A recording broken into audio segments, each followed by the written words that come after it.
little rusty on it. I'll hum it for you.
Focus camera.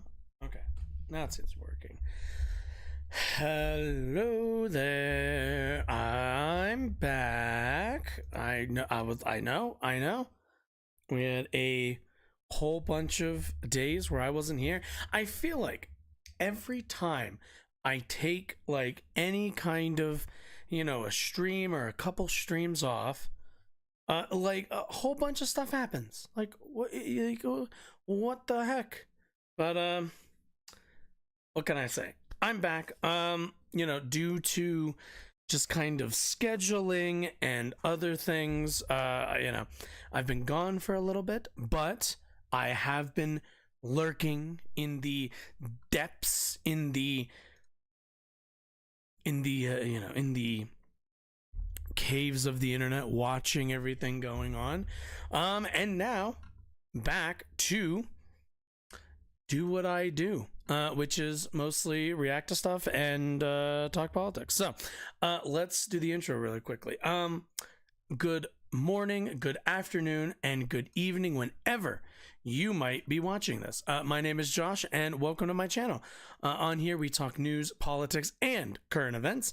And so today is, at least for me, gonna be a bit of a catch-up stream. So we have just a bevy of stuff to get to. Obviously there's stuff I missed, there's stuff I didn't include in the title. Feel free to to perk up in chat if there's a topic that like is of deeper interest, or one that's a little bit more pertinent to the moment. Like I said, I'm just catching back up, so we're gonna go take a look at a few things from last week, and then kind of catch up with what's going on this week. But either way, glad you're here. I'm thinking, it's funny, I realize I didn't even put in the description that we are gonna start with Marjorie Taylor Greene, because look, Marjorie Taylor Greene is a dumb person. She is a dumb but opportunistic person. She has lived her life rather easily, being handed the company that she was running before she was in Congress by her daddy. She's had it rather easy. And her politics reflect that of somebody who's not introspective, somebody who's a bit dull, somebody who hasn't really thought out any of her political policies or political stances. And with all of that, all that might be true and everything else, but she decided to go a little off the cuff here, I guess, over the weekend, and decided it would be a grand idea to suggest that we should have a secession movement in this country.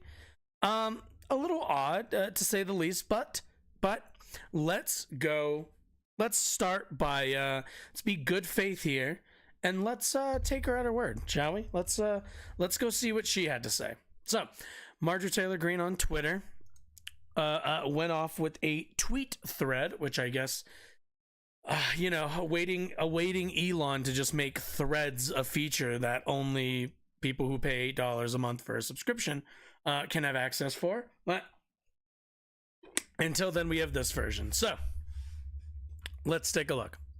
Why the left and right should consider a national divorce not a civil war, but a legal agreement to separate our ideological and political disagreements by states while maintaining our legal union. Okay, so do I need to say it? Like, do I need to say the part where not everyone in Alabama, like, and in all of, like, take any red state. Is every red state ideological homogenous? Absolutely not. Is every blue state ideologically homogenous? Absolutely not. So what are we suggesting here? Like, if you live in a blue state and you're a conservative, that you should leave? Like, you should get out, because in there, I feel like in Marjorie's mind, she's like, yeah, like you know, you're a demon, you're a democrat. I don't want you here in Georgia. And it's like, well, like, okay, if you're gonna like, okay, like, are we doing the, hey, like, is there going to be an ideological test to decide who is allowed in the state, since this is going to be based on ideology? Not only that, but I thought, Marjorie Taylor Greene does a lot of complaining, but you would think she'd be, she would find some value in that whole freedom of speech thing, where you get to have the opinions and say what you want to say as long as it's not hate speech. Like, that's kind of, thought that was a core part of the United States, but I guess not. Anyway, definition of irreconcilable differences. Is that okay? Inability to agree on most things or on important things. Irreconcilable. Okay. So we can't agree. We have disagreements. So no more United States. We'll just have the states of America. Tragically, I think we, the left and right, have reached irreconcilable differences. I'll speak for the right and say we are absolutely disgusted and fed up with the left cramming and forcing their ways on us and our children with no respect for our religion or faith, traditional values, and economic and government policy beliefs. Okay, so there's a few. Let's hit all of these all at once. We are absolutely disgusted and fed up with the left cramming and forcing their ways on us. This is one of those cases where I'm not sure what you're talking about, Marjorie. You live in Georgia, first of all, so I'm not sure what the liberals are doing to cram or force their ways onto you. But this is a question where it's always like, what are you talking about? As per usual, Marjorie Taylor Greene is unspecific with her language and with her rhetoric, which means that this doesn't really mean anything. Cramming and forcing their ways on us and our children doesn't really mean anything. This is simply, you have a difference of opinion and you're in my general area, and you suggested that I agree with you. There's nothing here. This can mean anything. This can be anything. There's no objective measurement of what is cramming, what is forcing, what is ways. It doesn't mean anything. This doesn't mean anything. With no respect for our religion or faith. So this one, when it comes down to it, I mean, let's be honest. This is I want to be able to do what I want under the guise of my religious faith, religious beliefs, whatever. And you shouldn't be able to push back against any of that because it's my deeply held religious beliefs, which is not really how societies work. This, when it comes down to it, that's fine. You're allowed to have a religion. Unfortunately, your religion stops at your front door. That's how we have this whole freedom of religion thing, where you can practice what you want, other people can practice what they want or not practice, but we can't have this. What she's arguing for is a theocracy, is an inability to push back on anybody's religious beliefs simply for the fact that they are religious beliefs. Traditional values, that's fine. I'm allowed. Cool. You're allowed to have traditional values. Once again, we run up against that tried and true stopgap of your traditional values and where my rights begin, basically. I mean, you can have, nobody's saying you can't have traditional values. There is no law that says you can't be conservative. And economic and government policy beliefs. Okay. This is the one where she doesn't at the end of the day, what this is, all of these are kind of stupid, right? But this is the one that I want to kind of focus on. Economic and government policy beliefs. What these are policy prescriptions. What these are policy preferences, to which one would have to say, Marjorie, you are a representative in the federal government. It's made up of people who voted for representatives of both sides of the aisle. You can't simply argue that like your policy that we should separate the country because there are people who disagree politically with you. That is how politics, that is how society works. If you were to create even an all red conservative state, you know what you're going to get? Policy disagreements. So I don't know who this is for. Even within, like, even on the binary spectrum of conservative and liberal, like, there are going to be policy disagreements. What she has a problem with is simply disagreeing with her. That's it. That's all this is. This is, you're not conservative, therefore, therefore we can't get along. Which is, I'm sorry, like, isn't this supposed to be the party, or aren't they always the ones who are trying to frame themselves as just people? Conservatives just want people to go about their lives and not be bothered. How is this? How is this any version of that? But anyway, with our federal government in over $34 trillion in debt, who cares? Debt for a country is not the same as debt for a person. And on the verge of default, no, we're not. Because default would literally be, the only way we would default is if the federal government, if the people who represented our government, would be you and other conservatives, would default on that debt, would not vote for an expansion of the debt ceiling. Which, if you did that, would not just crash our economy, would crash the world economy. At this point, the reason our debt really isn't like a risk like the number $34 trillion, that sounds like a lot, right? Like, you like, oh wow, that's like a huge, crazy fucking number. Do you want to know why it doesn't matter? Because we're the global currency. That's why. And also, all of that debt is tied in with so many other countries that the idea of us defaulting, or the idea of anybody calling us on that debt, would cripple not just their economy, but our economy, along with the rest of the world's economy. We are so tied up together to the point that, like, there is no like default, the country goes bankrupt or we run out of money. We can't run out of money. It's not a thing that can happen. Unfortunately, like, the US has done a poor job of controlling prices within its borders, but that is not just a Democrat problem, that is a Republican problem, and overall a problem with the way that we conceive, or at the very least conceptualize our economy and how it functions for individual, like, working Americans. Let's see. Clearly, both left and right have proven that together they both aren't responsible with hard-working. Sorry. Okay. Both are responsible with hard-working American tax dollars. Well, in this, we only half agree. Mainly because I think Republicans are even worse. A national divorce would require a much smaller federal government with more power given to the states. Hence, we should solve our debt and spending problems immediately. A national divorce would require a much smaller federal government, which, why would it do that?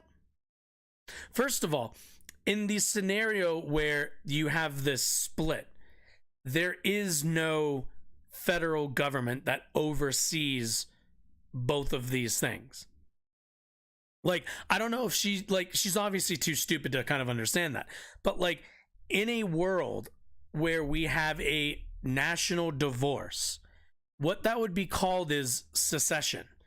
It is a batch of states, her argument being drawn on ideological lines, which, by the way, are not clean-cut lines. But, let's take this at face value. All the red states come together and go, okay, we don't want anything to do with the wokes, with the gays, with the L's, with the G's, with the B's and the T's. We're done with it. All of you get out of our red states. And you go to your blue states, we stay in our red states, or the people in the blue states who are conservative, they come to the red states. Everyone's separate on ideological lines. Understand that, like, we wouldn't have a scenario where there'd be like a federal government, like a parent watching over both groups and being like, okay, now we like broker deals. No. There's going to be one side that's going to be America, and the other side is going to be whatever the fuck they decide to be. This isn't like one of those things where like a bunch of states just get together and are like, because understand, the blue states are not arguing for this. The Democratic Party and their representatives are not asking for any of this. Therefore, it's only red states and those like Marjorie Taylor Greene who would like to fuck off to their own little conservative country. But understand that means you're out. No federal government, no federal assistance, none of that shit. You're done. There is no federal government. Now that just goes to the blue states, which she is right. It actually would get the spending problems solved really quickly. And would you like to know why? It's not for the reasons she thinks. The reason why our spending issues, in so much as they are issues, would be solved quickly under a split of red state, blue state ideological border lines, right? The reason why that split would save what's left of nominally the United States, the reason why that spending would come under control is because red states are the largest recipients of federal tax dollars. Understand, the red states, for the most part, do not have thriving industry, do not have thriving economies, and do not have thriving, like the closest thing you're going to get to a thriving economy is in Florida, which is mostly a retirement state, which also houses like Disney, which is a resort, which also, guess what? It's one in California. But like, if we're talking the output, the GDP output per state, red states are not it. Red states, for the most part, especially in the Midwest, are good for agriculture. Those states would do okay in terms of agricultural, wealth growth. But even then, that's not going to be enough to carry states like Louisiana, states like Alabama, states like Georgia. Even though Georgia, actually, now that I think about it, I say Georgia, but Georgia has a pretty decent film industry. What's one of the Tennessee? Like any of those like panhandle states also, like we're talking dead zones for production. The only thing they produce for the most part down there are private prisons, which don't produce products. So, like, she is right in this regard. The debt problem would be handled, mainly because the people who facilitate and use a lot of that debt are going to be red states. Okay, let's get back to, let's see. Reducing the federal government would be easy because states would completely control things like education, trade, and commerce, and communications to a much larger degree, and the federal government to a much smaller degree. Okay, so first of all, so you want states like, let's see. Let's see, educational attainment. Let's take a look. List below one of the population. No, okay.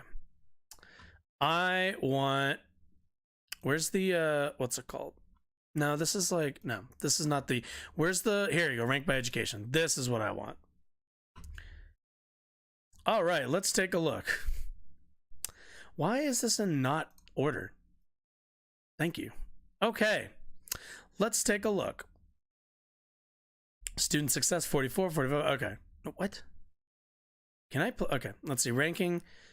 Overall rank is one like. Okay. So one is. Okay. Thank you.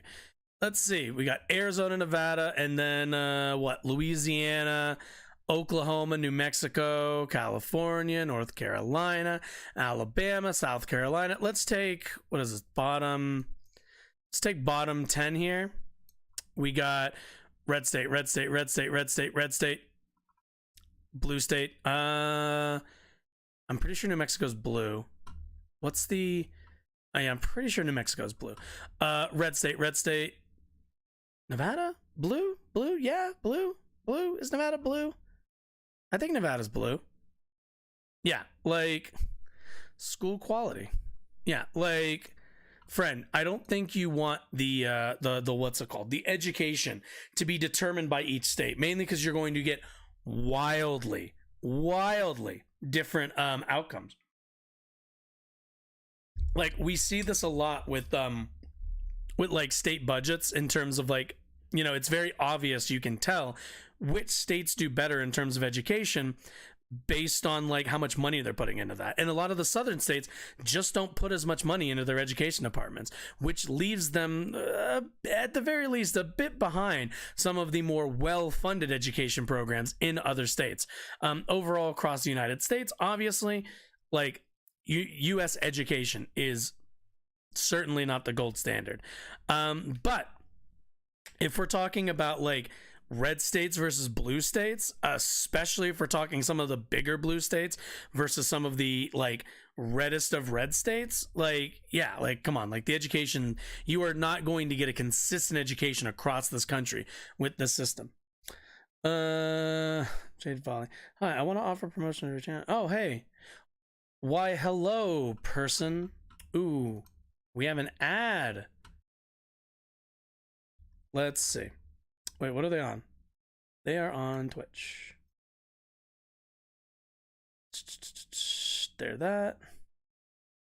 Hey there. Let's see. Can I, yeah. I always love when, oh, do I have shield mode off? Oh, I'm stupid. That's okay. That's okay. What am I looking for? No, not that. Hey there, Corvo. You're just in time for me to try to remember how the fuck to delete messages off of here. No. Are you left or right? I'm on the right side of the screen, but I am a leftist, if that's what you're asking. Where the fuck? Where's my thing? Yeah, what the fuck? Why can I not? Oh, it's not. I'm stupid. I'm like looking in OBS. I'm dumb. Oh, whatever. We'll just leave it on there. It's fine. It's not hurting anybody. How left? That's a great question. I don't know. Like, Democratic Socialist? That seems about where I would end up. If you're gonna make me put a pin in how far left we're talking. Anyway, let's see. Reducing federal government. What did I say? Education, trade, and commerce. So, okay, so you have trade and commerce. So what? All the red states and blue states? First of all, how are any of these states going to trade amongst each other? Like, are you going to have the federal government? You don't get, the red states are not going to get access to the federal government, which means their like what's it called, business retention is going to be super low, their production's going to be super low. So like, I mean, you know, trade and commerce, sure, it's between individual states, but good luck getting like fair deals. Communications, now this is the dumb one, mainly because when you mean communications, are we talking like internet? Are we talking like phones? Are like, you know, are people in the red states not allowed to call people in the blue states? You know, is you know, for talking communication, is Facebook going to be censored on red state, you know, on red state Facebook? Are you not gonna? Is this going to be like, you know, a scrubbed internet the same way China does for their citizens in the red states? These are, you know, these are the questions, because everything that she's proposing is for the red states. Is that none of this applies to the blue states, because none of the blue states would have problems with any of these things, and certainly are not the ones asking for this kind of change. This is all what she wants for her states, we would immediately alleviate the need for departments like the Department of Education. So you don't want a department to make sure and enforce educational standards. That makes sense. States would have full control of their public education. Education would look different all over the country. Is that good? Is that good when people get vastly different degrees of education? Is it good that people in Texas get worse education than people in Virginia?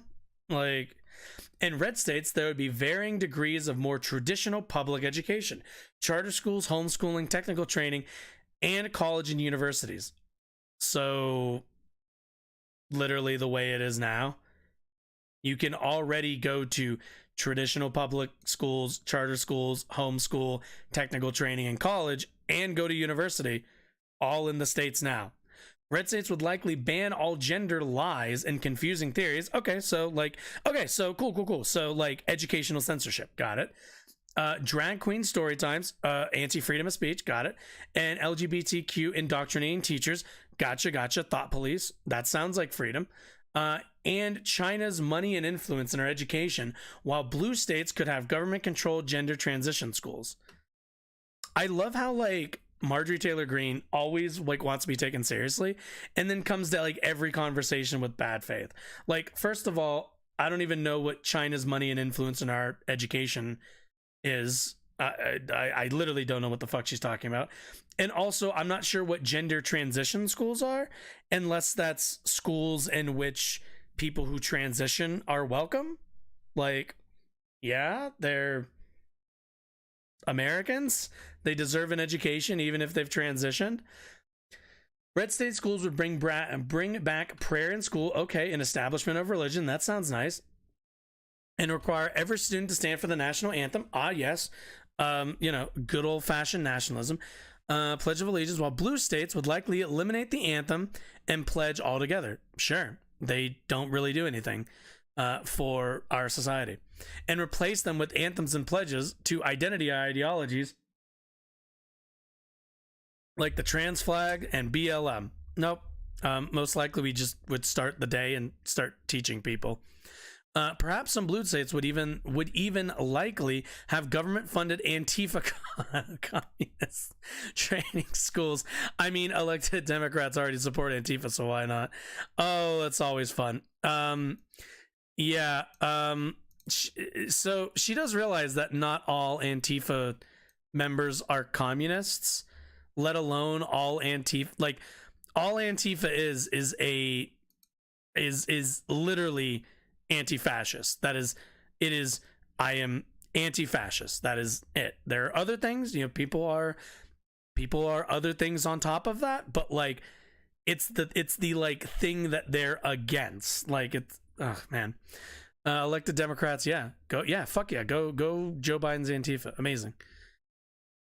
Red states would ban biological males from all girls / women's sports and all girls and women's places of privacy. What about the other way around? I love how they never talk about fucking trans men. I really, really love how they are never interested in trans men. Trans men might as well not exist. Red states would maintain the truth that there are only two genders and would require the biological identity of each person's gender on their identification, not how the person identifies. Okay, so you'll get your fucking government identification card. How about this? Why don't we, as kids are born, why don't we just tattoo an M or a W on their wrist somewhere so that they can they can always be identified? How about that? I'm sure Marjorie Taylor Greene wouldn't be opposed to that. If you choose to identify differently, you can, but if you want it on legal record, you'll need to move to a blue state in order to be legally free to lie to yourself and others about your identity. Okay, so Do I need to do the gender thing? I don't need to. At this point, at this point, like at this point, it kind of just feels like if you're doing the there are only two genders thing, sex and gender are the same thing, like talking point, then like you've probably already heard the like argument in terms of sex and gender, and you're just like, no, I don't like it, so I'm not gonna, I don't like it. It don't feel good to me, so you just don't bother with it. So I'm not gonna go through the explainer on that one. Red states would not have to abide by climate cut lies. I love how this is just. I really love. This is what I mean. Like, this isn't about like red states, blue states can't get along. This is just, we want to be able to do whatever it is that we want. We want to be able to not pay federal taxes. We want to be able to not educate our kids. We want to be able to discriminate against gays. We want to be able to exterminate the transes. We like that, that's all this is. This is just this like she frames this in a way where it's like, look, we can all come together and have and we're at irreconcilable differences. We can't get along. I want to do all these things that make society worse, and the left, the liberals, just don't want to do anything. They just want to do basically nothing. And then there's crazy Antifa communists, communist, Maoist, Leninist, all the ists. Like it's like, this is just, I want to do what I want. I want to stop living in a society with people that I disagree with, which it's like, that's fine. That's totally fine. Totally fine. There's a place for you. It's called like Afghanistan. You can go join the fucking Taliban and you can hang out with other conservatives. It's totally fine. Like, fuck's sake. Red states would be completely free to build and use fossil fuel energy for their citizens. Okay.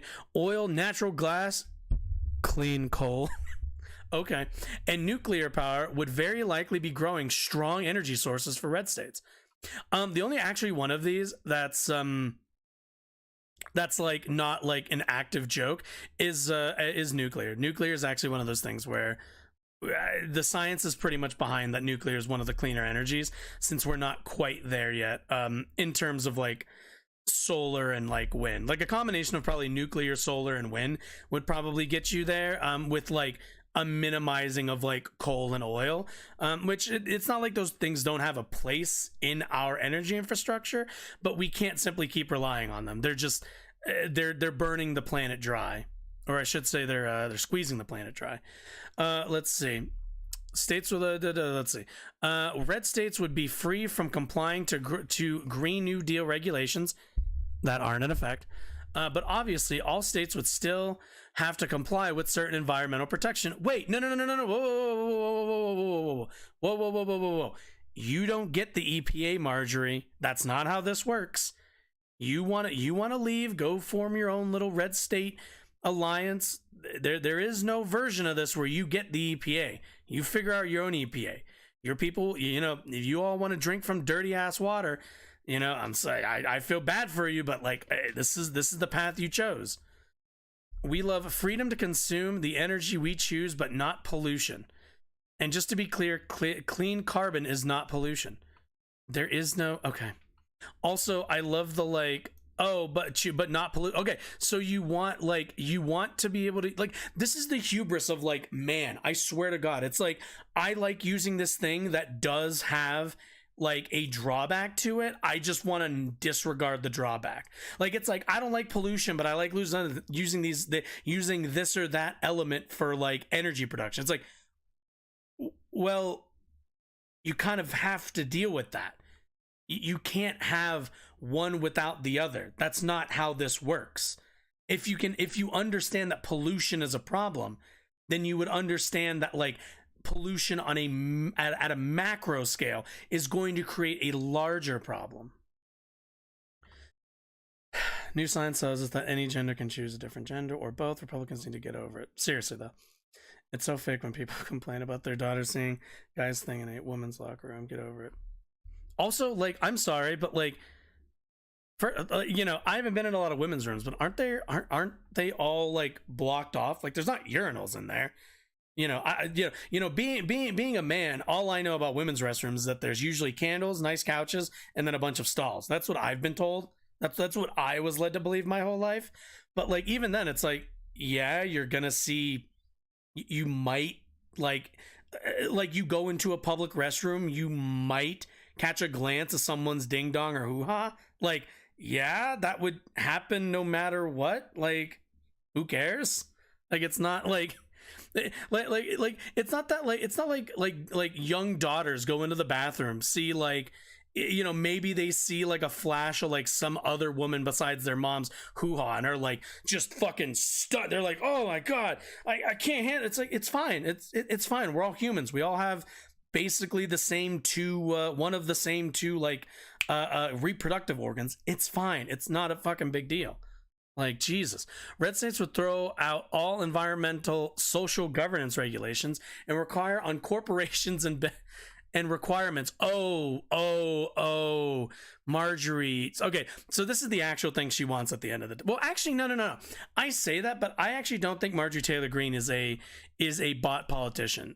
She actually thinks that, like, getting rid of regulations and requirements on corporations would get her energy without pollution, even though it's become immensely clear over just in the last couple of weeks, especially with the train derailment, companies don't give a shit when they fucking pollute and destroy the environment that they're like in. They don't care. They're going to end up paying a fine that's going to take up 2% of the profits they're going to make on whatever, like, on whatever trade, whatever, like, product they're moving, whatever it is. They're going to make 98% of that profit. The 2% loss is like fine. Like, they've already factored that already into their profit margins. They're doing all right. Like, they don't care. You take away any of these regulations, any of these things, and companies just go roughshod. Like, these red states would all, like, they would be, these citizens of these red states would be fucking brain addled from the, like, constant pollution, like, seeping into their skulls. Their brains would be fucking mush. They would look like, they would look like fucking Swamp Thing after like 2 generations of this, because their water would be corrupt, like, be polluted. Their fucking cars would be pumping out fucking emissions all day. They're breathing in chemicals all day. They'd all be dead of cancer within like 50 years. Like, companies would no longer have to meet ESG scoring measures on anything from hiring to work culture to products. In red states, companies could hire based on work-related qualifications, not identity. Ah, yes, the work-related qualification of your last name is not a black-sounding name. There we go. That sounds like my kind of employee. And return their focus on their customers. Once again, going back to real customer service and treating the customers like the king. This is disgusting. This is how you know that Marjorie Taylor Greene is every Karen incarnate. Blue states, I love when they do this. Blue states would likely enforce ESG and require identity to mandate everything, perhaps even what customers are allowed to consume based on their identity. We already saw Democrats give life-saving monoclonal antibodies to people of color before white people during COVID. Okay, so I've heard this one before. It's actually rather simple. Because of the area in which that was done, it was like pretty much they calculated that the hardest hit community was going to be, because I believe it was in New York, might have even been New York City, but basically, like, they determined, like, yeah, the spread of COVID is going to affect black communities who live in, like, if you're living in New York, you're living in a black community, you're probably living in, if not poverty, rather close to it, which means your outcomes in terms of, like, your health outcomes are going to be worse, because your outcomes are always worse the poorer you are. Whereas if you're in more of the, if you're in like what's that? If in it's like West something in New York. It's where all the fucking hipsters fucking live. I almost said West Elizabeth, but that's from fucking Red Dead 2. Fuck, what is it called? I don't remember what the fucking like neighborhood is called. It's like maybe it's a borough. No, it's not a borough. It's definitely a neighborhood though. But essentially the government decided like, hey, yeah, we need to give out better drugs to people who are going to see worse outcomes, and the people who, because like if you're living in like the Bronx, you probably don't have health care. You probably have lead in your paint of your apartment, like the one I'm in. You probably have at least a couple respiratory problems, along with history of obesity or a history of like any number of oh, thank you for that, appreciate you, any number of what's the word I'm looking for, like familial, like passed down, like diseases or any of that stuff. Like you have all of these things, and on top of that, you don't have healthcare, you don't have access to as good of doctors, so naturally your health outcomes if you get COVID are going to be worse. You can do like she's doing the like they gave it to black people first, like yeah, black people suffer worse outcomes, that's why. The nice white people who live in New York have health insurance and just go to their nice doctors, and their doctors and they can probably go more often and probably have access to ventilators, to all the rest of this stuff. Like this was also at the end of the day keeping hospitals as able to take as many people in severe cases as possible, which again you would shore up the most risk averse group. It's really not like anybody who describes that as like racist is like one of those things where it's like, yeah, but there's kind of a justification for targeting a certain group. I remember, I think we watched like a video on something. Maybe did I watch that? Did I watch that on stream? I might not have. I don't remember. But no, we did. Yeah, and it's just like it's fucking stupid. Okay. Anyway, long tangent over. Of course, interstate trade, travel, and state relations would continue.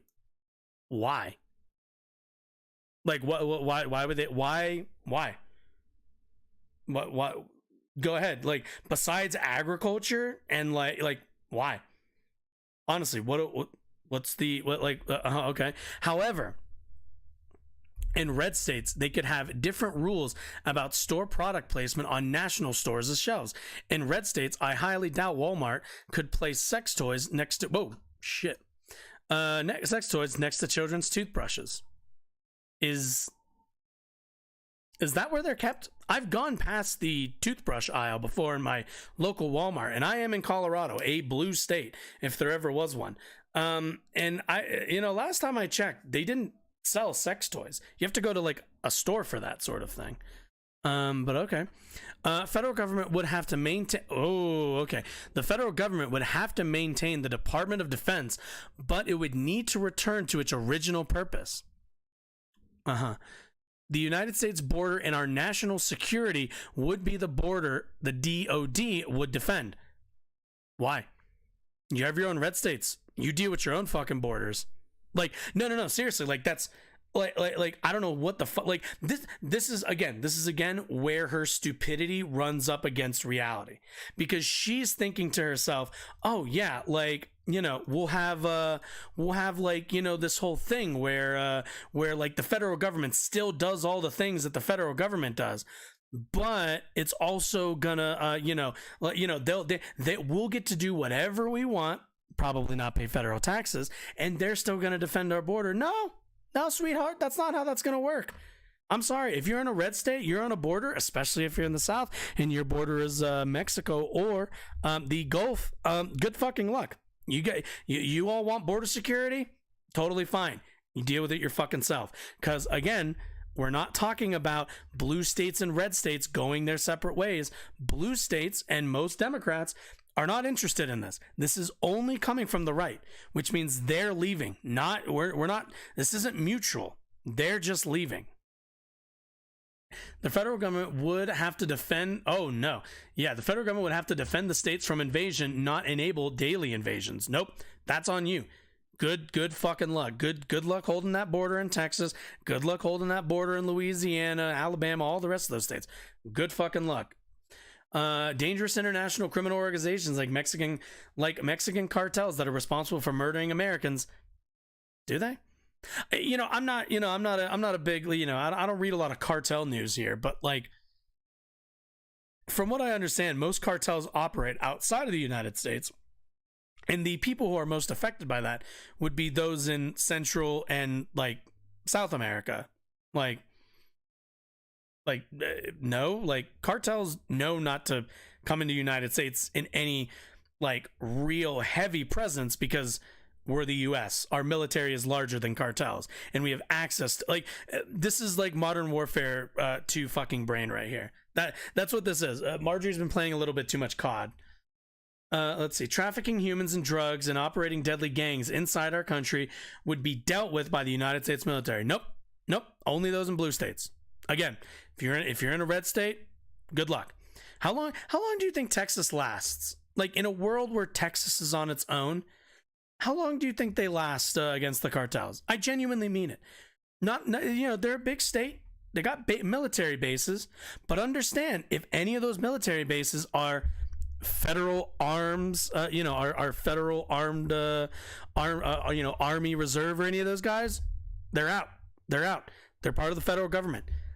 All you guys get, understand, is whatever your like state National Guard is. That's it.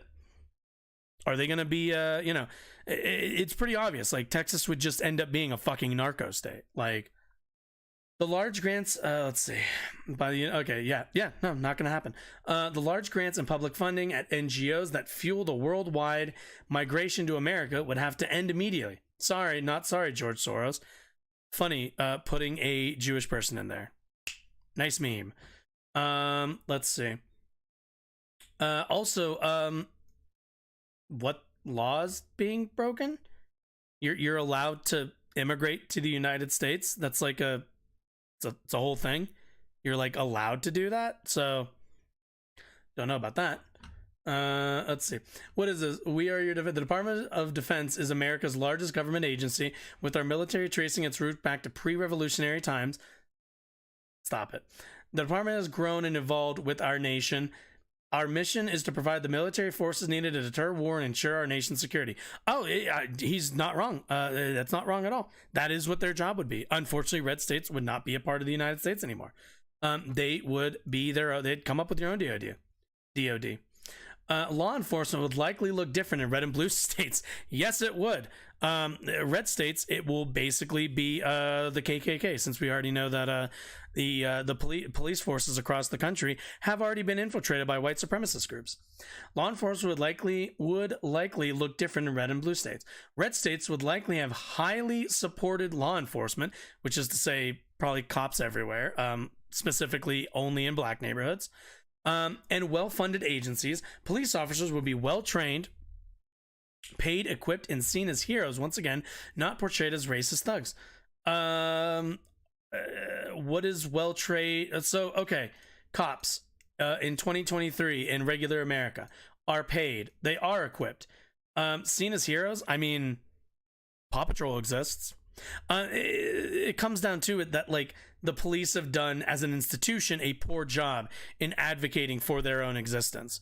Over the years, they've just kind of taken every step possible to prove that they're not a part of the communities that they're policing, which they aren't. A lot of cops don't live in the neighborhoods that they police. They come from outside, from the suburbs, and then go into the urban areas to police. Red State would also support citizens' rights to bear arms in self-defense. Let's see. In red states, law-abiding gun owners wouldn't go to jail for shooting an attacker.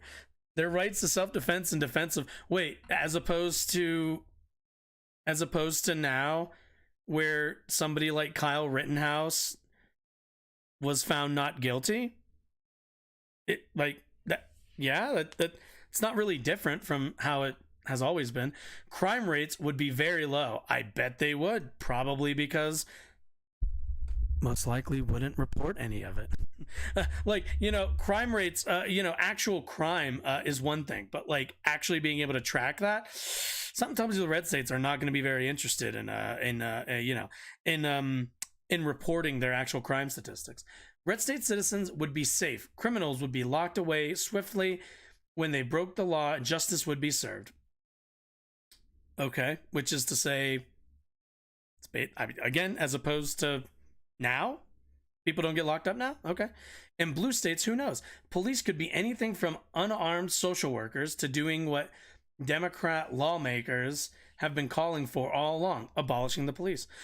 So abolish the police is cringe. But if we're talking like what's unsaddling police officers, because if you actually, so this is the thing also, if you actually talk to police, they will tell you that their job encompasses way too many things, way too many aspects of like not social control, but like social like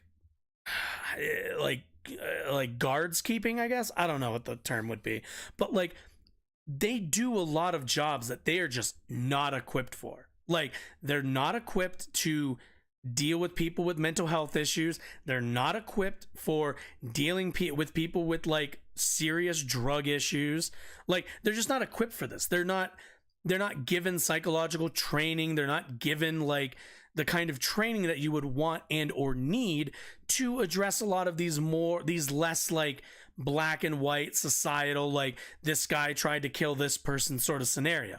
Their jobs encompass like dealing with all like a huge range of like social and interpersonal disagreements, and like trying to train them to deal with that, and also train them to like be ready to kill somebody if they pose danger, has resulted in a lot of officers suffering PTSD from their experiences.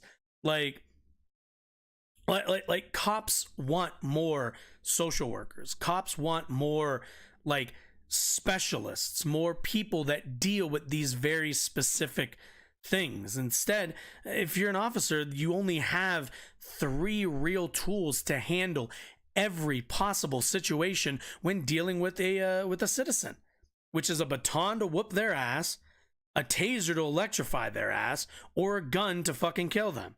Like and that's it. Like they're all offensive, and they're all like very dangerous if not if not pared back, or not not what's the word I'm looking for, not like regulated well. It's just like they don't have the tools to deal with all this stuff. Like if you actually cared about cops, you would want them to deal with less of this stuff. But Marjorie Taylor Greene does not care about police officers. She just wants she wants the local black guy running through her neighborhood to be like shot and arrested and taken away, as quickly as humanly possible. Let's see. In blue states, they would immediately disarm their citizens, of course, because those bad guns get up and kill people by themselves all the time. So, again, I live in a blue state, and I've lived in multiple blue states. Guns aren't illegal.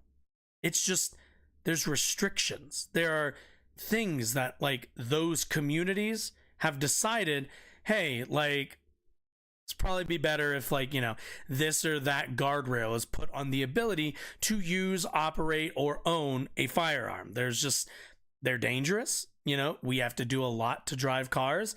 I don't think it's asking a lot that, for people to carry around deadly weapons, that it's like, yeah, you pass some background checks, you pass some simple safety restrictions. In a national divorce, the left could achieve their dreams of total and complete lawlessness. Again, this means nothing. This is just so again, this comes down to it where this isn't a divorce. This is you leave. You are no longer part of America. She keeps wanting to try to frame this as like look, the left, you guys can do all the things that you want to do in your states, and we'll do all the things that we want to do in ours. And it's like nobody want, like, crazy thought here. And I know it's crazy, but like the left isn't interested in any of that. Like certainly Democrats aren't. Democrats just want things to move along the way they've always moved along. But like, I would not want to live in a state that had no representation of the opposing ideology. That's not freedom. You know what I'm saying? Like it's not even a worthwhile. Like no outcome could possibly be worthwhile under that makeup. So it's like we must stop it. We must not ignore how different elections. Wait. Law enforcement. Okay, is this the same thread? Jesus Christ. We must not ignore how different elections would be between red states and blue states. In red states, they would likely pursue one-day elections with paper ballots and require voter ID with only the red state citizens or even red state payers voting. Oh, buddy. So, archaic balloting, which can be very easily, what's the word? Tampered with. Voter ID, which is just to make sure that some percentage, whatever that might be, of a population doesn't vote. Let's see. Red states would not allow illegal aliens to vote, as opposed to now. Ballot harvesting. So you're only allowed to collect one ballot at a time. Okay. Or mass mail-in ballots ripe for fraud. I'd love for you to prove that. And could ban election machines altogether if they wanted to. Oh, that would be fun. It's only going to take you guys like a month to certify your elections. That'll be great. Doing them all by hand. Good luck with that. The blue states would be free to allow illegal aliens from all over the world to vote freely and frequently in their elections, like the DC City Council wants. It's a city council, A, and B, that's not legal. Dead people could still vote. I don't know how they do that. Criminals in jail could vote. That is, if blue states even have jails or prisons anymore. They'd probably have public ones, probably not private prisons, because private prisons don't just cost you extra money and you don't really get much out of them. Let's see. Maybe blue states would let kids vote too. Why not? 18, I'm perfectly fine with dropping the voting age to like 15. I feel like 15, 16. I feel like, especially kids these days, 16, I'm like, yeah, you're aware of what's going on in the world a lot more than I was at 16, so no problem with that. Let's see. I mean, why not? If the left says children can chop off their genitals or breasts, I mean, it is their body. You would think somebody who is like, you would think somebody who is all like anti-vax and shit would understand my body, my choice. But also, is that happening? Is that happening for children, or is that happening to 18-year-olds? 18-year-olds and children, very different things. Surely the left would let them make permanent, important adult decisions like voting.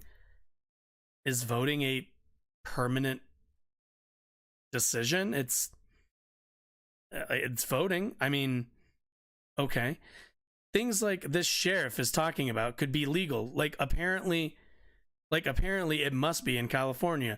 Don't say it's voter fraud. That never happens in our free, safe, and well, it's funny. If only you could prove any of that with like evidence, that would be great. Let's see. So some of the what is this? That citizen that called the meeting with us pointed out. They noticed that there were about 93 people that were registered to vote or on the voter rolls. Whether they cast a ballot or not, we're not going to get into that. Wait, but they didn't wait, they're registered, but they didn't cast a ballot? Okay, so they're registered. Okay. The fact that they were on the voter rolls with the birth date of 1850. Also, 93 people. Whoa, watch out. Watch out. Big voter fraud in the... Where is this? Like, okay. There were 232 people registered to vote with an address to our local prisons. Cool. Again, registered. You're allowed to register. Like, also, where is this again? This is like in, let's see. It doesn't say where this is. I'm gonna, wait. San Joaquin County. Where is this?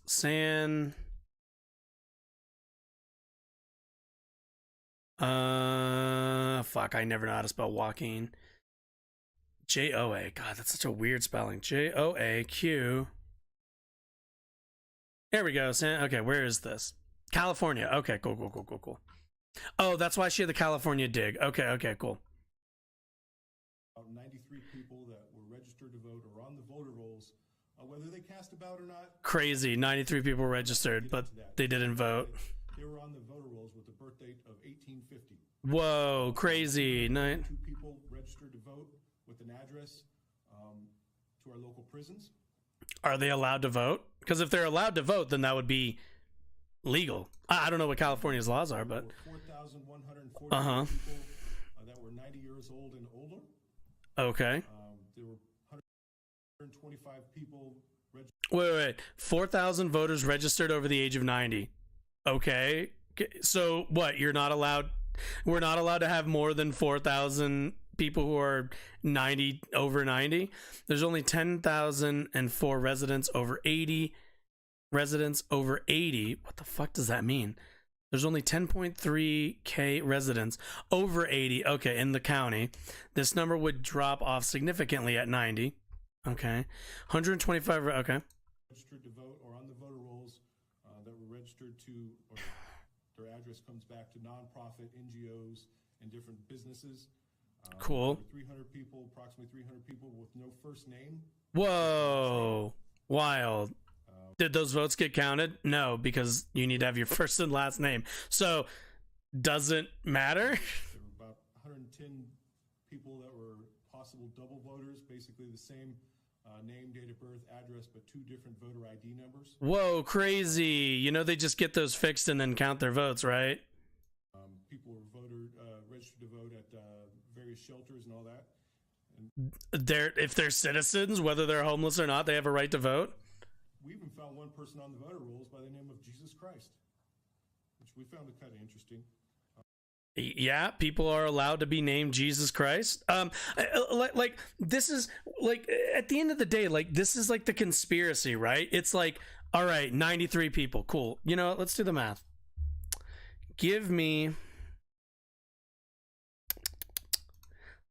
Let's do the math really quickly, shall we? Make sure my numbers lock is on. All right, so we got 93 people.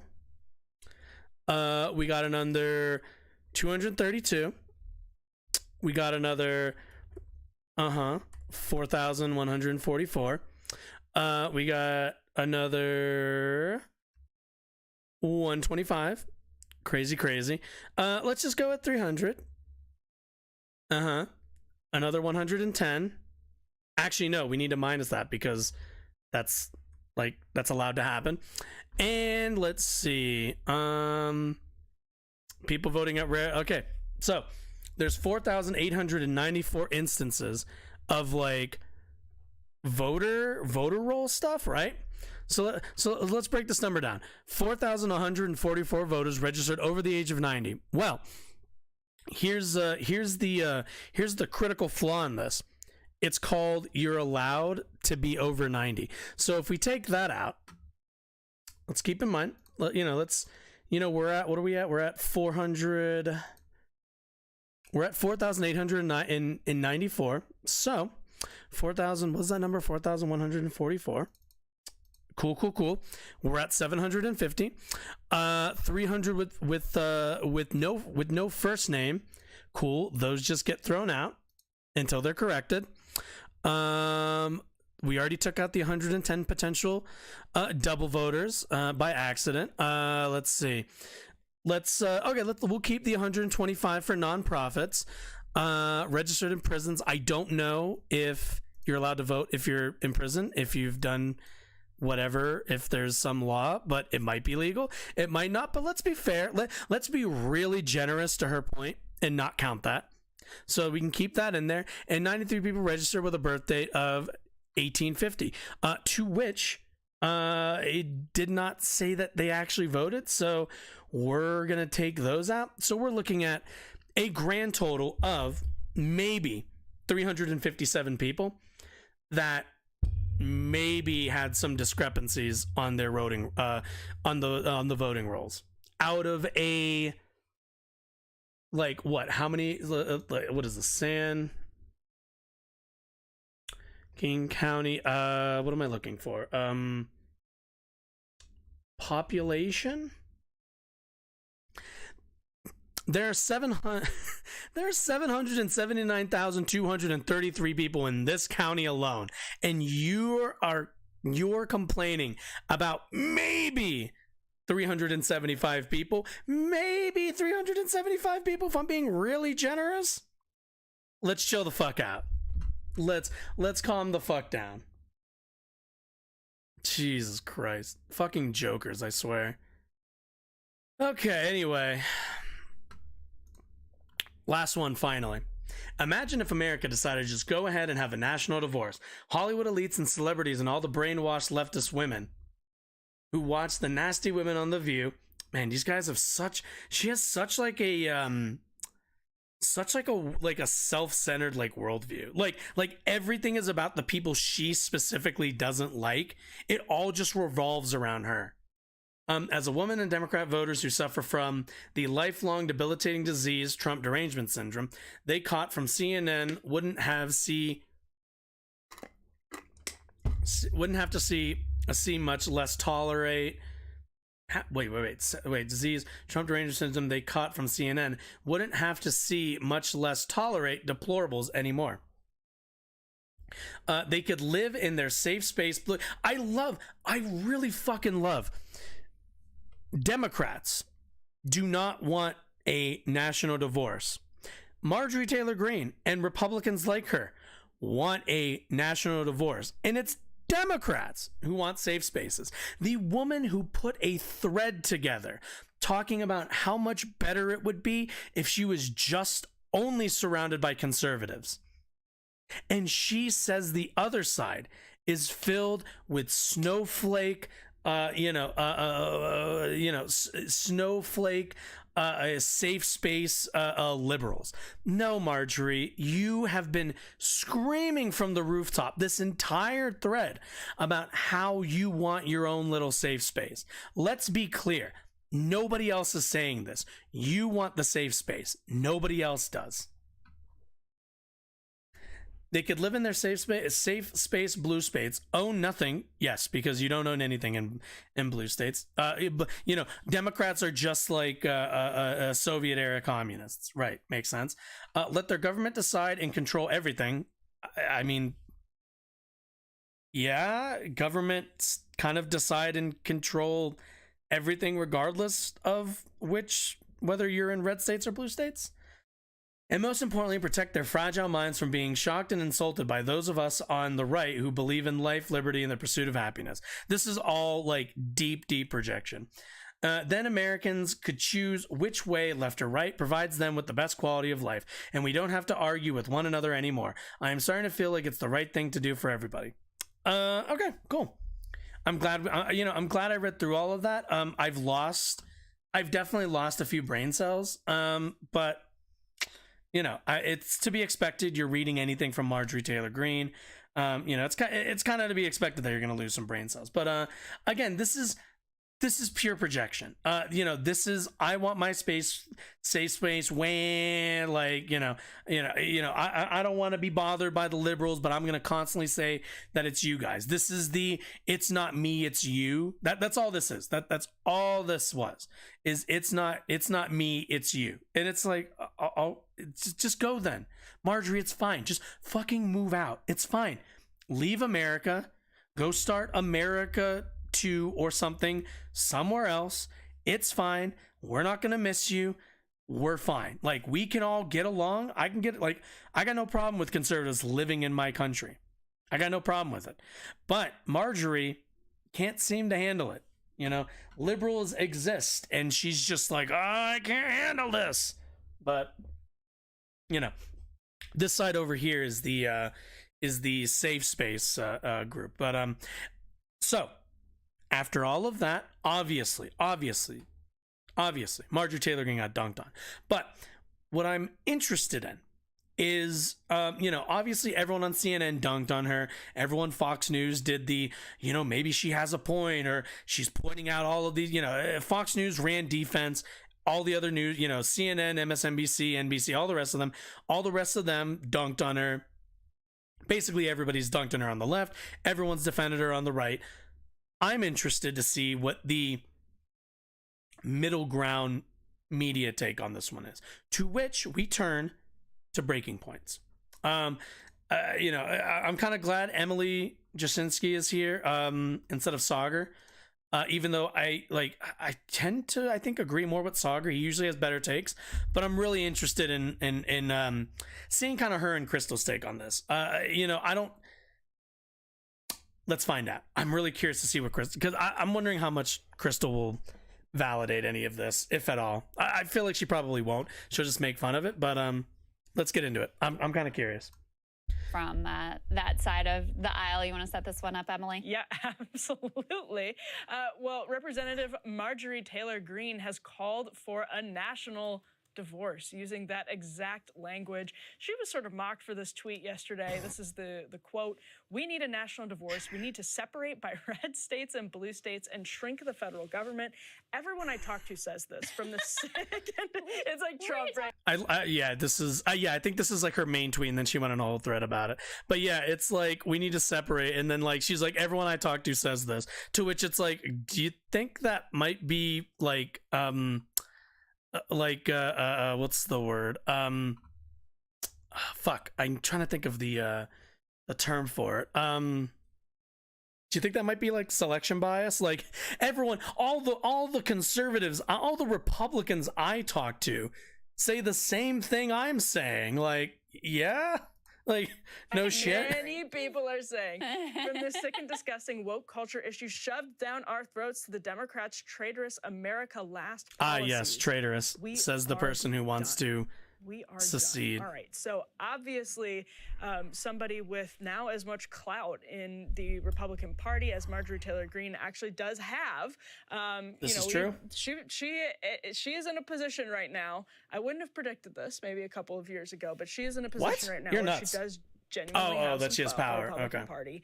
And here she is calling outright for a national divorce. That's why Not going we're covering anywhere. it here, Just fixing because it. it is worth talking about. You sit in the chair for long enough. There have been, on the right especially, some rumblings of this. There always are. By the way, you probably remember this, like going back years. There's always that. There's always been this talk, yeah.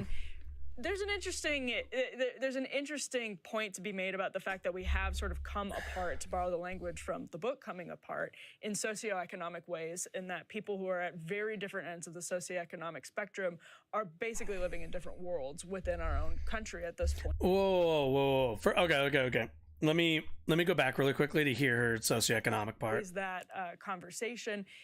There's an interesting point to be made about the fact that we have sort of come apart, to borrow the language from the book Coming Apart, in socioeconomic ways, in that people who are at very different ends of the socioeconomic spectrum are basically living in different worlds within our Okay. We're just okay. I get what she's saying. Okay. But that said, Marjorie Taylor Greene's argument falls apart because of her own state. What do you do with Georgia, right? I mean, seriously, a purple state like Georgia. You live in a blue state? Exactly. Exactly. And are your neighbors, who you might get along with fine, and who voted for Warnock or who voted for Ossoff, what do you think of them? Do you think they should live in a different country? Do you think that they do live in a different country and it hasn't been formally determined at this point?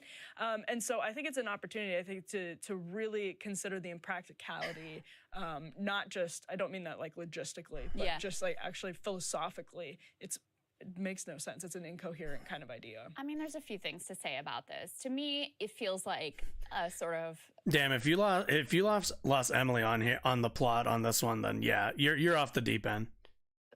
Throwing up of your hands and abandonment of any idea of a democratic, small d, democratic nation, where, okay, you disagree with whatever the Biden administration is doing, there's going to be another election. Like, that's the whole idea is, okay, we have this push and pull, and yeah, the country has different ideas about exactly how we should accomplish it.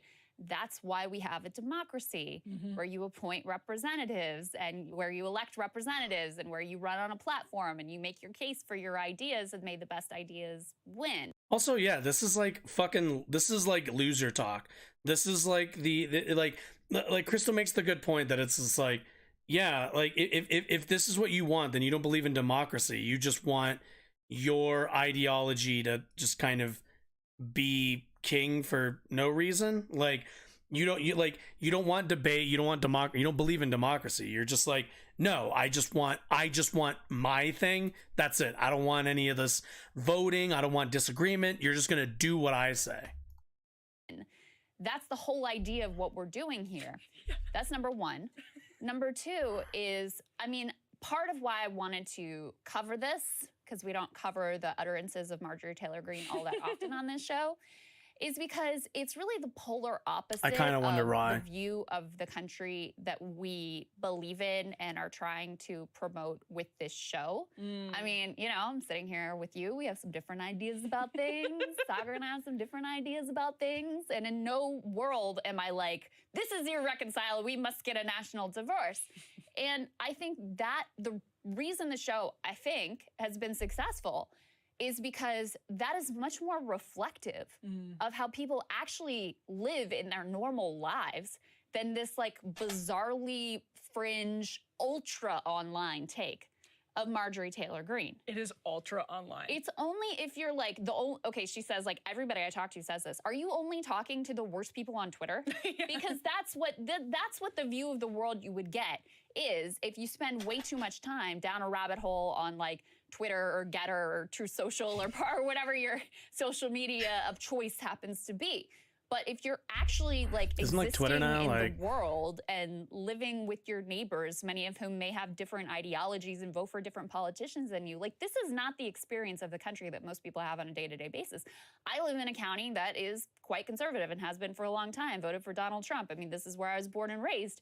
And again, at no moment have I been like, this is irreconcilable. We need to give up on democracy and just... This is also, like, let's also note, like, they mention that you always hear this, right?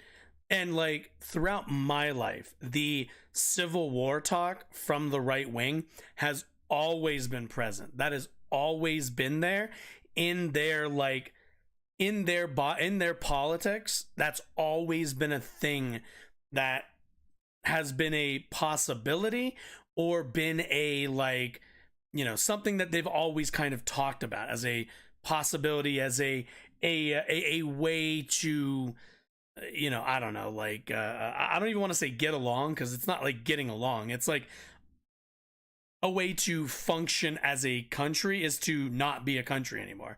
And like, when it comes down to it, like, it's just like again, she wanted to frame this as a both sides want this, and it's always been framed like that. It's always been framed as, hey, Democrats, Democratic voters, aren't you sick of always arguing with, like, you know, your Republican family members or your Republican neighbor or whatever it is? Aren't you, like, sick of that? Aren't you, you know, don't you want to, like, be done with this? Like, wouldn't it be easier if, like, you just did your thing and we just did our thing?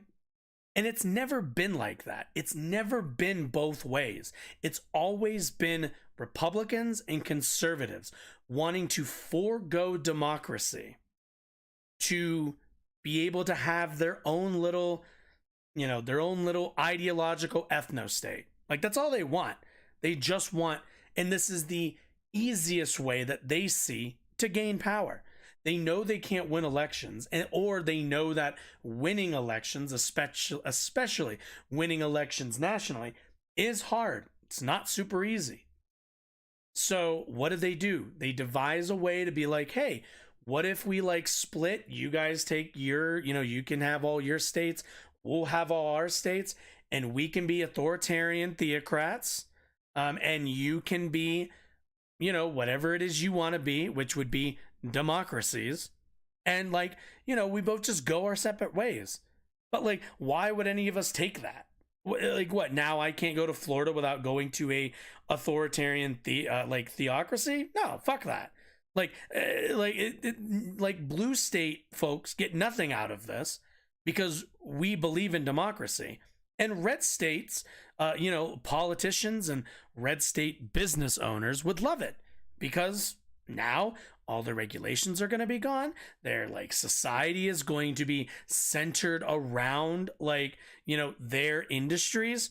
You're going to see the return of company towns, the return of Pinkertons. Like, their society would break down so quickly, you would not believe it. But anyway, yeah, it's anti-democracy. It's giving up on democracy, and instead being like, what if we both just went authoritarian to, like, in our own ways? It's like, well, no, I don't want to be an authoritarian. I like democracy.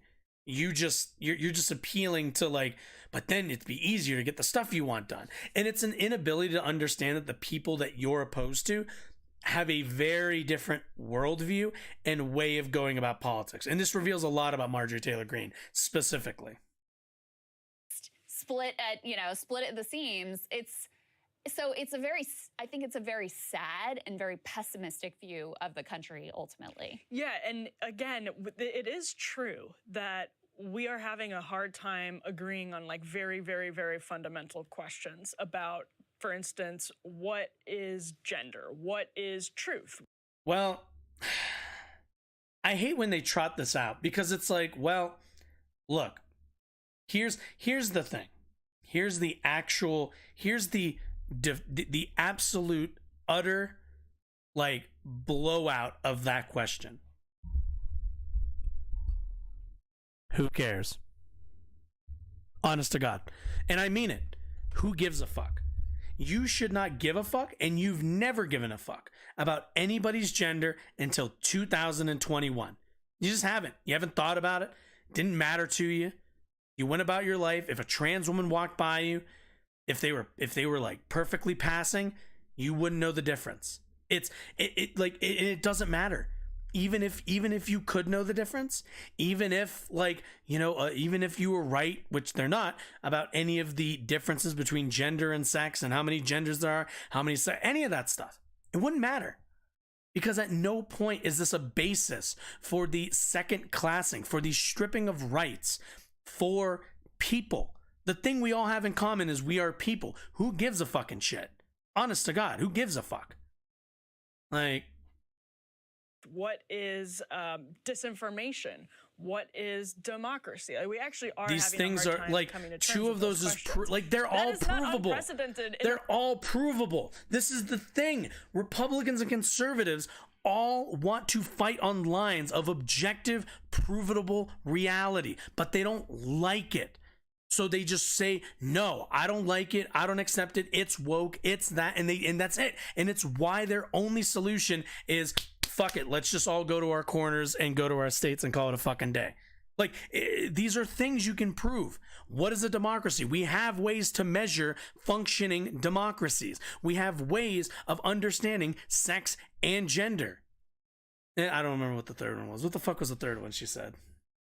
Disinformation, right. There's kind of a way for you to find out what disinformation is. Like, we have ways of measuring and understanding all of these things. But unfortunately, for most Republicans, their information sources work incredibly hard to feed them disinformation and misinformation in a way that then absolutely destroys their ability to discern real and fake info. American history, we have had a very hard time determining the value of human beings. There are people who disagreed on that, perhaps the most fundamental question in human existence in this country. And that's not to say that we've handled it perfectly. It's not to say that everything is just peachy and that the United States is the perfect example of how to sort of work through these questions. Absolutely but not. It is to democracy say is the whole messy. point of what we do, as opposed to what other countries have done in human history, is work through these things and use this tool of constitutional democracy. Also, let me just say, we're not unique that we have a constitutional democracy. Let me also say that. I'm an America stan like anybody else, but the American exceptionalism around oh my God, we this is this crazy new, it's not that wild. Throughout history, there have been societies that mirror our diversity, mirror our value towards democracy. There are elements of them that have undermined those. There are elements of them throughout history where, fighting against different forces that brought to bear on those societies that made them not last. But like the thing that annoys me is we're not doing anything unique. We're not doing anything special. We are simply functioning in a way that is messy, but overall keeps the most amount of decision making for a society within that society. Now you can say our voting systems are trash and our elections are captured, everything else, and all of that is true, but at the very least from a structural and at the very least from a experimental level, that's what the US was supposed to be. It's supposed to be this mix of all these little communities and little states coming together to agree on a set of regulations, set of rules, a set of being to come together as one identity. But what do you do when when a bunch of those want to divide themselves? We already did this. It's called the Civil War. We already did this. We're done with that. You can't do that. We're not doing this again. Create a more peaceful. I'm sorry. Civil War II is only going to be in the MCU. The best of our ability is not always going to be perfect, and it is going to be sadly tragic, violent, all of those things. Human existence is tragic and violent, and all of those things. But we're working towards a better form of it, and to give up on that, Yeah. that's really sad. Yeah. I mean, there were a lot of people It's not. that were like, this is treasonous, whatever. She can say what she wants to say. But I do think it's kind of I would say that the sentiment at the core of it is kind of anti-American because of exactly the reason. Oh my God. This is the one thing that bugs me about Crystal. Do you notice that she's people say that this is treasonous, and Crystal's she can say what she wants, right? Right? Crystal's who cares? Let her speak her mind. Meanwhile, Marjorie Taylor Greene actively describes almost everything that Democrats do as traitorous, as treasonous, as all the other words. But here Crystal is being it's whatever. When she says it, she's being ridiculous. Don't play into that. And it's and then when it's time for Crystal to come up to bat and be okay, good or bad, and she just kind of bunts and goes it's kind of, no, it's not kind of anti-American. It is anti-American. I'm sorry. It just is. There is no version of this that is in line with any American value. Absolutely. That you're laying out. It goes against the core of the best notions of what America is supposed to be. Not that we've lived up to it, not that we live up to it today, but again, I find the comments profoundly sad that you would just sort of give up on the country. They're in not this sad. way. They're, I wasn't the only she's one. a There were lots of fascist. Republicans who were not impressed. That's why with, she wants to with what she had to deregulate say here. This is Spencer industry Cox, who and is just the run a governor of theocracy. Utah, Republican, in case you are surprised by that. In Utah, obviously, it's a Republican. And what he said in response to this is this rhetoric. We can put this up on the screen. Media, it had a kind of roundup of some of the criticism here. They say she was roundly condemned after calling for a national divorce on Twitter. Spencer Cox, the governor of Utah, said this rhetoric is destructive and wrong and honestly The evil. Sedition We don't need a Caucus. divorce. Big we facts. need marriage counseling, and we need elected leaders that don't profit by tearing us apart. We can disagree without hate. Healthy conflict was critical to our nation's founding and survival. He has a little Reagan quote there, but then I liked what he said here. He said that he doesn't mean just civility and kindness, although we definitely need more of that too. I mean passionate disagreement that does not destroy our souls and our country. Healthy conflict is good and foundational, but we must be Americans first and partisans second or last. And I like the way he phrased that because sometimes these things get just bound up in decorum and civility politics, which I think is silly. There should be fierce debates. It should be raw. It should be passionate. There is nothing wrong with that whatsoever. But, the idea that, we're just going to. Note a bud. Callie threatened to leave under Trump. Why is it bad? They're both incredibly cringe. I not once have I said that. First of all, I don't know what did the state of California, the state of California all declared in one unison voice, we will leave under Trump. No, I'm sure you found some quotes, and I'm sure there's some cringe ass people who said the same type of shit. Let me be clear. All secessionary rhetoric is fucking cringe whether it's fucking Marjorie Taylor Greene from Georgia or some dumb fuck from California. It's all cringe. Gonna give up on the other half of the country that disagrees with me. Frankly, I think it's disgusting. No, and that's such an important distinction because the like nonsense respectability theater that our politicians want to drag us into, which is like, you can't, how dare you say anything that's so critical of the American media or the American government, or you can't criticize our institutions because you're going to sow institutional distrust. Well, first of all, our institutions deserve to be distrusted. And so that's, I think, a distraction, but we should be able to. For instance, I have this long-standing disagreement with most people when they look at the Jon Stewart clip of him laying into Tucker Carlson and Paul Begala on Crossfire. Yeah. I forget what year it was, like 2004, somewhere around there. Somewhere in there. I don't think that was a great moment because I think what we lose when we take away that sort of public example of debate, heated debate, intense debate, but where you have two representatives, and it's important that they do actually represent both sides of the argument and they do it well, butting heads in public on television. I think that's a cathartic and important thing for Americans to be able to do and for Americans to be able to see. It's part of why this show works so well and that you and Sagar have always worked so well, because people do need to be able to see that because we can all do that with each other. And when you lose that, and when the corporate press, as they do now, tries to push us away from that and tries to say no purveyors of disinformation or hate or whatever deserve to breathe the same oxygen in our green rooms, or get any room in our Was that pages, a quote? Then this is how you set the stage. Whoa. First of all, if it's your green room, yeah, you get to choose who's in it. And if it's your like paper or your publication, you also have a right to choose who appears in it. Like yeah, that's kind of how private media works. Because people no longer think they can talk through these things because they don't see it happening. Yeah, and it's about I can't control these other people, so I just have to like it's an almost totalitarian instinct, honestly. Oh, god damn, almost. It is. It just is. Holy shit. Like, this is the one thing that, again, for the most part, I'm not going to say I'm 50-50 because I'm not. I'm like 70-30 when it comes to breaking points, mainly because it's just like every time like Sagar will fucking hit it out of the park with his critique of like Democrats at the left, of everything else. And Crystal, every time she's given an opportunity, every time there's a clear, like right down the plate, right in the center, we even put the fucking little stick there for you to just hit it stationary. Every time she bunts with a kinda, with sorta, with almost, with with some kind of qualifier that's like, well, it is this bad thing, but like not that bad. And it's always this need to be like, I don't know if it's that bad. It's like, no, it is.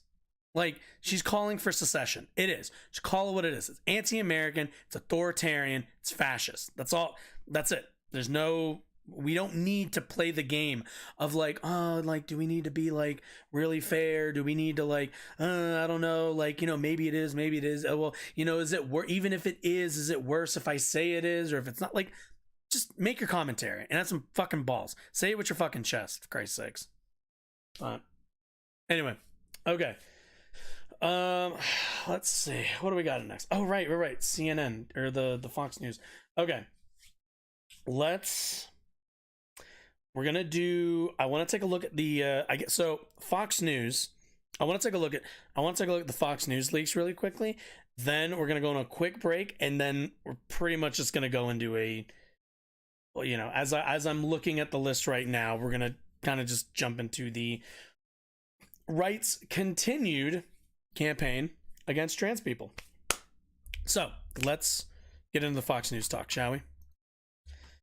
All right, so. God,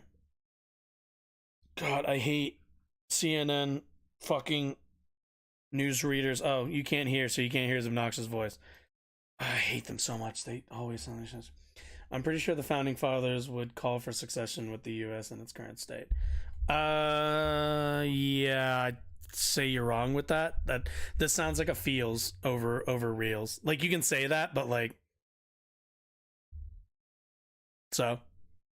Like, okay, that's nice. show how some of the If you have biggest something names more at Fox substantial News actually to argue, felt by all about the means. bogus election fraud claims that they were pushing at the same time on Fox's air. So these messages were revealed as in court filings. This is part of Dominion's billion-dollar lawsuit against the right-wing media Goddamn, the fucking picture of plastic surgery. channel. CNN senior media reporter Oliver Darcy joining us with more. So these documents, perhaps in some ways what they're revealing is not surprising to folks who work in the media, maybe people in Washington, but maybe revealing for a lot of dedicated viewers. Yeah, I think this court filing, the messages contained in it really exposed Fox News as, frankly, a propaganda machine in search of profit. No you way. see that the top executives, people like Rupert Murdoch, as well as the top hosts, people like Tucker Carlson, Sean Hannity, Laura Ingraham, they privately knew and acknowledged behind the scenes that the election fraud. Well, you guys literally piss on the Constitution daily, lol. I'm pretty sure the government of the U.S. is exactly what the founders were worried about. First of all, I don't even own a pocket constitution to piss on. But secondly, would you like to substantiate that? Would you like to come to my house and like observe me as I wake up and take my morning piss and my afternoon shit? Like, no, I'm sorry. You like I hate to tell you this, I really do, but whoever you've been talking to that has given you the perspective that that leftist or somebody like me pisses on the Constitution daily, I'm sorry. They've just painted you an incredibly what's the word? Unflattering picture of my values and my politics. I don't know what to tell you. We can have disagreements over policy prescriptions and over like policy, how to run the country. But what am I supposed to do when you're just kind of saying this stuff? What am I supposed to do? Because you're just like, let me talk to you specifically. You have this picture or you have this version of somebody who is on the left, who is a liberal, who is a socialist, who is a communist, who is whatever, that every day you think are like frothing at the mouth, waiting to like ruin the country, waiting to defund the police, waiting to do any number of things. And I'm sorry to tell you that not just have you been lied to, but like you've been lied to in a way that you can't seem to even comprehend that, maybe we just have disagreements on how the country should be ran, how we like function, how we go about elections, how we treat people of genders that maybe we don't understand. Like, there are so many things every day that Americans talk about that are complicated and messy, and there's not one clean answer all the time. But like, what are we getting out of this? You come in here and you're just like, you just want to piss on the Constitution. All right, whatever, man. What am I supposed to say to that? How am I supposed to dissuade you from the picture that you have in your head? I can't help you. And nobody you can't talk to anybody on the left because that's all you see in them. They can say anything they want, and that's all you're going to see. I can't help you. Like, you didn't mean me, then why are you coming in here and talking to in my chat about it? I'm a leftist. That's who you're talking about. You say you guys, you're talking about me. So, like, who are when it comes down to it, who are you talking to? Who's upset you so much? And who's making you upset? Who's pushing you to be that hostile? Anyway. I don't mean to pick on you, but like I don't mean to pick on you, but like honestly, you come in here and you're just like, oh well, you guys just want to like you guys want to ruin the country. What am I supposed to say to that? Like, I'm sorry, you're just wrong. Like you're just wrong. You couldn't you wouldn't even be able to substantiate any of my policy prescriptions or anything that I actually would want to like improve the country. Like, I'm sorry, like you just wouldn't be able to. And there's nothing I can say that'll change your mind because you're just going to go back to the same talking point that you had before. Like, you're just going to go, no, you want to defund the police. I don't want to defund the police. I don't want to abolish the police. No, you want to do this. I don't want to do any of that either. Like, whatever I say, you're just going to come up with the next, like bumper sticker thing. Claims being pushed by President Donald Trump's campaign were bogus. They were not true. And yet, the network allowed these claims to make its way onto their air, and they were shy about fact-checking. In fact, in one case, one of the Fox News correspondents, Jackie Heinrich, the White House correspondent, fact-checked a tweet from... Again, so who is you guys literally piss on the Constitution? Go read your last comments. You tell me who you're talking about then. Trump pushing election denialism. And behind the scenes, Tucker Carlson and Sean Hannity talked about how they could get her fired. Simply for fact-checking, for doing her job as a reporter when you're supposed to report the truth and put only the facts out there. That's precisely. I love. Okay, so let's be a little. Let's be fair to CNN while also not being fair to CNN. CNN is a corporate institution that has one sole purpose, and that is simply to push whatever the milk toast what's the word, non-offensive, let's not change anything, middle ground, both sides-y nonsense. So when they come on here and they're like, oh, well, Fox News isn't really doing news, they're doing propaganda, which is true. But CNN, you guys need to chill the fuck out with this. You guys are some paragon of good news journalism. Although I do like a lot of CNN's reporting, their commentary, and their produced news segments tend to be rather deferential to the status quo, which they would probably say isn't a bias, but it is a bias. To sit in the middle and constantly make sure that neither side can actually move the Overton window, or to enact any kind of political change within the broader electorate. Absolutely. It might not be propaganda, but let's not sit on our high horse here just because you guys defend the status quo and Fox News defends the Republican Party. Let's not pretend CNN coming in here. I always appreciate how much better they think they are, even though they're really not that much more, a bit more, but not that much more. CNN will have the knives out for two groups, Republicans, even though that's starting to become a little bit less so, and leftists, not Democrats, not centrist Republicans. Centrist Republicans and centrist Democrats, they both fucking love. But if you're anywhere outside of those centrist, very corporate wings of both party, can't have it. Precisely right. And she wasn't fired. She's still at the network. But that tweet that she did post, fact-checking the president. Do you think that the Americans right now live up to the Constitution? No, it's probably not, because the Constitution is the Constitution and our founding documents are usually describing ideals and values, something that we will, as a society, always be working towards. I don't actually think we will ever get to a point where we truly are living up to those values and to those ideals, because you can always improve.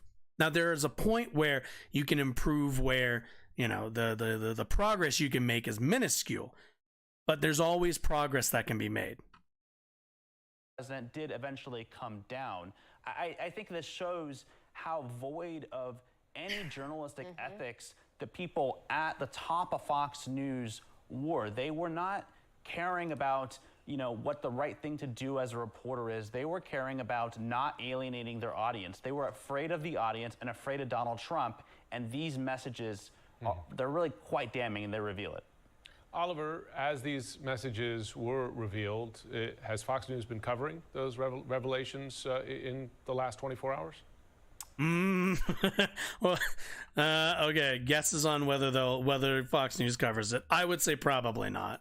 Fox News is surprisingly not covering the revelations. Whoa, crazy! In their own network, and I would also note that the Wall Street Journal, which is owned by Rupert Murdoch, has also not covered this as well. Fox News, I should say, is accusing this God, what a Dominion piece of shit. cherry picking quotes in this court filing. But you know, I'll be the one to say it, and I'm okay with saying it. The idea that people like this guy live long lives just really proves the unfair nature and the randomness of life. Like, Rupert Murdoch, piece of shit, definitely has deserved to die for like the longest fucking time. But unfortunately, he has carried on. Meanwhile, I'm sure there's people in like everybody's family who contribute more good to other people's lives that like die super early deaths. Like, the unfair nature of death, unfortunately. I went through it. I mean, it's hundreds of pages, and they lay out a mountain of evidence that is really an indictment of the network. So in part of that, too, we've been pointing out in some of this, Tucker Carlson pointing out Sidney Powell is lying, by the way. I caught her. It's insane. Jeez. Laura Ingraham says Sidney is a complete nut. No one will work with her. Ditto with Rudy. Carlson actually says it's unbelievably offensive to me. Our viewers are good people, and they believe it. That one really sticks with me. Our viewers are good people, and they believe it. So if I remember correctly, like, Dominion has like a lawsuit out for Fox News. Oh man, what if like Dominion just fucking like folds Fox News? That would be, let's be clear, that would be the best thing for the country. I am rooting for Dominion. For once in my life, I am rooting for the large corporation in this case, to kill the other very large corporation. And we're going to keep spoon feeding what we know are lies to them? It's so, I mean, Tucker Carlson, despite saying these things, went on air last night after this court filing had come out. He went on air last night and cast out on the 2020 election at the top of his program. This is what these people do. They don't care about the facts. They know behind the scenes that the election was not rigged, that it was not stolen, and yet, in search of profit, in search of power, they go on air and feed the audience this nonsense. And they know it's nonsense. There's also a problem with capitalism, by the way. I don't know what there is to say about it, but it does expose this network as not interested in the facts, not interested in the truth. At the end of the day, Rupert Murdoch, who owns these corporations, is the person who is handing down the "you're going to lie to people because I want more money." This is why in a capitalist system, like, whenever I talk about like the system of capitalism versus the system of socialism, it mainly comes down to priorities. And in the system that we have now in the United States, and quite frankly all around the world, capitalism is based around the accumulation of wealth, right?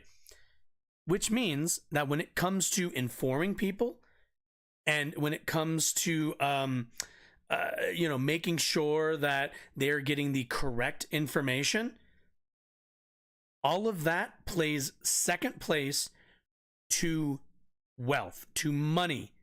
That's it. That's the only thing. And for Fox News, it's viewers. So they know that if they tell their viewers what their viewers want to hear, which is the election was stolen, which was this, which was that, there was all this fraud, even though nobody can seem to prove any of it, yada, yada, yada, all this stuff, they know that if they feed their audience this, what's going to happen? Their audience is going to keep watching it, keep getting riled up, keep tuning into Tucker Carlson. They tell them the truth, they're going to be deflated. Their bubble will be burst. And it's why Fox News will never, ever be a reputable news organization, let alone a source for real information. They will always be fake information because they're not in the business of information distribution. They're in the business of money making, of garnering views, of selling ad space. That's what they're there for. Not for news, not for information, not for any of that. They're there to make money. But interested in telling the audience what they want to hear so they don't lose it. And above all else, holding on to that audience, right? They don't want to lose those numbers. They don't want to lose the eyeballs, the advertising revenue, the numbers. The numbers, Mason. It's always, always, always the numbers. Always remember that. There is never a time, we're actually not going to do this one mainly because we don't need to. It is never not going to be the numbers. Like, this is a hope. This is a hope that I can only make, is that Dominion, the voting machine maker, whatever, can utterly bury Fox News under litigation and put it 6 feet under. That's the best thing for America. If we're talking best thing for America, that's the best thing for America. But either way, yeah. No, I can't say I'm super shocked. You know, what's funny to me also is like CNN is coming to this whole, oh my God, can you believe like Fox News is a propaganda institution and not a not a reputable news distributor, to which it's kind of like, yeah, no shit. We have known this for literally ever.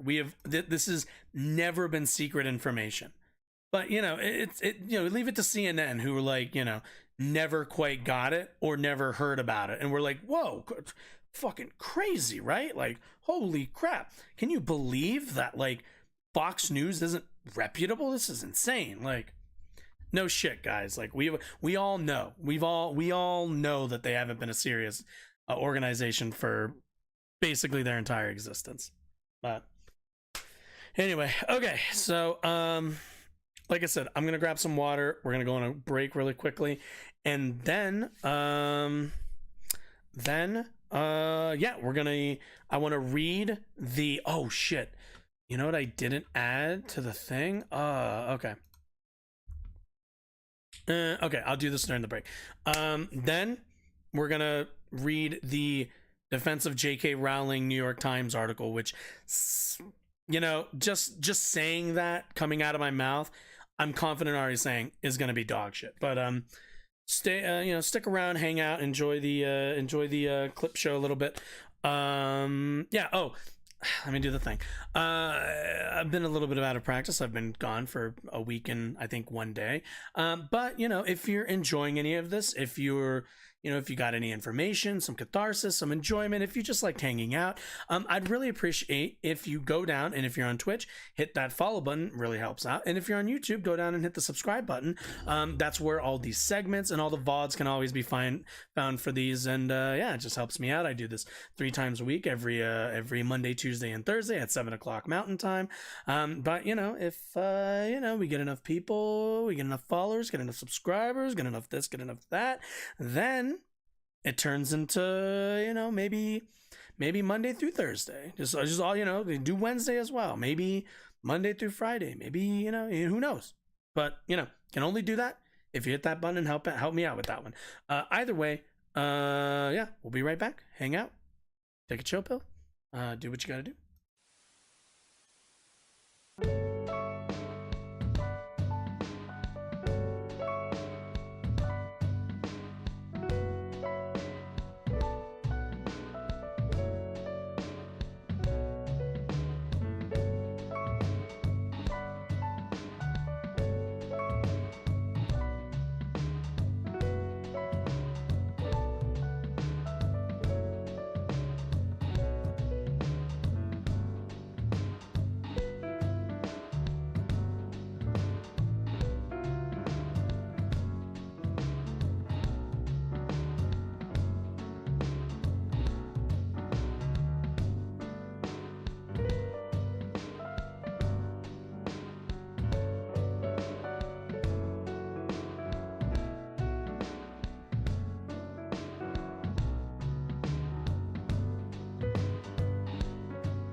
then hit that button, and we're back, and we're back, and we're doing the thing, and I'm gonna check something really quick.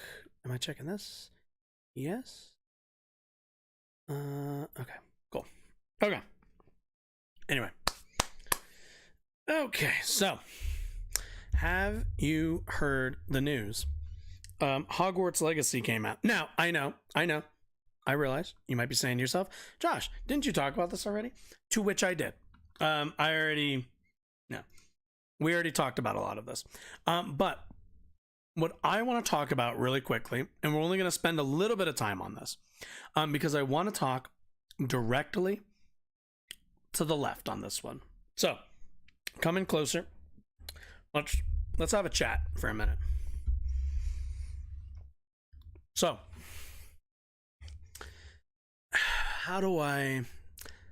let's start this. Hogwarts Legacy is a video game taking place in the wizarding world created by J.K. Rowling, known TERF, known transphobe. There are millions of people who bought this game, are playing it right now. There's streamers who are streaming it. Are all of those people transphobes? I would presume that your answer is no. Because unless you think that buying a video game about wizards is somehow emblematic of anybody's stances on trans rights, you would think that sounds a bit ridiculous, right? Like, how many things do you buy every single day that go to that go to benefit a owner, a creator, whatever, of dubious moral value? Happens all the time, right? So, over the last 2 weeks or so, the left has been having a lot of trouble with distinguishing between transphobic beliefs and purchases. This is rather simple. It's a video game. It's not really... It's a video game. People play them. There are people who make them. And unfortunately, what we've run into is the left shooting itself in the foot a lot on this specific case. There was a nominal boycott that was never going to work. There was a ask of people to not buy the game to, confirm their status as an ally to the trans community. That didn't really do much. What this amounted to was the left buying in and validating J.K. Rowling's framing on her own work. Because you see, J.K. Rowling believes that everybody who bought Hogwarts Legacy agrees with her and holds the same TERF opinions that she holds, or herself holds, right? And instead of letting people buy the game and vocally either vocally disagree or disagree through ignorance, arrogance, or just general, if you ask somebody, do you think this is okay of her to say or whatever, most people would say fuck no. I just like Harry Potter. That's it. I don't give a fuck about J.K. Rowling. Instead of allowing people the space to be able to enjoy whatever video game, whatever piece of media that surrounds the wizarding world, instead the left decided to turn this into a internal little faction war, and it got us nowhere. At the end of the day, the boycott was never going to work, meaning we framed everybody who bought the game as opposed to us. We turned off normal people, made ourselves look petty, and in the end only created infighting. I want to go over, I haven't watched it yet, but I want to go over, because this was kind of at the center of it. I want to go over quickly before we get into the rest of the stuff, because I want to talk, like, I want to get this, like, at the very least a little on the record. But I want to go over the Girlfriend Reviews response, because they made like a Hogwarts Legacy video. I want to go over that and just kind of talk about it a little bit. To put it really upfront and plain, disappointed in a lot of people, and disappointed as a leftist in the broader community that I find myself a part of. I really, unfortunately, have no other way to describe it other than disappointment. There are people who, quite frankly, need their hand held a little bit more than others, I think. And there are folks that I think ask a lot of not even just communities, of like a random swath of individuals that they don't know personally, that they don't know, to pass these purity tests. And we need to stop that. But let's get into this video, and let's kind of talk about this. Then we go and attack the right. But we need to do this part. This is Girlfriend Reviews. It's a comedy show about video games, but every now and then, a game comes along that just doesn't make us feel very funny. Hogwarts Legacy is one of those games. Our footage is hilarious. There's no horse. What is happening? Oh no, it's magical. It's magic. Oh I yeah, forget. it's a magic game. It's Sorry. fine. It's fine. It's fine. The punchlines practically write themselves. What is that?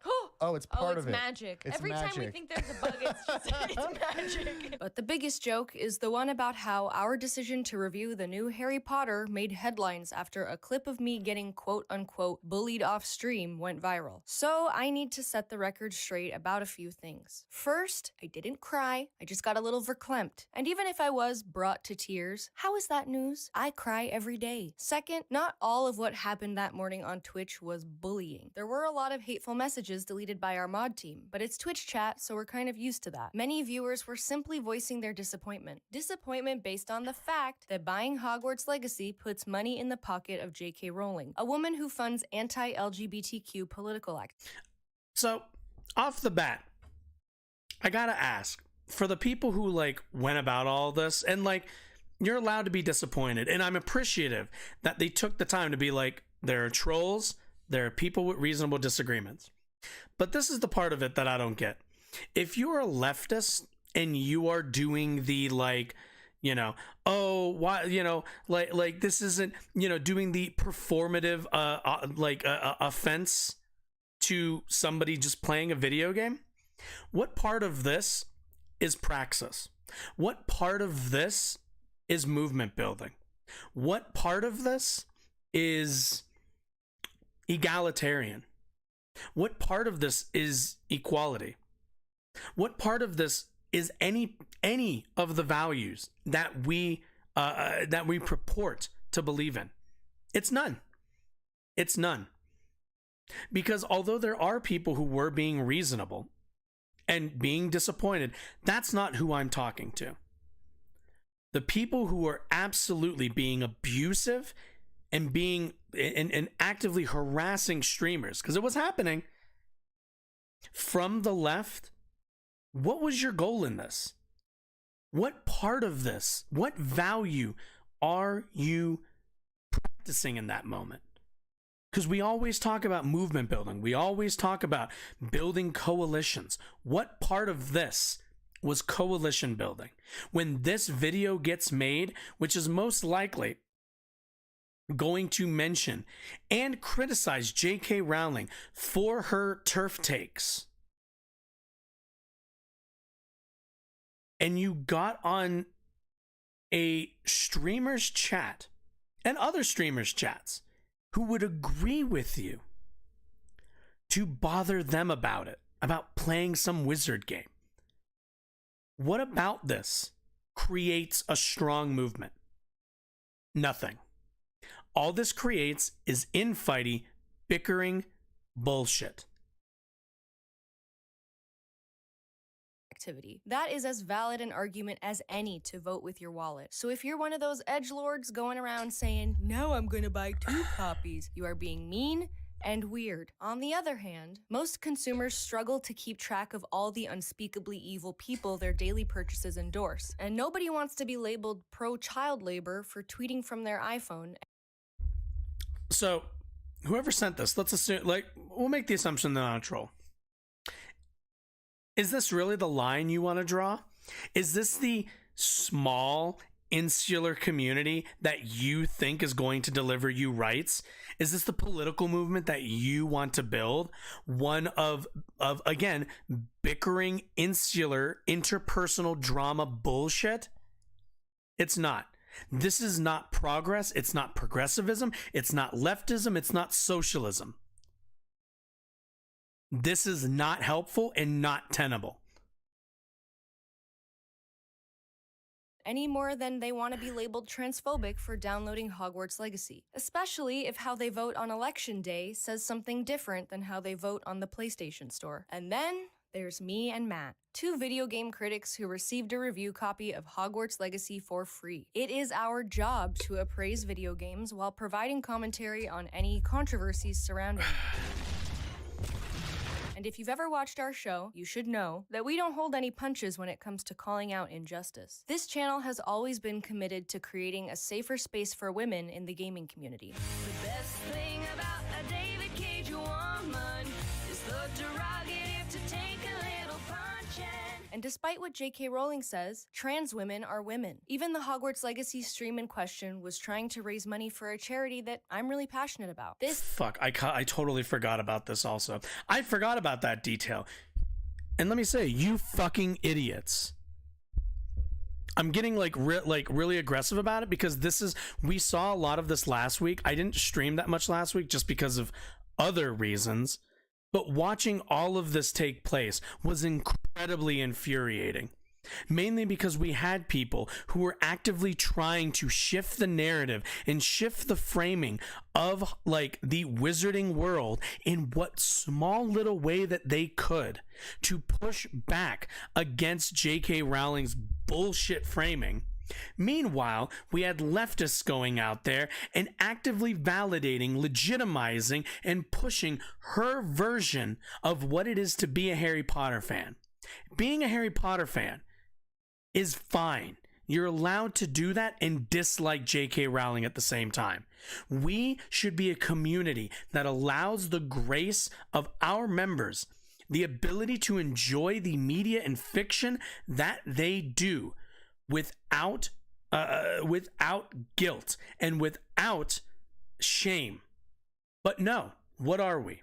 What did this do other than to paint the leftist movement, the trans community, the LGBT community as fragile, thought policing assholes? This became an entire narrative online, and certainly you have to figure, made people think a little bit, made people maybe reconsider how charitable they're going to be next time they go out and vote for or against trans rights. This isn't material outcomes based. This isn't anything. This is people getting in their fucking feelings and putting that above proper political action and political messaging for that matter as well. This is why I cried, almost cried, when fans, randos, and trolls overwhelmed us with accusations of transphobia. If you're one of those people, I love you, but brace yourself, because the main reason I wanted to grapple with Hogwarts Legacy Oh, cringe again. Some lovely racism. Love it. is that I am a Jew. Shalom, my mishpucha. And yes, J.K. Rowling is transphobic, but Hogwarts Legacy in and of itself evokes hallmark anti-Semitic propaganda that I should not need permission to investigate. Unfortunately, Hogwarts Legacy's money-grubbing, hook-nosed caricatures did not make me feel anywhere near as villainized or unsafe as being put on a list for which I have received nonstop intimidation to be silent. Oh yeah, whoever made this fucking website, there's a part of me that kind of feels like this is a fucking op, which it most likely is. For anybody who fell for any of this, like through like dubious means, this was a right-wing op to a degree. Like, you have to figure there are right-wing trolls going into these communities and actively stirring shit. And whoever made this website is either a leftist with a real fucking lack of knowledge of how leftist movement and organization works, or B, they're just some shit-stirring op right-winger that you all perfectly played into. Like, and again, this is not going out to any of the people who were disappointed or had reasonable disagreements. I'm not talking to you. I'm talking to, and again, I'll be specific, the cringy, you're a transphobe, you're not an ally, the cringy folks who cannot deal with even the smallest out-of-line action within a coalition. Like, this is, again, untenable. Makes the entire movement look bad and will not bring you trans rights any faster.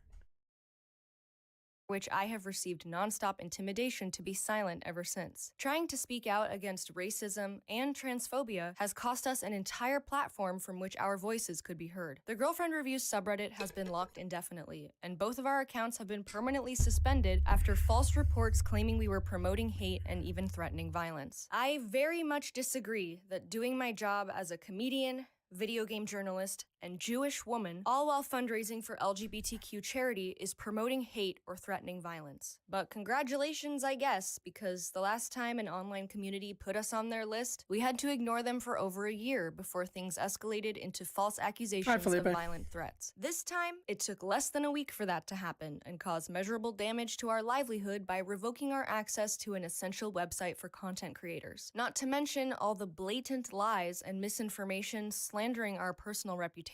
That's right. According to this article and the scary amount of people regurgitating it, Girlfriend Reviews are a couple of pedophile defenders. Love it.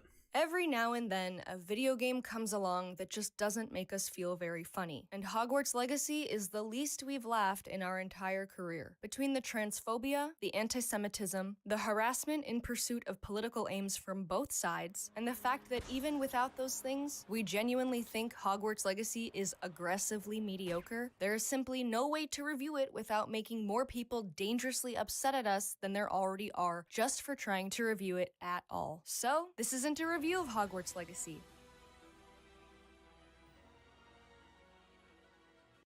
Glad I watched that. Yeah. Can we stop? Like, genuine question. Can we stop with this? Like, again, did you think any of the people, you know, in the comments section, any of the people, did you think, like, was that like action you're proud of? Do you think you did anything? No. It just felt good. And we need to, as a movement, be less obsessed with what feels good and more interested in what will bring us the political outcomes that we want. Feeling good. I say this a lot of times. when it comes to people with some of the force the vote crowd.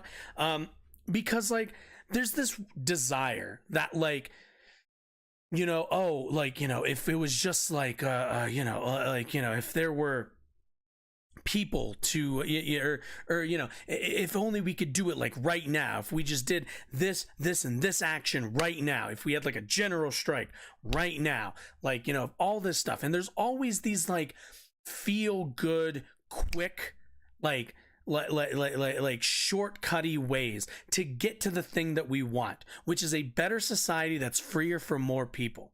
But here's the thing that's here's the thing that's like hard and that I'm never gonna lie to you about. And this is all this shit, rights, like civil rights, same with economic rights, same with any of this stuff, takes time, a lot of effort, and more importantly, a lot of fucking discipline. And this is not disciplined. This is lashing out. This is being childish. This is being a movement that's not inclusive. That's not that's not egalitarian. That's not fucking any of the values we purport to care about. None of them. And it's not just about girlfriend reviews. I saw a bunch of other streamers also get shit. Hassan, the largest politics streamer on Twitch, did not play the game on stream simply because he didn't want to have to deal with the harassment. We can say like, oh, there's going to be like, right-wing trolls, and there were. But let's be clear, a lot of this came from our end, and a lot of it is rather shameful.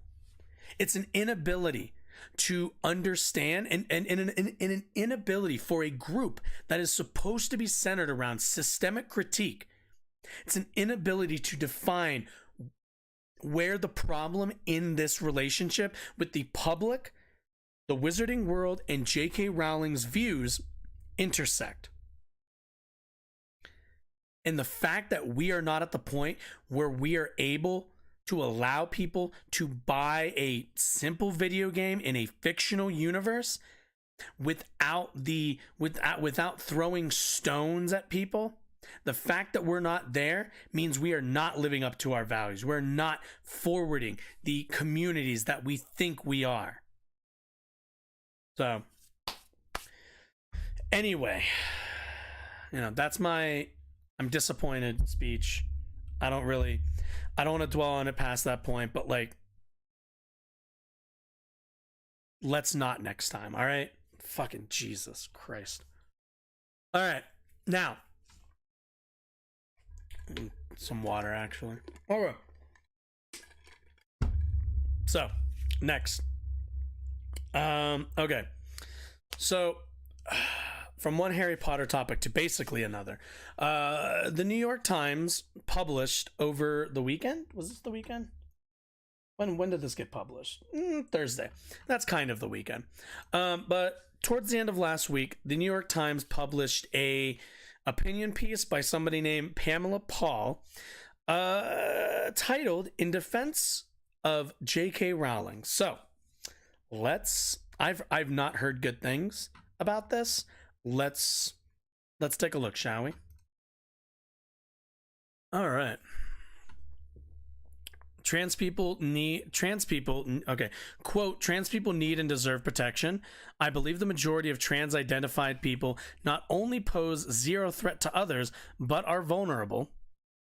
I respect every trans person's right to live any way that feels authentic and comfortable for them. I feel nothing but empathy and solidarity with trans women who've been abused by men." Why not just trans women in general? But okay. "These statements were written by J.K. Rowling, the author of the Harry Potter series, a human rights activist, and, according to a noisy fringe of the internet and a number of powerful transgender rights activists and LGBT lobbyist groups, a transphobe." Yes, she is a TERF. Yep, that does track. "Even many of Rowling's devoted fans have made this accusation. In 2020, the Leaky Cauldron, one of the biggest Harry Potter fan sites, claimed that Rowling had endorsed, quote, harmful and disproven beliefs about what it means to be a transgender person, letting members know it would avoid featuring quotes from and photos of the author." Okay. "Other critics have advocated that bookstores pull her books from the shelves, and some bookstores have done so. She has also been some bookstores." So like what, local places? Okay. "She also has been subjected to verbal abuse, doxing." I've heard of the doxing. Her address is rather public, so okay. Let's see. "She has also been subject to verbal abuse, doxing, and threats of sexual and other physical violence, including death threats." "Other critics have advocated." Now in rare and wide-ranging interviews for the podcast series The Witch Trials of J.K. Rowling, which begins next week, Rowling is sharing her experiences. "I have had," quote, "I have had direct threats of violence, and I have had people coming to my house where my kids live, and I've had my address posted online," she says in one of the interviews. I've had what the police anyway would regard as credible threats." Is that like new? Not to say that none of this happened, but like as a public figure, is that not like kind of par for the course. Like, I would, if you had told me J.K. Rowling didn't get any of these things before 2020, I would be rather shocked. This campaign against Rowling is as dangerous as it is absurd. Well, I'm glad that they put this in the opinion section. The brutal stabbing of Salman Rushdie last summer is a forceful reminder of what can happen when writers are demonized. And in Rowling's case, the characterization of her as a transphobe doesn't square with her actual views. So, okay, I'm going to assume that this article, because they decided to put all of these pro-trans quotes up here in the front, I'm going to make the assumption that what they're going to be playing at is the classic, but they've said they've said nice things before. How can they be a transphobe if they've said nice things before? To which it comes down to material outcome. J.K. Rowling has gone out of her way to actively fight against things like bathroom bills, which if you don't know, trans people who don't go into we'll take trans women as a good example. Trans women, since that's the one they always seem to be obsessed with, trans women who are forced to go into men's rooms are at an exceedingly high percentage a risk of assault or abuse by the men in those restrooms, right? Whereas trans women who go into women's restrooms show absolutely no propensity toward assault or battery or sexual abuse in those spaces. To put it plainly, the critique that J.K. Rowling and others make, and others like her make, is that having trans women in women's restrooms makes them uncomfortable, but they have not yet been able to point to any harm committed by that community. What they have been able to point to are cisgender straight men assaulting women in bathrooms, which they would have done either way, because they obviously don't have an interest in the law. So the idea that this is a problem borne out by trans people is simply false.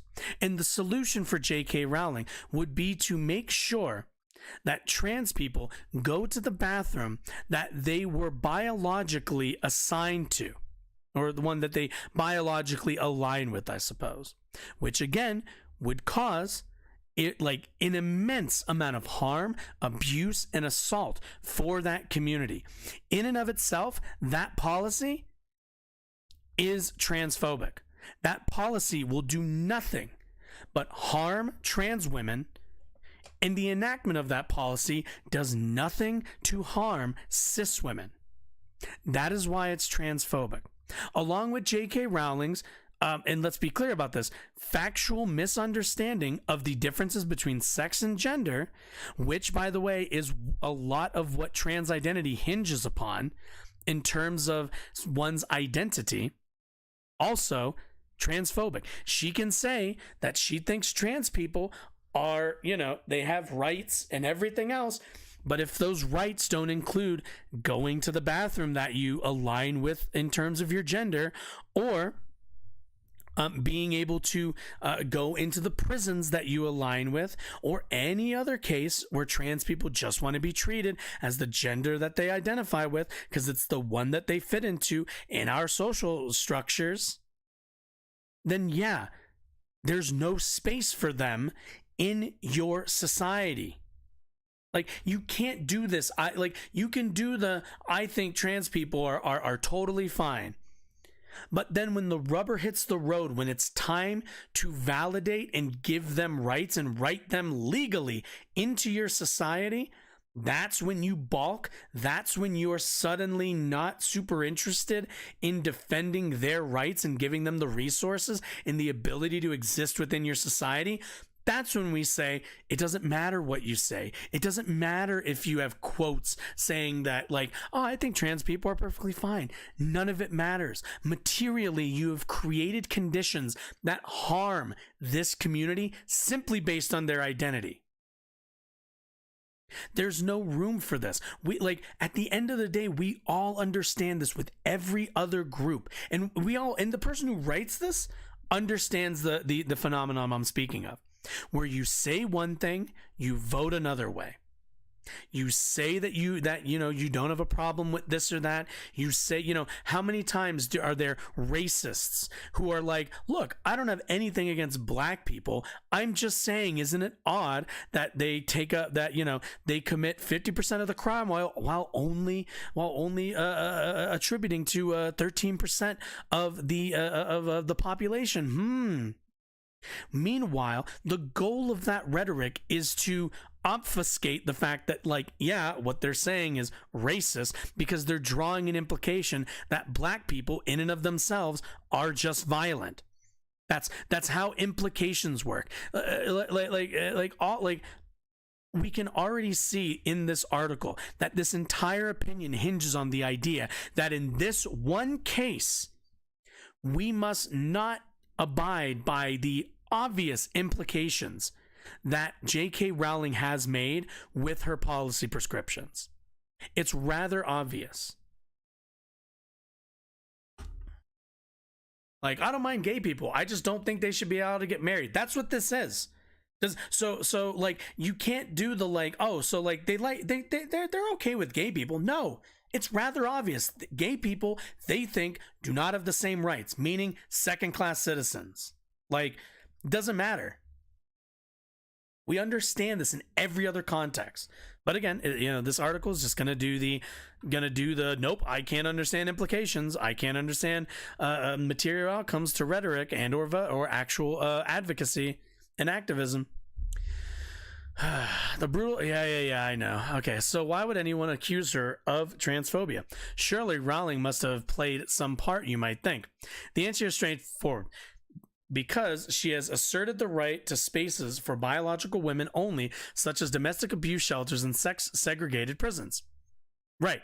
So if you're a woman, if you're a trans woman, and you are battered by your cis boyfriend, then you can fuck off and you're not allowed in women's domestic abuse shelters. Funny, because didn't she just say, I'm sorry, didn't Joanne just say, I feel nothing but empathy and solidarity with trans women who've been abused by men?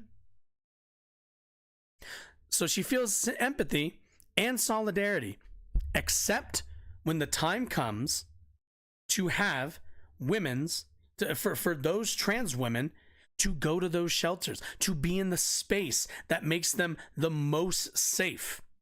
Like, it's just doublespeak. It's just doublespeak. She just says that the opposite opinion that she holds, and then does the thing that she actually believes, which is that trans women aren't women. They're men dressed as women. That's why they can't be in. Women's abuse shelters. That's why they can't be in women's prisons. Like even though. Is there any statistic in which trans women commit a disproportionate amount of abuse within women's prisons? Do you think that statistic? Do you think that study has been done? Do you think there's any significant evidence? No. All it is is vibes. That's all this is. It's just vibes. It's icky. I don't like it. That's all this is. It's no different than Ben Shapiro getting icky about black people or icky about WAPs. Like that's all this is. Yeah. What else? Domestic abuse, sex. Yeah. And it's always biological women, to which at the end of the day, she would include what? Trans men, which are trans. So trans men are women then. Which means, again, trans people don't exist then. They're not the actual identity that they purport to be, which again would be transphobic. Okay. Because she has insisted that when it comes to determining a person's legal gender status, self-declared gender identity is insufficient. Okay, yeah. So you literally can't be trans then. How is this any different from transphobia then? Like, if in her worldview you can't be trans, how else do we describe that then? Because she has expressed skepticism about about phrases like people who menstruate menstruate. Why do I have such why I don't know why I have trouble saying that. Menstruate in reference to biological women. Yeah, because trans men could technically menstruate. Like that's kind of yeah. Also, who cares? Why do you care if somebody says this? Like, why does it matter? It's like when people got up in arms about, like, when somebody said birthing people. It's like, and they're like, you mean mothers? Like, well, no, mothers are very different from birth. There are people who give birth who aren't mothers. Like, the fuck are you talking about? Let's see. Because she has defended herself and by far, and far more important, supported others, including detransitioners and feminist scholars who have come under attack from trans activists. Yeah, because they're also probably, if they are feminist scholars, they're probably TERFs, which again are trans exclusionary radical feminists. They're feminists who do not include trans people in their movement because trans people are not, they're just not part of their movement. You can't allow for trans men to be part of your movement because then you would be saying that they're women, which they're not. And you can't include trans women because you think they're men, even though they're not. So you can't have trans people, like, you know. And at the end of the day, her defending herself is not her, like I love when they do this, like, oh, she's just defending herself. It's like, yeah, defending herself by doing what? Saying stuff like, oh, you know, people who buy Hogwarts Legacy are validating my political opinions and prove that public opinion is on my side. Like, yeah, that's what she does. She literally implicates fans of her fictional universe to validate her points, which is also a piece of shit activity. But like, that's not defense. That's like hostage taking. That's like actively like really harmful and very bad. I mean, also why the left should not have ever validated or legitimized that argument. Let's see. And because she followed on Twitter and praised some of the work of Magdalene Burns, a lesbian feminist who had made incendiary comments about trans, so a transphobe. I don't like it always comes down to like Magdalene Burns. We're gonna you can't criticize her because she's a lesbian feminist. She just happened to say some transphobe shit. It's like, no, she's a transphobe. I don't give a fuck if you're a lesbian feminist. I don't give a fuck what you are. If you're a transphobe, you're a transphobe. No amount of a little qualifier, little identity traits is gonna get you out of you're just a transphobe. Like, I don't know what to tell you. You might disagree, perhaps strongly. I do, actually, with Rowling views and actions here. You may believe that the prevalence of violence against transgender people means that airing any views contrary to those of vocal trans activists will aggravate animus towards a vulnerable population. So, it's not that I believe that the prevalence of violence means that airing any of the views contrary to the vocal trans activists will aggravate animus towards a vulnerable population. It's not airing any views contrary. What it is her activism and her using not just her wealth, but her influence as let's be clear, an elite. She has a lot of money. She can use that for political donations. She is able to move the political needle through those donations. Therefore, she has a pretty easy way. You know, it'd be one thing if J.K. Rowling was some dumb bitch on the fucking corner on top of a fucking soapbox yelling all her turf shit. Guess what? We would all say that person's fucking stupid. Who cares? Because at the end of the day, they have no ability to disproportionately influence the political body that they live within. But that's not the case for J.K. Rowling. J.K. Rowling has money, has influence, has power.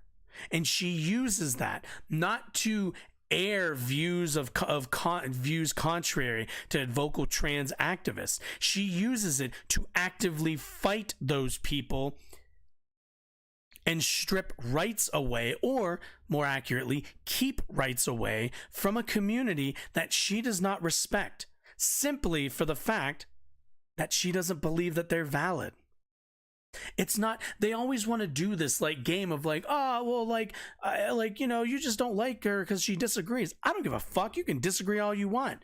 There's a million other people who probably agree with her and disagree with me. That's fine. What I have a problem with is people who have a disproportionate amount of power using their wealth and influence to put the thumbs on the scales of public opinion and to drive public opinion against marginalized communities. It's no different than what the Nazis did. Do you think the Nazis thought that they, you know, when we describe like Nazi propaganda like against the Jews, you realize that like they would always frame it in the early days, at least. You always want to frame these sorts of things like, oh, you know, we're just pushing back against the prevalence of Jewish individuals in banking, and isn't it a bit weird? And suddenly you get to the point where, well, gee, howdy, we seem to just, you know, we kind of rounded them all up because, they've been kind of, ruining the country and like doing all the rest of them, and we just took them to the gas chambers and we like took care of all that situation. Like, at the end of the day, what we're describing is not her just going on Twitter and just mouthing off on, she is not just giving her opinions. She is actively moving people, moving voters to her side against a marginalized group. They said what did they say? Let's see. Where's the thing? I remember, where was it? I think it was like detransition. There's supports yeah. Where is it? Defended herself more. Yeah, here it is. Far more important, supported others, which are other transphobes, including detransitioners and feminist scholars. So the reason why they want to draw some equivalence between detransitioners and feminist scholars is mainly a way to be like, no. Look, like feminist, we all like feminist scholars. They believe in women's rights and all the rest of the stuff. And then pair that with detransitioners, which are absolutely people who exist. There are people who transition and then decide it's not for them. And guess what? Those people have as much of a right to detransition as the people who don't transition have to stay the way that they are. But most of the time, when we talk about detransitioners as a movement, they take up an infinitesimally small amount of actual trans people, but they get signal boosted because they are part of the narrative. They are used as a narrative by people like J.K. Rowling to push her, isn't being trans dangerous? Isn't it like not good? To push all of her stuff. She uses these people to launder her transphobic opinions by pulling somebody from the trans community who detransitioned for their own reasons and using them to validate all of her opinions, even though most of the time, if you actually look, I believe the numbers for reasons why people detransition have almost nothing to do with their actual them double second guessing their transition. It mostly comes down to the community that they're in and their ability to actually socially transition, or if they're getting a lot of hate and threats and everything else, they might turn back from that. That's not okay. And that's most people who detransition. But there's this small little group of people who can be exploited for the rights campaign against trans people that get signal boosted from folks like J.K. Rowling. Anyway. Okay, let's see. But nothing Rowling has said qualifies as transphobic. She is not disputing the existence of gender dysphoria. That's... okay. She has never voiced opposition to allowing people to transition under evidence-based therapeutic and medical care. So only within the boundaries that she's comfortable with. Let's be really clear about that. She will only validate you if you fit into the specific reasons that she is comfortable with. Does that sound like equal treatment? Yeah, she is not denying transgender people equal pay. Okay, she is not denying transgender people equal pay or housing. Not explicitly, but if you're trans and there aren't laws to protect you and there aren't hate crime laws to protect you from hate crime and from discrimination, then anybody then yeah, they're gonna have trouble getting equal pay and equal housing. At the end of the day, trans people need to be written in a legal sense into the legal identifiers for women and for men, for, like, you know, to be able to apply to the way that we've written hate crime laws. So, like, yeah, like, there is no evidence that she is putting trans people, quote, in danger, as has been claimed, nor is she denying their right to exist. I mean, she's not denying their right to exist, just not a right to exist under the framework that everybody else does. Like, simply put, J.K. Rowling is like, you can exist, you just can't exist the same way that everybody else does, which would be called inequality, dipshit. And also the whole in danger part. We already talked about this. She doesn't support, trans women going into women's restrooms, which puts trans women at an increased risk of abuse and assault in men's restrooms. Same goes for women's prisons. The exact same dynamic we see in women's prisons. Trans women who go into men's prisons are at a much higher risk of being assaulted and or being raped, assaulted, whatever that might be. That would be what I call in danger.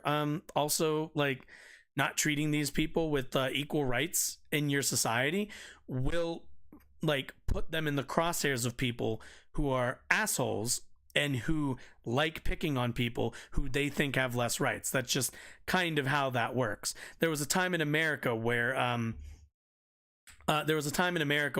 hate crimes committed to Muslims, but, like, it's mostly brown people generally, went up because there was a devaluing of their social value in our society. Like, that's kind of how this works. You devalue somebody, you make them kind of an other, and, you know, every once in a while one of them gets stabbed, like Brianna Gray, or Gay, I think it's Gay, Brianna Gay or Jay, I don't remember, I don't know how it's supposed to be pronounced, but, like, you know, somebody gets stabbed for being trans, possibly. We don't know the full details for that, but, like, you know, stuff like this is not uncommon for trans people. Take it from her former critic, E.J. Rosetta, a journalist who once denounced Rowling for her supposed transphobia, was commissioned last year to write an article called 20 Transphobic J.K. Rowling Quotes We're Done With. After 12 weeks of reporting and reading, Rosetta wrote, "I've not found a single truly transphobic message on Twitter," she declared. "You're burning the wrong witch." Yeah, this person's stupid. I'm okay with that. This person sounds fucking stupid. Mainly because, again, let's remember here, this is just, hey, she's said nice things before. How can she possibly, like, we understand this in terms of race. It's not really hard to understand. Let's see. For the record, I too read all of Rowling's books, including the crime novels written under her pen name Robert Galbraith, and came up empty-handed. Those who have parsed her work for transgressions have objected to the fact that in one of her Galbraith novels she included a transgender character, and that in another of these novels a killer occasionally disguises himself by dressing as a woman. Needless to say, it takes a certain kind of person to see this as evidence of bigotry. Ah, yes, here's some evidence, and then you read it and go, no. Like, I mean, that's fine if you have a stronger argument, but you can't simply hand wave it and be like, nope, it's just not, because I don't think it is. Like, all right. This isn't the first time Rowling and her work have been condemned by ideologues. For years, books in the Harry Potter series were among the most banned in America. Many Christians announced the book's positive depiction of witchcraft and magic. Some called Rowling a heretic. Megan Phelps Roper, a former member of the Westboro Baptist Church and the author of Unfollow, a memoir of loving and leaving extremism, says that she appreciated the novels as a child, but raised in a family notorious for its extremism and bigotry, she was taught to believe Rowling was going to hell over her support for gay rights. Phelps Roper has taken the time to rethink her biases. She is now the host of The Witch Trials of J.K. Rowling, the podcast based on 9 hours of her interviews with Rowling. The first time Rowling has spoken at length about her advocacy, explores why Rowling has been subjected. So is this just an ad for her upcoming podcast? That's what this is, right? Like, you wrote this because you wanted to write like hey, like, here's like a really weak defense article that's just going to hand wave every actual point. You should go listen to this podcast that she's doing sometime in the near future and hear her opinions on that, where she can also launder her opinions and pretend that she's not transphobic. Like, at the end of the day, it's like, oh, she's gonna have somebody who's not going to push back on her and mostly agree with her. Whoa, fucking crazy. Explores why Rowling has been subjected to such wide-ranging vitriol despite a body of work that embraces the virtues of being an outsider, the power of empathy, towards one's enemies, and the primacy of loyalty towards one's friends. Cool. The podcast, which also includes interviews with critics of Rowling, delves into why Rowling has used her platform to challenge certain claims of so-called gender ideology. Ah, yes, the classic. Such as the idea that transgender women should be treated as indistinguishable from biological women in virtually every legal and social context. Yep. Would you like to make an argument as to why that's not the case? Or is this just gonna be why both her fans and her fiercest critics have asked, would she bother her to take such a stand knowing that attacks would ensue? Who cares? If you can't stand by your opinions, then that sounds like a skill issue. I don't care. Every day I get on here and I yell my opinions. And I accept whatever comes of that. It's called having a spine. Let's see. But yeah, like, okay.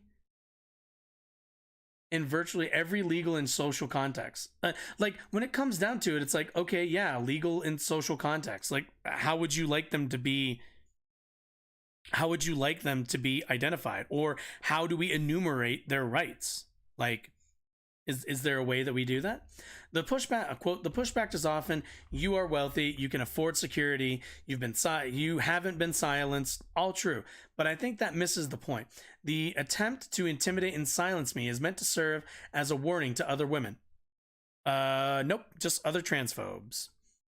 With similar views who may also wish to speak out, Rowling says in a podcast. So I always love this because, like, people like this also always need to be like the vanguard of whatever opinion they hold. If they held the opinion that like fucking Frosted Flakes are better than Cheerios, and somebody was like, you're a dumb fuck, that's obviously incorrect, she would be like, this is an attempt to silence other people, other women who prefer Frosted Flakes over Cheerios. Like, no, you don't speak for all women. Please shut the fuck up.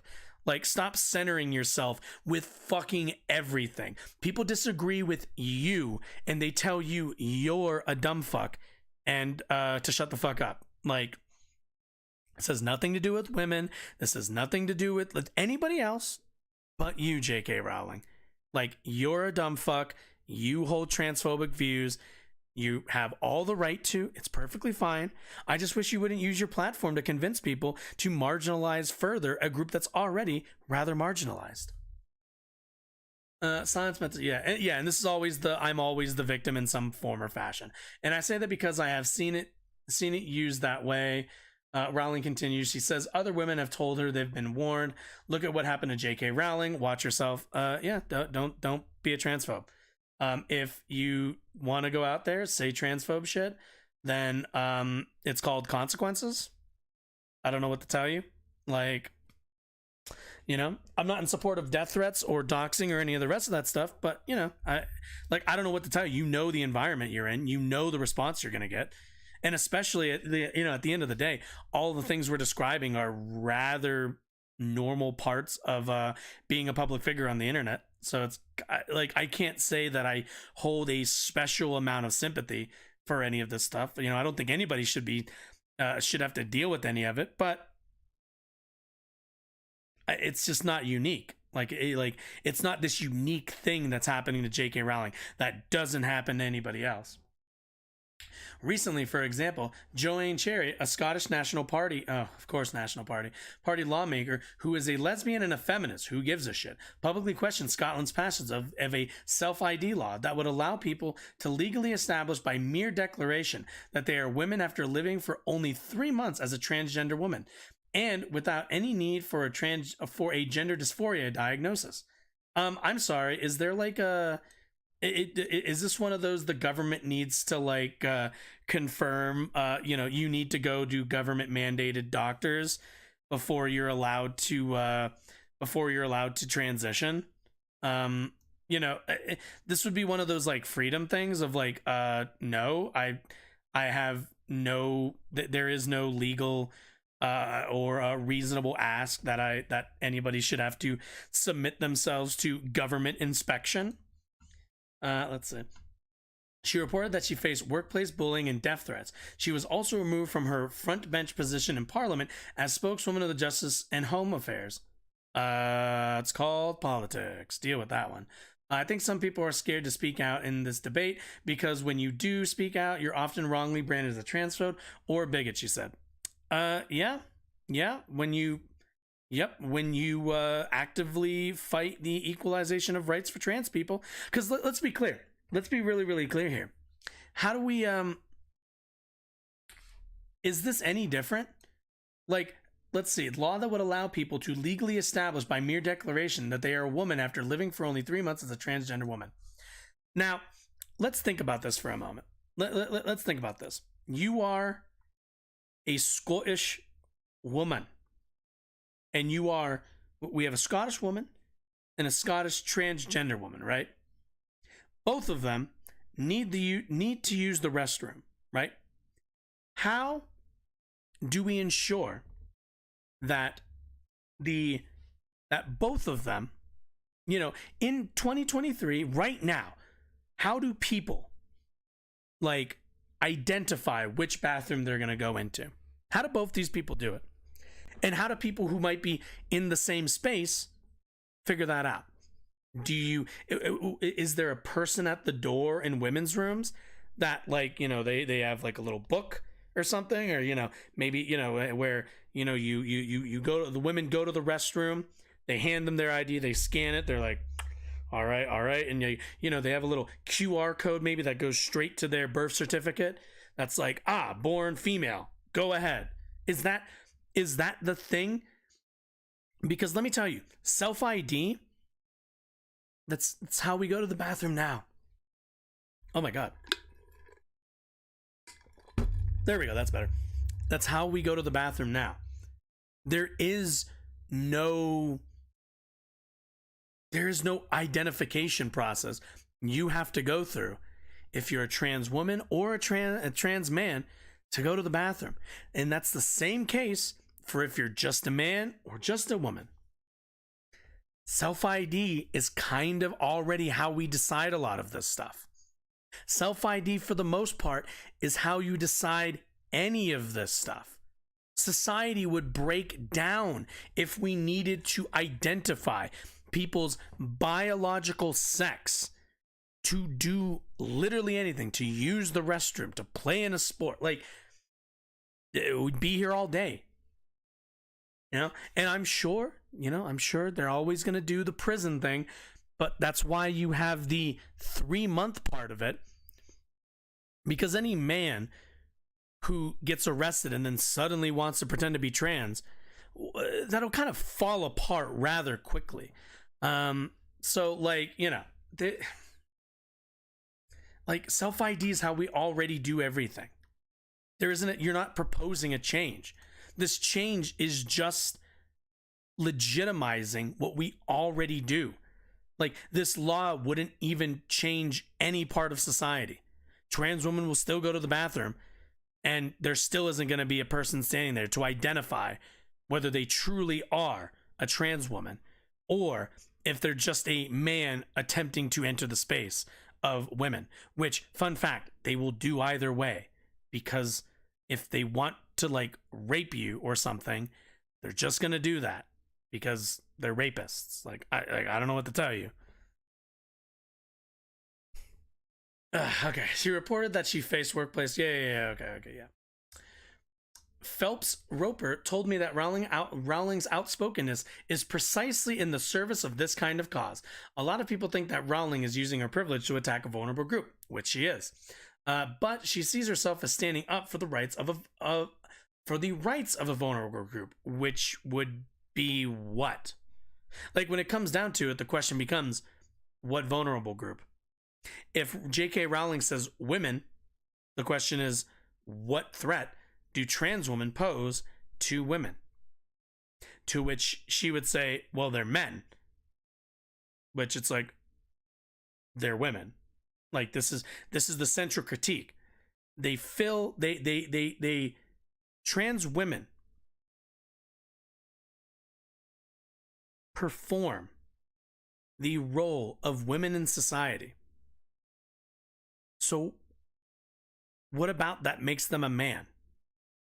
Like, they're and this comes down, again, let's be clear, this comes down to J.K. Rowling's history with domestic abuse.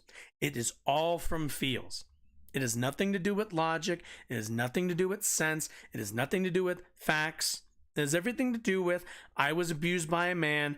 I think trans women are men. Therefore, I worry that I'm going to be assaulted. Even though when we're talking about like social, what's the word I'm looking for? Socialization, when we're talking about the social like role people play, that's going to determine more of those like violent characteristics than anything else, to which trans women are going to be closer to women. So, like, what are we talking here? Rowling Phelps, proud of views speak out of responsibility and an obligation. She's looking around and realizing that other people are self-censoring because they cannot afford to speak up. But she felt she had to be honest and stand up against the movement that she saw as using authoritarian tactics. So, again, with this article, they use this quote. The question becomes, what's authoritarian about it? They've said this entire time that J.K. Rowling isn't transphobic. They've said this entire time that her movement is inclusive of trans people, but they just don't think trans people should be legally basically written into the laws. So tell me now, what's authoritarian about being like, hey, we need trans people need to be able to go to the bathroom, so yeah, we'll just make it so as long as you've been trans for 3 months, then you're fine to just use the restroom. It's fine. It's not really a big deal. It's just restrooms or whatever it might be. But, to J.K. Rowling and to others, they're like, that's authoritarianism, which begs the question of like, you don't really know what authoritarianism is, do you? Because pretty much anything that you disagree with is going to get labeled as authoritarian. Like, none of this makes any sense. Also, I don't know what authoritarian tactics also, I'm like, which are what exactly? She does realize that to be an to use authoritarian tactics, like when you're invoking this, it's like you have all the power in this conversation. You understand that you have outsized power in this relationship. Like, as Rowling herself notes on the podcast, she's written books where, quote, from the very first page, bullying and authoritarian behavior is held to be one of the worst of human ills. If you actually want to go back and read her books, they're also rather essentialist in terms of like Slytherin students are just evil. Like, they are every evil trait and they're all just evil. But there's like no reasoning why. It's that all of these things build up to be they're evil. Like, you can't be a Slytherin and a good guy when it comes down to it. Those who accuse Rowling of punching down against her critics ignore the fact that she is sticking up. Yeah, again, it's like, it can't be punching down. She's a woman and she's holding fringe ass, what's the word? Transphobic views. Even though, yeah, she's punching down because she has power. Let's see. By sticking up for those who have silenced themselves to avoid, yes, the silent majority argument. Yes, very familiar. Public vilification and threats to physical safety that other critics of recent gender orthodoxies have suffered. Social media is then leveraged to amplify those attacks. It's a strategy Phelps Roper recognizes from her days at Westboro. We leaned into whatever would get us the most attention, and that was often the most outrageous and aggressive versions of what we believed. And maybe a sign that's also not authoritarianism. That's called what's the word? That's called messaging. That's not authoritarian. That's messaging. It may be a sign of the tide turning that, along with Phelps Roper, several like-minded creative people, though generally those with the protection of wealth and strong backing from their employers, are finally braving the heat.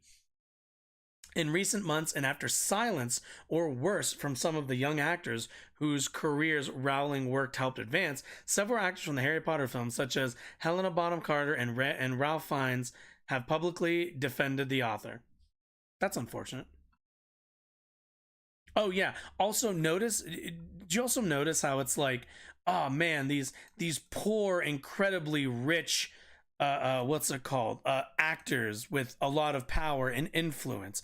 They're fighting back against the tide of a bunch of powerless activists. Like, understand, they're trying to paint this picture of like J.K. Rowling and her whole squad as being like the downtrodden, put upon underdogs. They're not. They're the powerful. They are the elite. They're the wealthy ones. In the words of Fiennes, J.K. Rowling has written these great books about empowerment, about young children finding themselves as human beings. It's about how you become a better, stronger, more morally centered human being. The verbal abuse directed her is disgusting. It's appalling. That's true. Also, she can write all of those books and still be a piece of shit. Unfortunately, people, even creatives, can make work that isn't actually supportive of their views. Everyone always thinks that they're like the moral, good, centered, and like right person. And especially with like people who write fiction and all the rest of that, you know, they're always thinking like, no, that like I'm writing the hero's story. And that might be true. But then down the road, they find themselves being, you know, like just evil in some aspects. It's not really that like crazy. It's not that crazy of a phenomenon. In Britain, the liberal columnist Hadley Freeman left The Guardian after she said the publication refused to allow her to interview Rowling. She has since joined the Sunday Times, where her first column commended Rowling for her feminist positions. The Sunday Times. I wonder. The Sunday Times. Let's take a look. What could this possibly be? No. Oh, there it is. Get out of my way.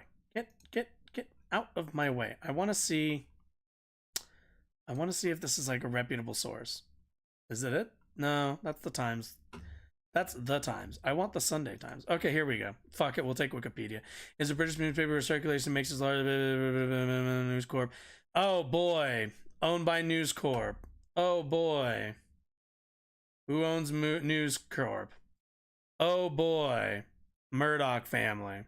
I wonder why. Well, then she moved to a right-wing publication. Shocker on that one. Where her first column commended Rowling from his positions. Understand also these people's version of feminism is one from like decades ago and is not inclusive of a lot of other groups that have like propped up over the last, I'd say 20 to 30 years in terms of relevance in society. Another liberal columnist for The Guardian left for similar reasons. After decamping to The Telegraph, she defended Rowling despite earlier threats of rape against her and her children for her work. Millions of Rowlings also, by the way, let's be really, really clear. You can't really substantiate a lot of this in terms of ideology to a degree. Because simply put, like, fucking Christians and men's rights act. The right wing is only interested in J.K. Rowling's feminism and people's like this as feminism as a vehicle to, exterminate trans people. That is literally the only reason why they're interested in these people's views. Otherwise, they are ideologically opposed to each other. But in this case, they've found some common ground. But you have to at the very least leave room for the idea that these right-wing people are going to continue to want to fuel this kind of violent behavior and violent rhetoric against people so that they can kind of solidify pulling them over to the right. Millions, or at the very least, entrapping them into the right a little bit more. Millions of Rowling's readers, no doubt, remain unaware of her demonization, but that doesn't mean that, as with other outlandish claims, whether it's the big lie or QAnon, the accusations aren't insidious and tenacious. Well, again, that's one of those things where she kind of goes out of her way to be like, if you buy the game, then you're down with my transphobia. Like, she's made that a point. The seed has been planted in the culture that young people should feel that there's something wrong with liking Rowling's books, that her books are problematic, and that appreciating her work is complicated. So this is the thing. You can pretend it's not, but it definitely is. Like, it is kind of difficult liking her books because they're so poorly written. And like, you can argue that her books are problematic in certain aspects because, I mean, she's writing fiction and she has biases. There's always going to be problematic elements in any kind of like fiction or any kind of, I think like universe building, because you're going to see the biases laid rather bare when somebody creates a universe based on their, sole imagination. And like, enjoying J.K. Rowling's work has become incredibly difficult for people and complicated because a lot of people are like, hey, Harry Potter, the Wizarding franchise, all the rest of that shit is really important to me. It was like a core part of my upbringing. I read the books when I was a kid. We said all this during like when the game controversy was going around. There's a lot of people who don't engage with J.K. Rowling past like the media she creates. That's the only thing that a lot of people are interested in. They don't care about her trans stuff. They don't care about her political opinions. They're just there for her wizard stuff, which I personally think is fine. I don't think I'm not of the opinion that we need to rake people over the coals for that stuff. But it has, and it is difficult for people who are aware of that and still want to enjoy it. From a political standpoint, in my opinion, we need to give people the grace in the room on our side to enjoy their media, enjoy the things that they enjoy without again, without raking them over the coals for it. That I think is super important. I don't know if that's a universal thing that everyone holds on the left, but wish it was. Millions of Rowling's readers no doubt remain unaware. Oh, wait, where was I? Complicated. In recent weeks, an uproar ensued over the new Harry Potter video game. That is a terrible shame. Children would do well to read Harry Potter unreservedly and absorb its lessons. Okay. I mean, this person clearly, it's an opinion, so but like, let's also be clear. Let's be really, really clear. And I recently read like one of the books. I went back and read some of it. They're not very well written books. Like, they're not awful. They're like fine, but they're kind of not that great. They're aggressively mediocre, as Girlfriend Reviews put it. Like description wise, they don't really use like very descriptive, interesting language. It's all rather like basic prose. Like the actual writing of Harry Potter is just okay. There's a reason though why kids gravitated toward it. It's easy to read, easy to understand, and there's a lot of creativity in there. I'm not going to take that away from it. Because what Rowling actually says matters, it doesn't really. You can say whatever you want, In 2016, when accepting the Penn Allen Foundation Award for Literary Service, Rowling referred to her support for feminism and for the rights of transgender people. As she put, "My critics are at liberty to claim that I'm trying to convert children to Satanism, and I'm free to explain that I'm exploring human nature and morality, or to say you're an idiot, depending on which side of the bed I got out of that day." Rowling could have just stayed in bed. She could have could have taken refuge in her wealth and fandom. In her Harry Potter universe, heroes are marked by courage and compassion. Also by house, let's be really honest here. Her best characters learn to stand up to bullies and expose false accusations, and that even when it seems the world is set against you, you have to stand firm in your core beliefs and what's right. That's totally fine. You should totally do that. You should also be open to being incorrect, and also be open to criticism, which she hasn't been. She's like, she always hides behind, oh, there's so many unreasonable people on Twitter, and it's like, there are essayists, there are people who have like done the work to very calmly like explain a lot of the stuff and like contextualize why the things that you're saying are damaging, but she doesn't want to hear it, and she's made it a point to not want to hear it. So it's kind of like, all right, like if you have no desire to change, then I don't have any other option but to oppose you. Like I can't help you. Defending those who've been scorned isn't easy, especially for young people. It's scary to stand up to bullies, as any Harry Potter reader knows. Let the grown-ups in the room lead the way. If more people stood up for J.K. Rowling, they would not only be doing right by her, they'd also be standing up for human rights, especially women's rights, gay rights, and yes, transgender rights. They'd also be standing up for the truth. All right, so this article was dog shit, but this was also an opinion, and this person, what's their name? Who wrote this? Pamela Paul. Let's see, what else have you been writing? Opinion columnist, previously the editor of book reviews for 9 years, where she oversaw what else? Can learn from Ron DeSantis. Oh boy. Hip hip hooray, cheering news for free speech on campus. A long shadow of American dirt. Okay, keep your politics out of my arugula. Whether to eat meat shouldn't be a red-blue issue. Ugh. Why has America fallen so hard for Harry? I do not know. Where have all the adults in children's books gone? Free to be you and me or not. 50 years later, we may be forgetting the lessons of children's classics. Right. Okay, well, I'm not reading any of this person's articles. All I can say is not once have I seen any actual argument besides, no, she once said trans people are cool, therefore she can't be transphobic, which again, we already talked about. This isn't really an argument. Like, we have material outcomes and we have the like results of what her rhetoric will be.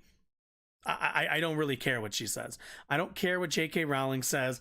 I don't care if like she says all the right things in like little fun interviews.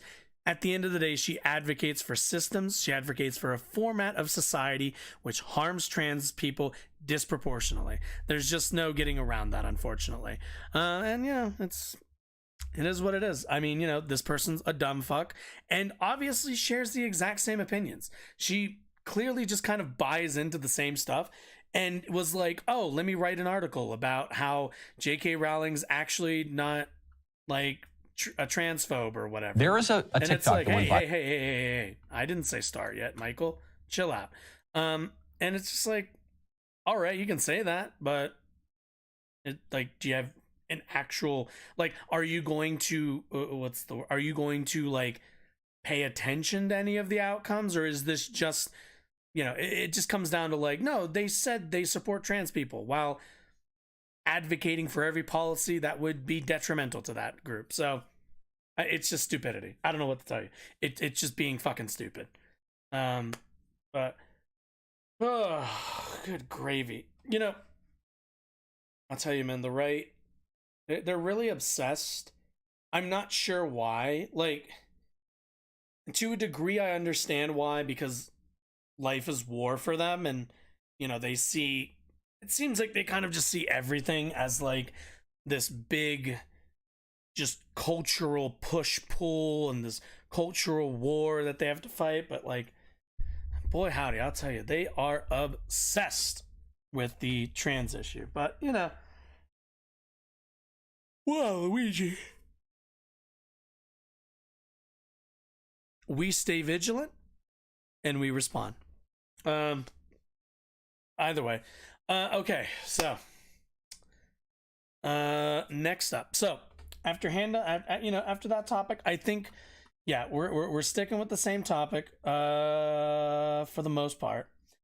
Michael Knowles had a video I saw, which is I'll tell you, gang. The video is called "This is How You Respond to a Transgender Loved One," to which, honestly, what do you think we can expect from this? I have a hunch that this is going to be pretty bad advice if you want to continue that relationship with that person.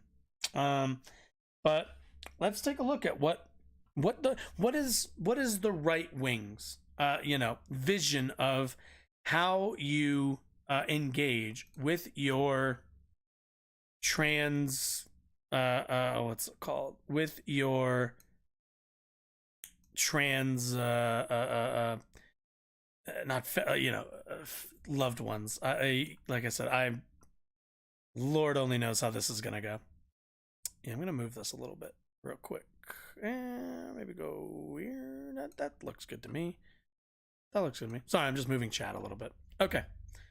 Actually, I'll be back. I'm not gonna do the be right back because I'm not even gonna be that long. Just give me a second. Just gonna grab.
Okay.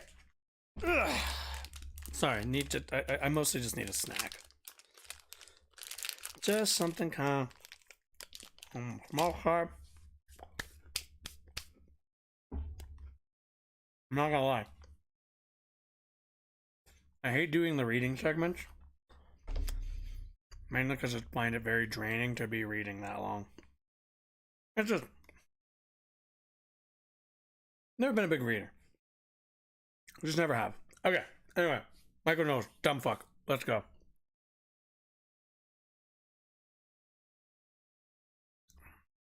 I'm waiting for the person. I know there's gonna be one day where they're gonna come in and they're just gonna be like, "You just say everyone's a dumb fuck." To which my response will be, yeah, because they're dumb fucks. What would you like me to call them? I don't know. I'll take a look.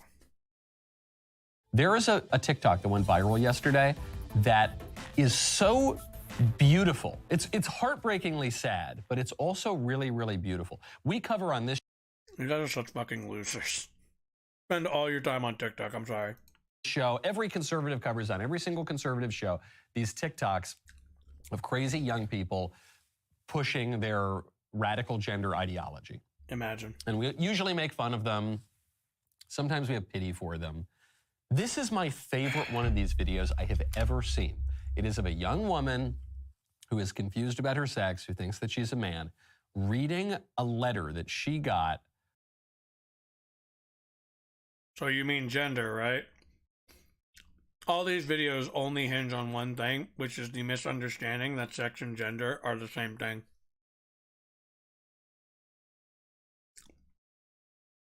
Sex pretty much refers. Let's be clear. Let's be really clear here. Sex refers to the hormone washes that you received. That's usually based on your chromosomal attributes, which then will, what's the word I'm looking for?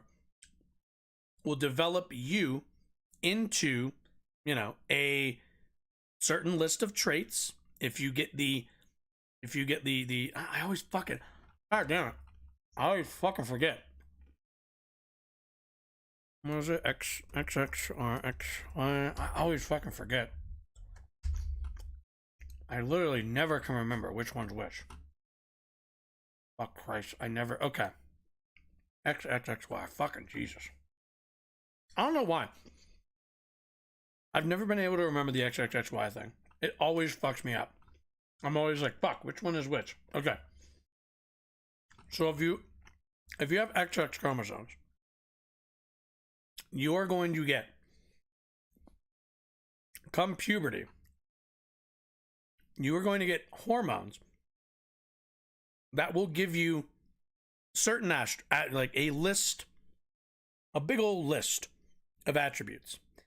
We attribute most of the things on that list of attributes to the social identity, the social gender of man. This is the exact same for XY and for women, right? What sex is describing, for the most part, is going to be the hormone washes and the attributing details that you end up getting. For like men, it might be, for some men, it's being tall. For some men, it's having curly hair.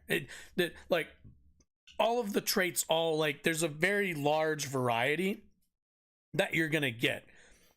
And then we have like kind of the what's up, Marky? And like we have the, what's the word I'm looking for?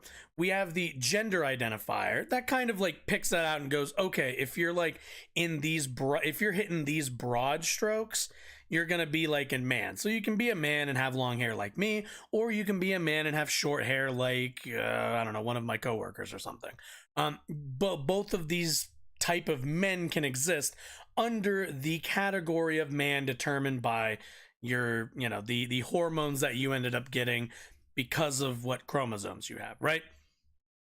And like all Michael Knowles' argument is going to be, at the end of the day, is going to be in misunderstanding and a equalization of sex and gender, as if those two things are one-to-one or like somehow connected. They're really not. The gender part of it is just how we as a society organize. The sex part of it is mostly just going to be the attributes that you end up getting that might fit within the gender category. At a different time and a different place, long hair might not even be a male trait or a man's trait. That would be maybe or at the very least, it wouldn't be a singular woman's trait. You know what I'm saying? So it's like all these things are rather variable and also very, very what's the word I'm looking for? Like a lot of this stuff is very malleable, which I think is also always going to hold back guys like Michael Knowles and such, because they kind of have the belief or the understanding, or at the very least it makes more sense to them that that humans are these unmalleable things, and they're just not. Like, we're very, very malleable as beings. We're a lot more like clay than we are like stone. Are you left or right? I'm on the right side of the screen. I am a leftist, though, for ideology. From her grandmother. Marky, what are you? So recently, I texted my parents because I'm gonna go home for Christmas, and I said, "Hey, do you?" Yeah, like this person has a mullet. Are mullets a man thing or are they a woman thing? The real answer is it doesn't matter. It's kind of whatever they decide. But like this is what I mean, where it's like, yeah, you got mullet in the, like, you know, when the hormones hit you, you got mullet, but that doesn't necessarily mean, you know, that crosses over onto both sides there. Don't mind calling me Mike when I come back for Christmas. And then when I got home today, I got this letter from my grandma, and it is addressed to Miss Old Name. Not actually, but you know, I don't want to say my real name on the internet. Fair. Dearest, Probably smart. dead name. On this, our Blessed Mother's feast day, I am writing to tell you that I will not address you as Mike. Libertarian, right? I feel like that's got to be frustrating with the direction that the Republican Party is going. Do you have a home in terms of party? I've talked to like one other person. They're like, yeah, Republican Party's kind of cringe right now. I'm kind of partyless. My decision is probably not a surprise to you. Others may comply with your request. My anguish in your chosen name and what that means has to do with your eternal soul. Know that I love you more than words could ever possibly convey to you. No matter how you decide to identify yourself does not change my deep love for you, honey. Because of my concerns for your soul and your mental health, I am spending more time with Jesus in adoration. My cousin's last names are doing the same for you. Do you know how much you are cherished and loved? It would be a joy to see you and be with you during the coming Christmas, a celebration of our Lord's birth.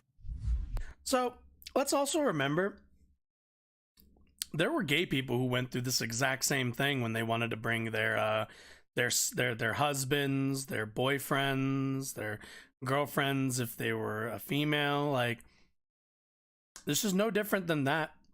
Than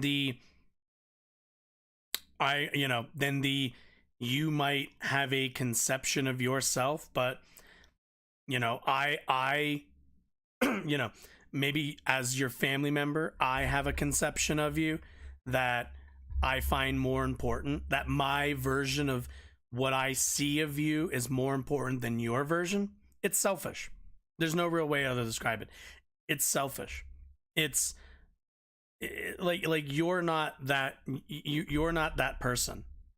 And like, you know, if you don't want to do any, if you don't want to identify them the way they are, that's your right, man.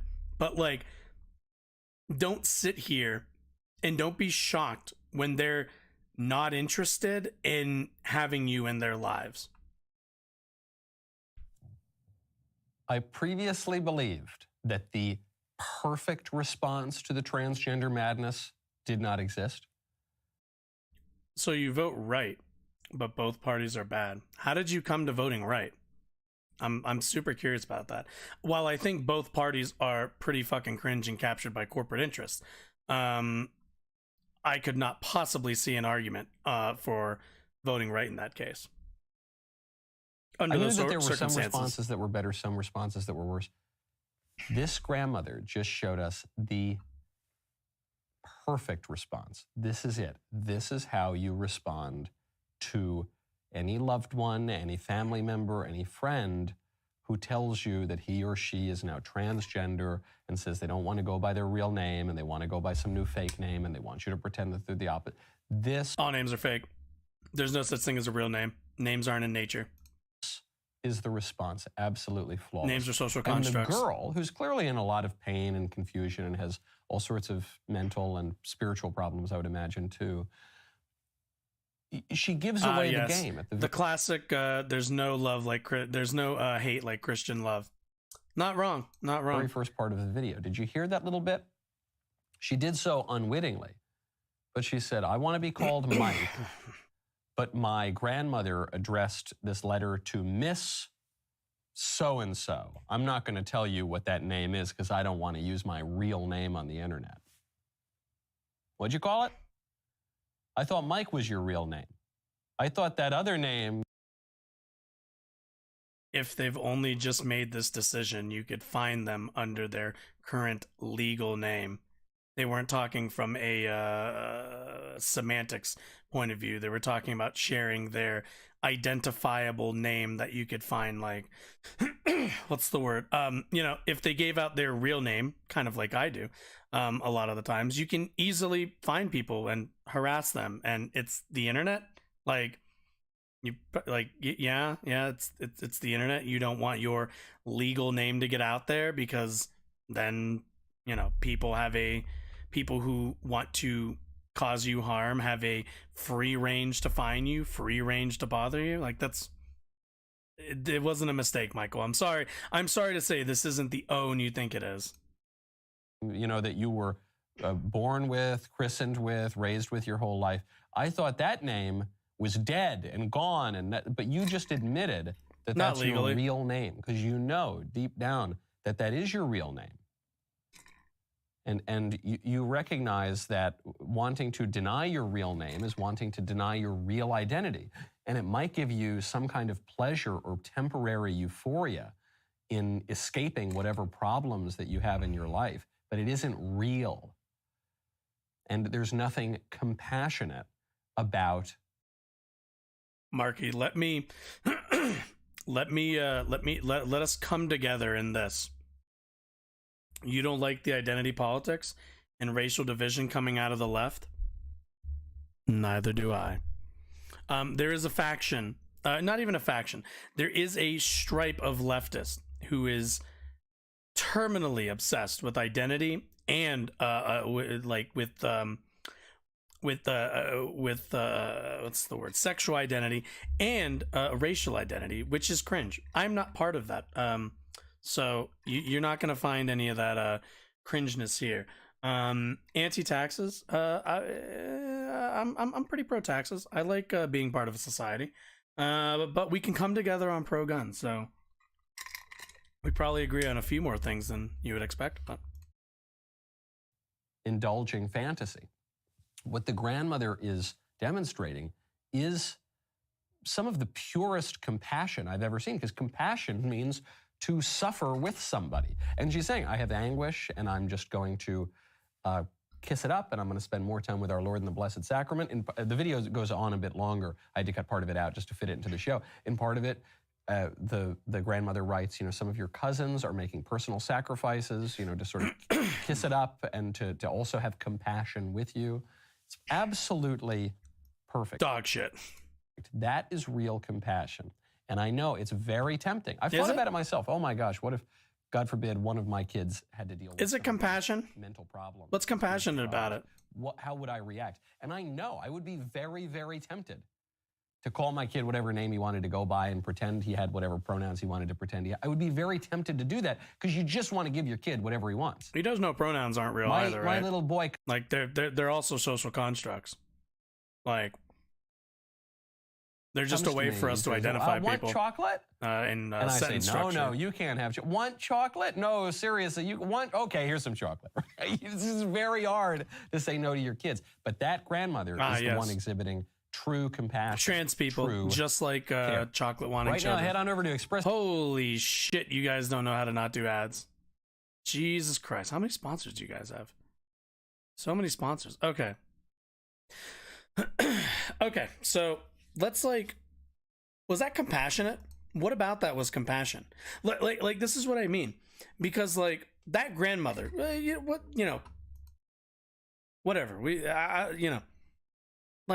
at the end of the day, there is a person who does not feel comfortable, does not feel themselves in the identity that was chosen for them by their parents.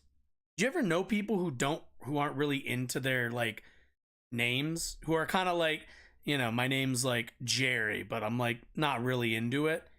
And then their parents, under the idea of that child changing their name, being I'd like to pick a name that I feel more comfortable with, or that kind of more aligns with what I think of myself when I identify myself. And what do?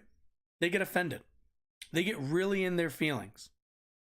And part of that is because to them, their kids, and I think a lot of parents suffer from a part of this, because there is so much to childbirth, to child rearing. But at the end of the day, what we're talking about is ownership.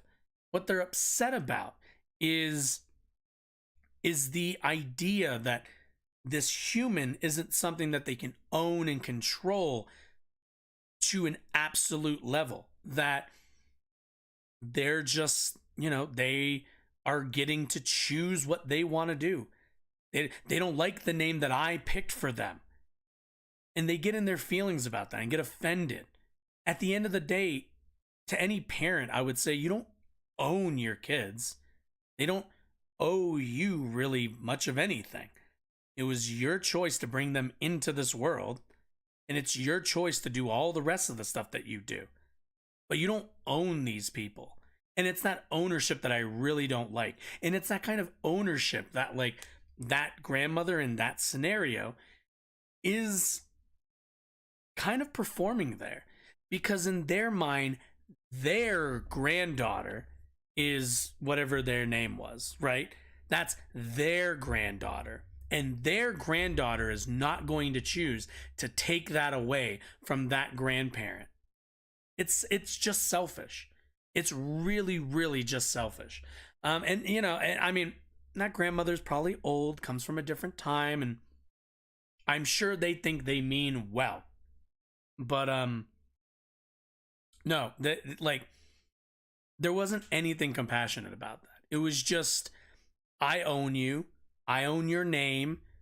You have to be the person that I want you to be because we share some genes, kind of, or because if it's a parent, I birthed you. Like, no, you don't own people like that. Like I don't think that's a healthy relationship, let alone a healthy way to look at parenting. It's just kind of toxic. A lot of the super young generation is following a trend. So that's fine. Like, so this is the thing. Okay, so having gender dysphoria and I'm assuming even being trans is real, but I feel like a lot of this younger generation is just following a trend when they claim to be, quote, non-binary. So the question I'd have to ask is always, let's grant that you're right and it is just a trend. So if they're non-binary, what's the harm? Like, when it comes down to it, like, there really is, at least not that I've ever been shown, any tangible harm to somebody being non-binary. They're just non-binary. They don't quite fit into the man category, don't quite fit into the women category, and they find their way and end up on one side of the fence or kind of a mix of both in some kind of way, but there's really no harm done.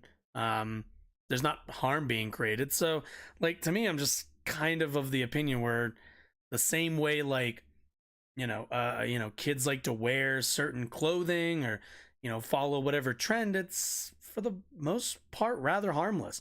But there is a segment of the younger generations that are more trans. It's just kind of, as being trans is less of a thing that you can't basically what's the word,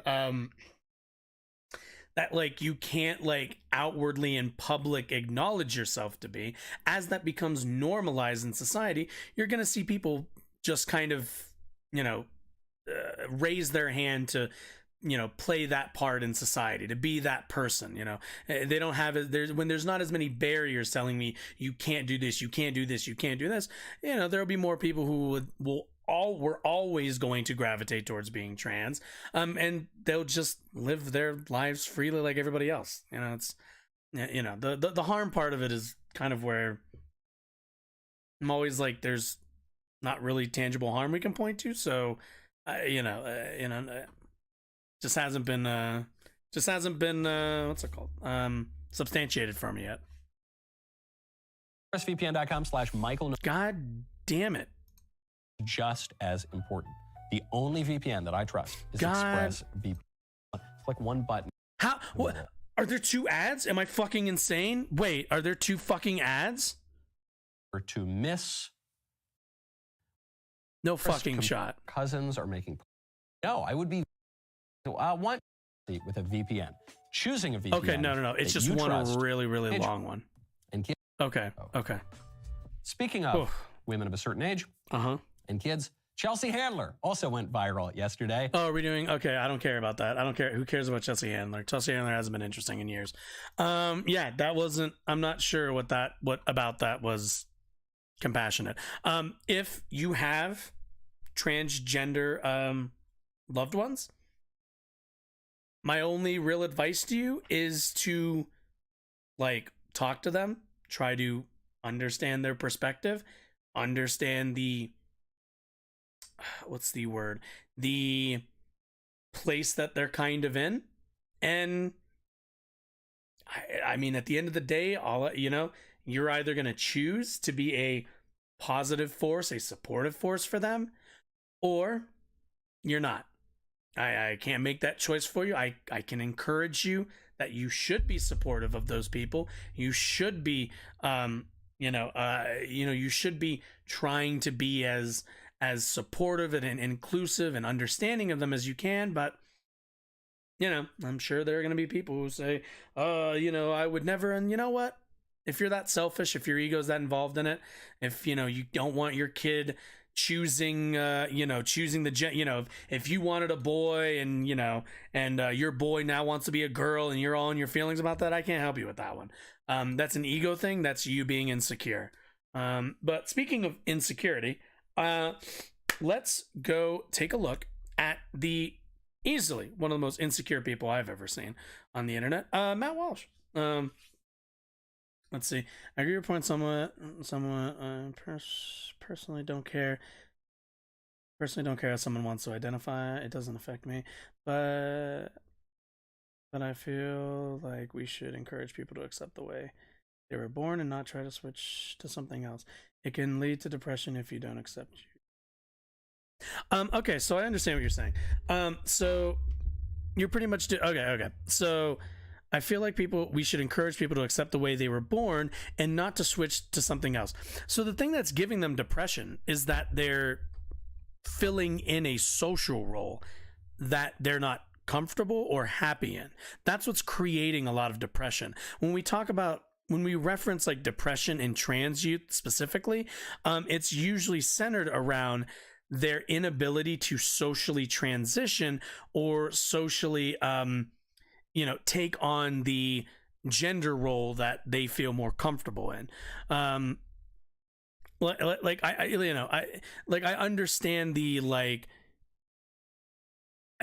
understand I just think you're born one way. I think that should be something that you kind of have to stick with and learn to get over. I understand that from a we all have our own struggles kind of perspective. But this is something that I think is a step further, a little bit of a tier above being able to just kind of get used to it and get over it. These are, at the end of the day, if you were born in a society, we'll say, where your job was to, I don't know, dive into coal mines and break rocks or something, right? And that didn't make you happy, but that's the role that you were born to play in society. It would be rather, it'd be rather obvious that it's this is obviously not the thing that would make you happy. That's something that we need to maybe change. And that's really all that a lot of trans people are trying to, I think, do, and especially youth, is fit into as best they can the role in society that they want to be playing when they're adults, or as they're, when they, go to college or whatever it might be. I appreciate that you're concerned with people's depression, but we need to be, I think, a little bit more nuanced and understanding where that depression comes from. But I appreciate the concern at the very least, Marky. But anyway, Matt Walsh time. Oh, my favorite. Matt, we haven't watched you in a while. Let's take a look. What do we got today? Oh yeah, right. Right. So Matt Walsh, I saw Ben Shapiro also. I guess they got really in a tizzy over some trans activists. I think we saw them earlier. Dylan Mulvaney, they wear dresses. They're trans, whatever. It's called freedom. But Matt Walsh and others seem to get really, really in a tizzy about this. So, and I heard Matt Walsh is always unreasonably upset and unreasonably angry. But let's take a look. I'm kind of curious to see how this went. All right, finally, Dylan Mulvaney is on day 300 something of girlhood, and of course has learned nothing from the actual women who've tried to tell him how degrading this whole stunt is. So here's his latest video. It's day 335 of being a girl. Oh my God. I wanted to go on record to say that this might be the hottest I've ever looked and will ever look in my lifetime. And I'm making this video so that in thousands of years, there will be evidence. Look at that fit. That's a nice fit. The dress? It could be the dress. It is a nice dress. Is it the makeup? Or is it the hair? Because I think it's the extensions. And when I have extensions in, I don't know my name. I don't know where I live. I just know that I love these. And I know that I look like I could steal a husband. But I want to promise you, look me in the eyes. I want to promise you that I would never do that to you. Okay, I am a girl's girl. That's and nice. I love ya. Woo! But seriously, this is good, right? Okay. Love you. Okay.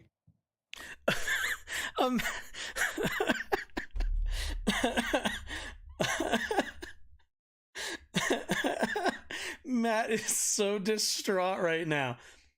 Honest to God. Let's be real about this. How hard do you think Matt is right now? Like, let's be real about this. Matt looks so fucking sexually confused right now. I'm sorry. He's got the look of like, fuck. I can't. Fuck. Damn it, I'd fuck. Yeah, damn it. Like, what is, dude? Ugh. And I think also, like, this is also, like, I make that as a bit of a joke, but, like, I kind of genuinely believe that that's where Matt's, like, vitriol comes from, because he is, like, frothing at the fucking mouth. Thanks, Mark. I appreciate that. He is, like, frothing at the mouth when it comes to... I've seen his other commentary on this specific person. He is, like, angry. My man's is big mad, which you have to wonder, like, why is he so emotionally, like, invested in this in such, like, a, like, you know, like, so angrily, right? But it's like, yeah, he... is it a stretch? Is it a stretch to be like, he probably thinks Dylan Mulvaney kind of looks all right, and then is like upset that he's like, damn it, how, like, how did I get like, how did he trick me? And it's like it's that I've heard this before from people also, like even in real life, where they're weary of trans people because they're like afraid of like being tricked or like any of that stuff. And it's like this very ego driven, like, oh, like you made me think you were hot, but you were born a man thing. And like, I get it. Like, I totally get that. That was like, when I was like younger, there was like in high school, there was, you know, there was a lot of that kind of, very, I think blatant but like light transphobia of like, oh, that's like really weird. But like you get older and you're kind of just like, it doesn't, like, you just learn that you're into whatever you're into. Doesn't necessarily, like, doesn't mean that Matt likes, like Matt doesn't, like Matt probably doesn't like dick, right? Like Matt is not interested in penis. But you know, you look like a woman, you know, kind of affect like a woman, and those are the traits that Matt's probably attracted to, as most people are attracted to traits that aren't just tied to our reproductive organs. Like, you know, and getting upset about that, I get it, but it's also just kind of an ego thing. It's like a, you know, it's a disgust thing also. But anyway, let's continue. Does he? Yeah, that's what I heard. I did hear, yeah. I heard he took it. Now, listen, I don't have a reputation for being necessarily the kindest or gentlest person in the world, especially when dealing with people like this. The truth, though, is that I am a gentle soul at heart, I think. And also I do feel pity, or I can feel pity oh my God. for some of these people. And so Matt, I wouldn't just accept it, dude. What I'm about to say, at least not as directly as I'm going to say it, but Dylan Mulvaney Did they need is to pause intentionally this? degrading women every Did time they need to he pause this does at like the Jeff the Killer woman-faced face? minstrel show routine. He is insulting and demeaning them. And Minstrel doing it on purpose, show. And Wow. and profiting off of it, and he doesn't care. And since I have 2 daughters and a wife, I take this kind of God, thing I personally, feel which is why sorry I have for to say to Dylan, all of those people. Dylan, if that is the most attractive you will ever look, then I don't even want to imagine what you'll look like when you're at your ugliest. You do not. What? What? Oh man, he's so fucking mad. He's hard. He's fucking rock hard. You don't get this upset if you're not a bit confused. Like there's no other explanation. There just isn't. Like Matt definitely is like, fuck, dude. It's becoming harder to fuck, like, god damn it. Like, yeah, dude, like, Jesus, minstrel show. Pass as an attractive woman or as a woman at all. Even with 50 pounds of makeup and plastic surgery and clever lighting tricks, even then you still cannot escape. Has he seen what some you trans really women? are and what you will always be. You have successfully shed. There's some whatever trans parts of women you that are masculine, perhaps at least on busting the out surface. here. Nobody would ever describe you as masculine or manly, so you've got that going. But your femininity quotient has not increased at a rate commensurate with the loss of your masculinity. You may not be masculine, but you also aren't feminine. Instead, you are. Is that you not? are weird and artificial? You are. Like, what's not feminine about any of that? If you ask, honest to God, if you ask Matt Walsh to describe a woman, I am like 92% sure he would be describing Dylan Mulvaney in this video. 92% sure that if you ask Matt Walsh, describe me a woman, he'd be like, I don't know, like long brown hair, wears a dress on the skinnier side, lipstick, some makeup, some eyeshadow. There is no way that Matt Walsh would not be able to like tell the difference. Like there's no chance Matt Walsh would be able to clock a trans woman who's done this much in terms of like visual transitioning, the visual aspect of it, from like any other woman on the street. But 1 second. I'm gonna go check on something.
Oh, well, we now have a guest with us.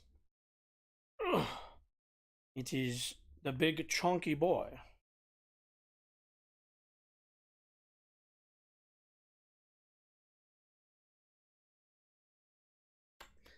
You're gonna be good, yes? You're gonna be calm. Not gonna knock stuff down. Hopefully. Anyway. Ugh, okay. Anyway.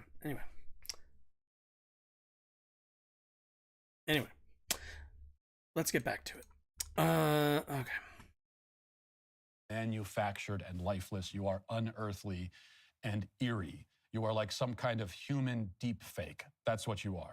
You are a man deprived of all the best qualities. What's funny is he only knows how to describe this person as like a deep fake, even though they're just a regular person. Like, okay, cool. Of men, but without any of the best qualities of women. Even your personality is contrived. Everything about you What is are the fake. best qualities of women? Is it just having a vagina? Is that it? Women out there, is that the only thing? Is that the only quality? Nothing about you rings true. Nobody buys the act.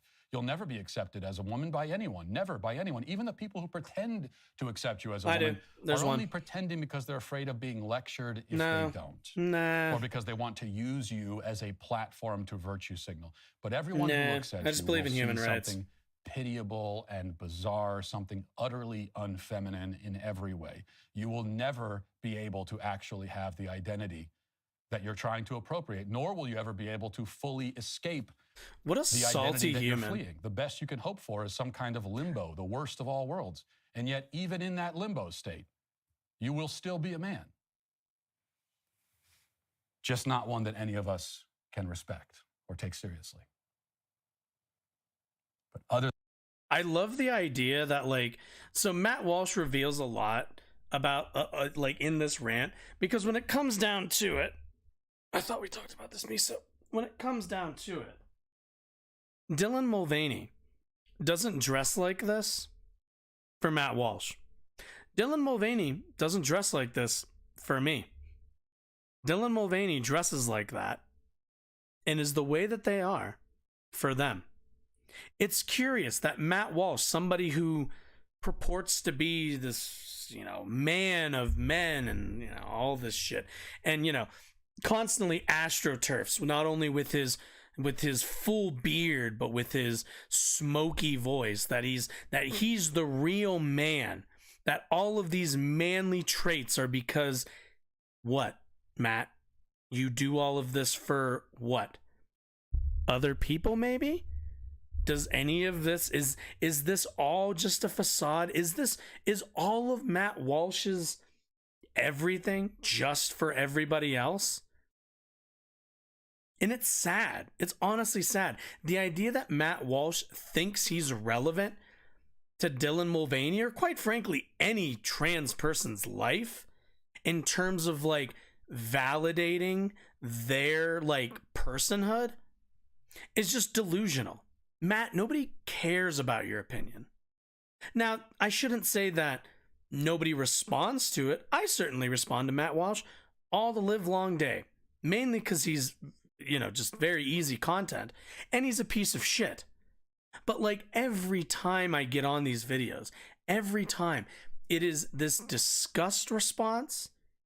It is this, like, bigoted hatred of this group of people simply for being, and constantly justifying it through the disapproval that him and other people like him have for trans people.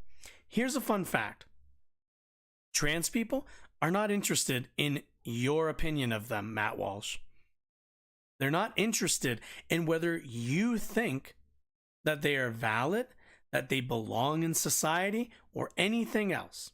The only reason that I or any other leftist comes on this platform, or any platform for that matter, and actively fights against Matt Walsh's rhetoric, is mainly because his rhetoric leads to genocide, his rhetoric leads to dehumanization, and his rhetoric leads to hate.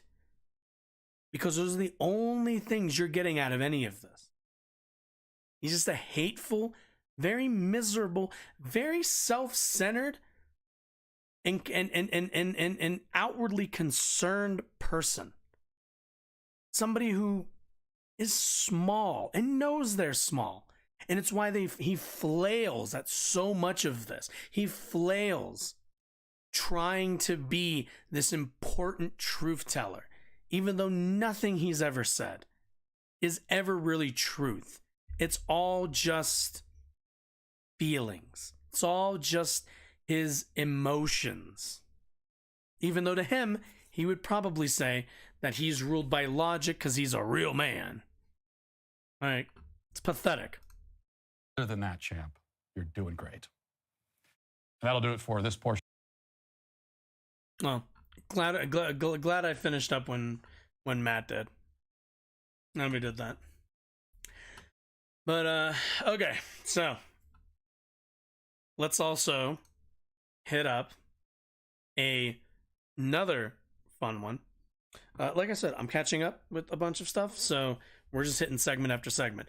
Ben Shapiro, my cousin, also kind of beat up on Dylan Mulvaney last week, but also found some time to speak about voluntary childlessness, which is to say people who aren't interested in having kids, but I'd probably want to still get married and have relationships and do all the rest of that shit.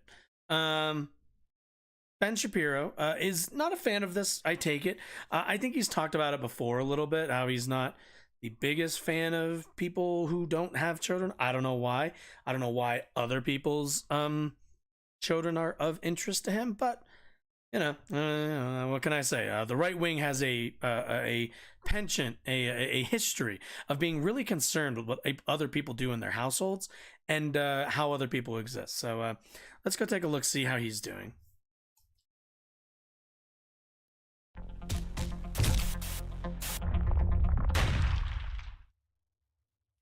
So we have a follow-up from our good friend Chelsea Handler. So Chelsea Handler is angry that people were making fun of her for a really bad comedy video. Oh, are we doing this? Oh, is this God, I don't care about Chelsea Handler. I literally don't care. Okay, fine. She dropped on Valentine's Day. It was a comedy video in which she explained how wonderful it was to be a single alcoholic woman who smokes a lot of pot. And she talked about how it was great to be childless. She was the happiest person who was childless, she said, through her very obvious tears. And she made this the issue, right? None of us were talking about Chelsea Handler and her decisions not to have kids because, frankly, no one cared. And you decided to make it front and center. Well, this drove her. Front and center. Since when has Chelsea Handler been front and center of anything? On the set of The Daily Show yesterday. The Daily Show is just getting unfunnier and unfunnier. I mean, like, they've now reached a comedy vacuum. There is no actual physical matter in this comedy space for The Daily Show. It's just a complete vacuum.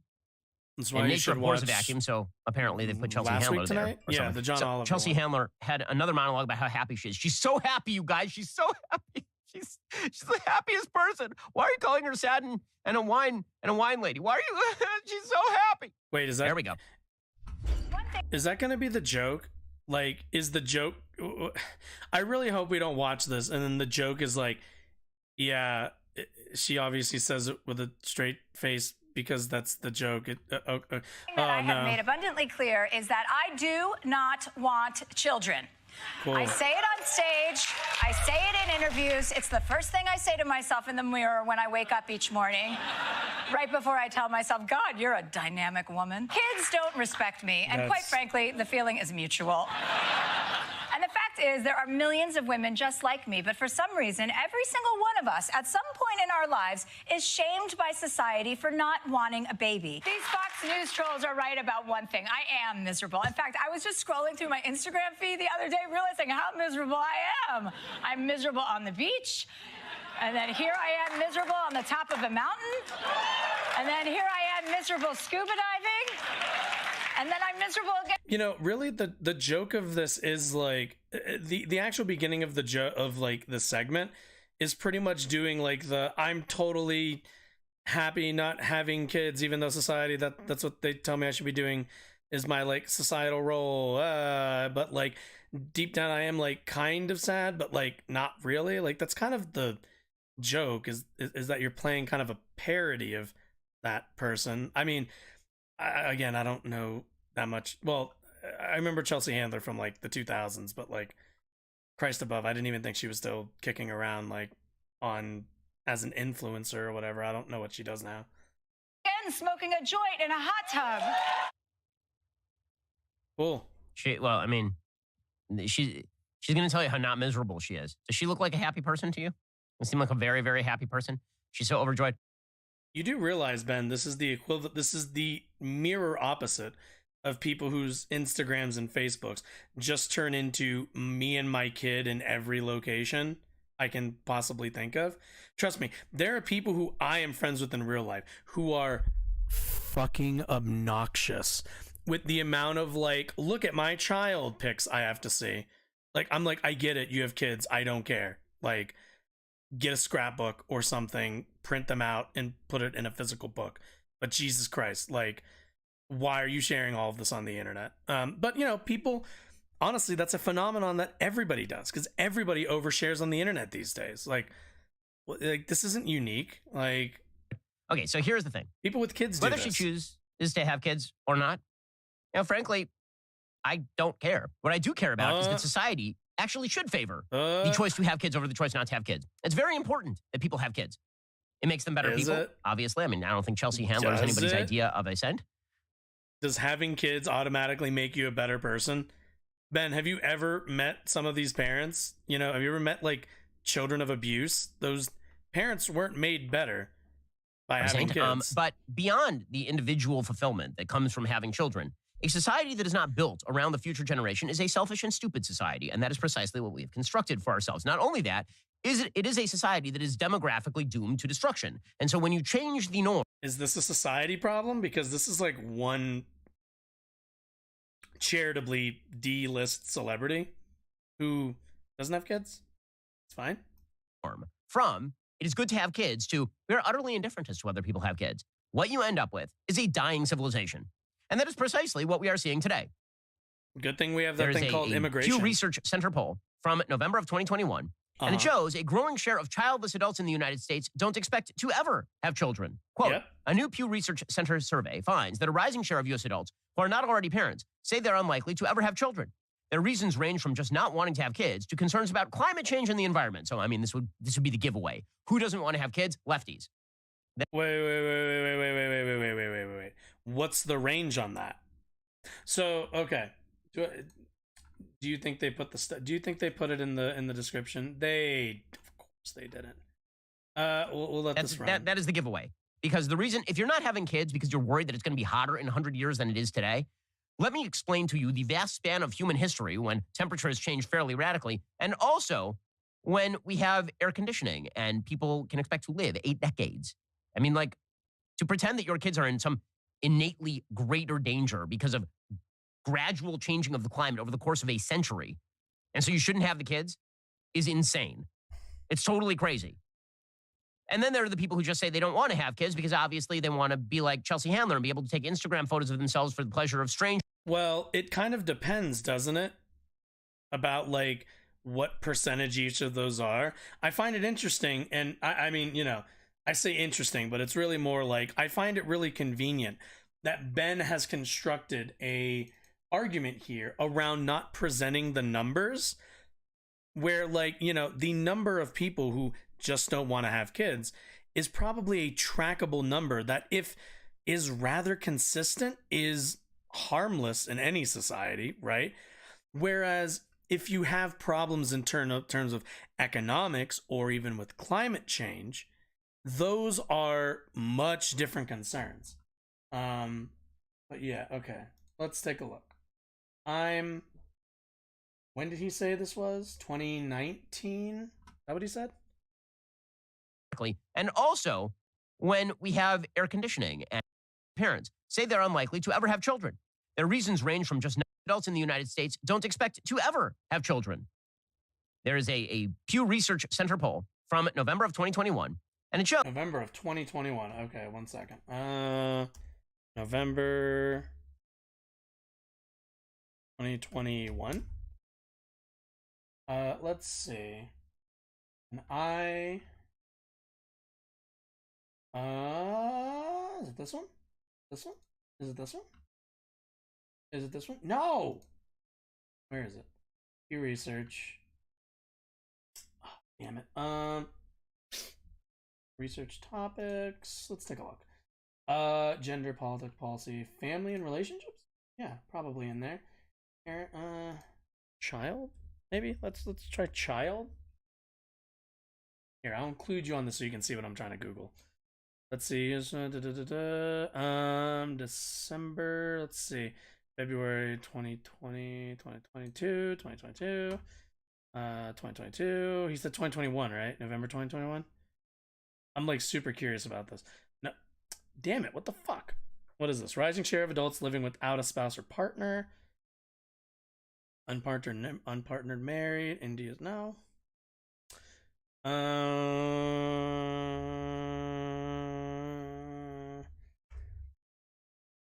I want to find a growing share of November of 2021. Here we go. Okay, cool.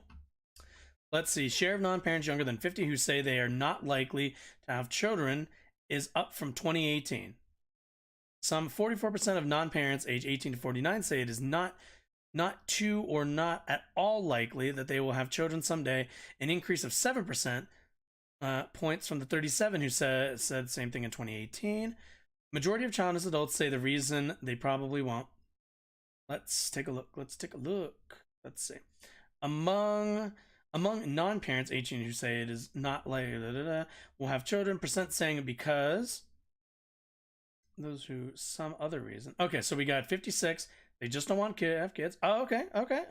56. Some other reason is the other bit, which is medical reasons. Makes sense. Financial reasons. Figure that's a big one. No partner. Yeah. Age. They're too old. State of the world. Climate change is 5%. Climate change is 5 out of this 43.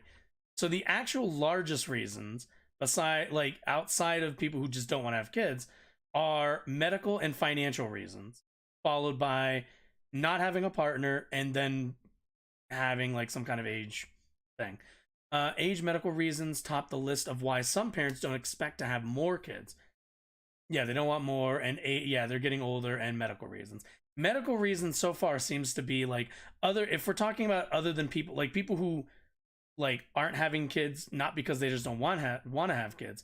It seems like medical reasons and financial situations or financial reasons seems to be the big prominent one that we can actually fix. Because like you can't fix like people just don't want to have kids. Like you can't really fix that. That's their choice. If you want to see this number go down though, then you would want to fix the medical and financial reasons. State of the world is rather relative, but everyone feels the medical and financial reasons in both of these graphs. Okay, so just so we're aware of the study that he's pulling from. Shows a growing share of childless adults in the United States don't expect to ever have children. Quote, a new Pew Research Center survey finds that a rising share of U.S. adults who are not already parents say they have air conditioning and people can expect to live hotter in 100 years than it is today. So, I mean, this would be the giveaway. Their reasons range from just not wanting to have kids to concerns about climate change and the environment. Okay, so not wanting to have kids is the largest plurality-wise of the. Actually, I think it might have. No. What was the number? Is that like 50? No, the number was at like 50. The number was pretty high. But not wanting to have kids is the plurality, right? The other reasons, if Ben read the research. But the other reasons were not a majority climate change. Climate change was a very small number in that. The main reasons people aren't having kids is medical and financial reasons. Those are the two biggest ones, if not, in terms of people who do not want kids. So, I mean, this would be the giveaway. Who doesn't want to have kids? Lefties. That is the giveaway. Because the reason, if you're not having kids because you're worried that it's going to be hotter in 100 years than it is today. Yeah, that's not a significant. Be like Chelsea Handler and be able to take Instagram photos of themselves for the pleasure of strangers, smoking a joint in a hot tub. And apparently this is how you find fulfillment and true meaning in your life.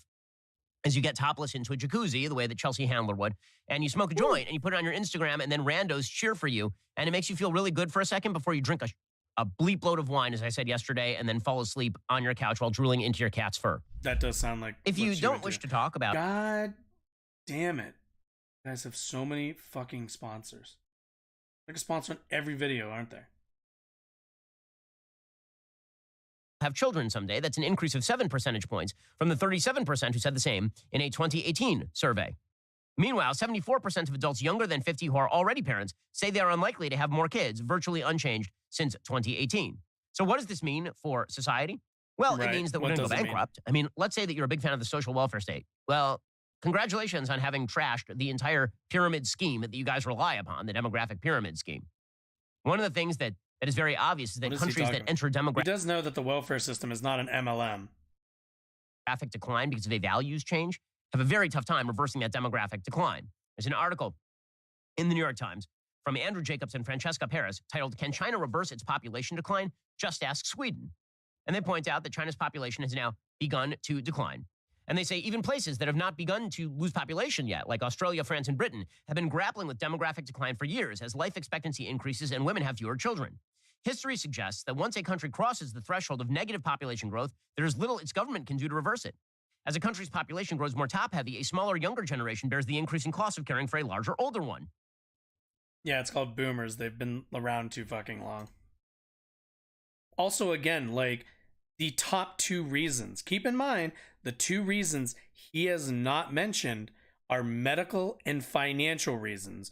Those are two of the largest reasons as to why people aren't having more kids and why people aren't having kids at all, outside of a desire to not have children at all. So it turns out that there are, in fact, societal consequences to a cultural shift from caring about the future and having kids to not caring about the future and not having kids. I can care about the future and also not We are want a society that not doesn't want kids. care very much Those about two our things children. are not We don't. mutually We've decided exclusive. in large scale, at least according to our cultural arbiters, that kids are mainly useful so you can go on Instagram and virtue signal about how you're transing them. This is the thing that really, really matters, is how liberal you can make your kids or how you can screw up your kids, and then you can brag to your friends about how tolerant and diverse you are. Or alternatively, Ben, don't have kids at all. I thought we because were the trying best to be life is the reasonable life after that Anna that is Kasparian lived debate. without reference to time and the future. Nah, it didn't last long. Countries such as the United States and Germany have been able to rely on robust immigration, even with relatively low birth rates, according to the New York Times. And of course, when you mention this, when you say, well, probably the United States, we should actually start having kids of our own, they're like, you're a racist. We should continue to import people from places where they have more kids. That's a strategy, I suppose. Well, I mean, if people from other countries are voluntarily having kids and they'd like to immigrate here, that's kind of their right. They're allowed. I'm fine with that. I'm not about to like sit here and be like, you must have children to like gen fucking whatever comes after the Zoomers. Like, it's not that I don't have a right to tell people they need to have kids. Also, what cultural shift? Like, there's always been a group of people that had no interest in child rearing. Like, it's fine. The good news is that the Chinese government is fully aware of the problem, said Yang Kai, a sociologist at the University of North Carolina, Chapel Hill. The bad news is there's very little they can do about it. So 2 decades ago, Australia tried a baby bonus program that paid the equivalent of nearly $6,000 a child at its peak. At the time the campaign started in 2004, the country's fertility rate was around 1.8 children per woman. By 2008, the rate had risen to a high of 2. By 2020, 6 years after the program ended, it was 1.6. So in other words, you can have sort of a temporary boost in birth, but what ends up happening is that you're actually front-loading the birth. Yeah, if you offer... Again, did you notice that that was a financial Band-Aid for that? Did you notice that that was a financial solution? Again, what was the thing that everyone stated was one of the larger reasons for not having kids? Medical and financial. If you shore up those, like Australia has a socialized healthcare system, I believe. So you're not going to have the same medical problems. What you are going to have are the financial issues that, deter people from having kids. Again, if you solve those, you're not going to be looking at as much of a problem. It's kind of clear that once you offered a financial solution to that stopgap, people start having kids again. Look at that. Crazy. What studies tend to show is that when you pay people to have babies, then parents who are going to have 3 babies will have 3 babies, but they'll do it in a shorter time span in order to take advantage of the government money. Yep. But it's very difficult to convince somebody who doesn't want to have a baby that now they should have 2 babies because you're going to offer them money. Why don't you just like offer it as a program instead of like a timed, like, we're going to do this for a couple years, just child tax credit? I know, crazy, right? It's not like we could ever do that. John Bongart's demographer at the Population Council says, you're not going to reverse the trend. If you throw in the kitchen sink and make childbearing more attractive, you may be able to prevent the population from falling off a cliff. Even the success Also, of some I of these love the efforts idea that has like had Ben limits. Shapiro No country has been able to reach constantly like goes to work, always being like, climate change isn't real. Climate change isn't real. It doesn't matter. In like 50 years, it's gonna get hot. It's just gonna be 2 degrees hotter or whatever. Even though like Ben is making the argument right now that it's like, we need to have more kids. We need to have more kids. Society's going to break down in like 50 years. We're not going to have any more people. Oh my God. Oh my God. Oh my God. We're not going to be able to have enough people to sustain our society. Even though it's like, yeah, these are long-term problems. Like, why are you not capable of recognizing one long-term problem, but not the other? Weird that. Sustained return to a 2.1% replacement rate. The United States rate fell below 2.1 in 1970s. And then slowly rose back toward the replacement rate by 2007 and then collapsed again after the Great Recession. Oh, no. Wait. Sweden has done the same thing. In 1980, they introduced what they called the speed premium, which was if you have babies within a certain amount of time, then you get a subsidy. It increased the population increase to about 2, the population growth rate. And then it started to decline again. Birth rate in Sweden fell throughout the 1990s. Over the last 50 years in Sweden, the fertility rate has fluctuated significantly, rising roughly in tandem with economic boons. You've seen the same thing in Hungary. Hungary has really incentivized childbearing through financial rewards. And what they've seen is a slight uptick in the number of kids by family. At the time that efforts began in Hungary by Viktor Orban in 2010, Hungary's fertility rate was just over 1.2. That was among the lowest in Europe. Over the 2010s, the rate climbed to around 1.6. It's unclear whether it's going to be able to sustain or whether it's going to dip off again. Now, what is the reason for all of this? Well, it's true that in every country, as countries get richer, people tend to have fewer kids. That is because traditionally, in societies that are poorer, people tend to see kids as economic assets, and as societies become richer, your kid becomes an economic burden.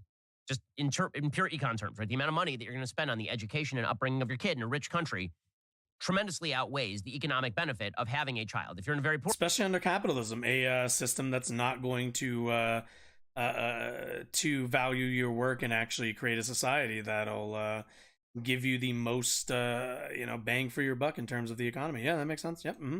Poor country, kids become labor very early. They become part of the family farm. They're sources of efficiencies. That does not hold true in richer countries. So you start to see birth rates decline. This happens literally everywhere. But there are certain cultures where people continue to have kids, even in developed countries, even in economically advanced countries. Which parts of those culture? You guessed it. The parts that take religion seriously. Mormons are still having kids. Religious Catholics are still having kids. Orthodox Jews are still having kids. Religious Muslims are still having kids. Anyone who takes the... Yeah, but they're not having kids because they want kids. They're having kids because their doctrine demands it of them. It's very different. Injunction to have kids seriously on a moral level and recognizes that there is a generation beyond their own, and that the height of human existence does not lie in taking a picture of yourself scuba diving and putting it on Instagram when you are 50 years old, the way that Chelsea Handler is. Any part of society that recognizes those fundamental truths is likely to continue growing. Any part that does not is likely to continue fading. Secularism, in other words, bears the seeds of its own destruction because it leads to societal sterility on a population level. And that is what you're seeing in the West. Secularism or capitalism? Again, what he's talking about is economic structures. And again, I've said it multiple times. I'm going to say it one more time. The main reason people aren't having more kids, and the main reason why they're not having kids to begin with, is because of economic and because of financial and medical reasons. Most of those are going to be due to medical expenses and obviously the financial aspect thereof. So when we talk about, like, Ben's trying to tie this to secularism, right? That, like, those who are religious will still have kids, even though all of the financial and medical weights are against you, which he is true about that. But, like, the question becomes, A, does that create happiness? B, is that a system that you can sustain? Not under capitalism.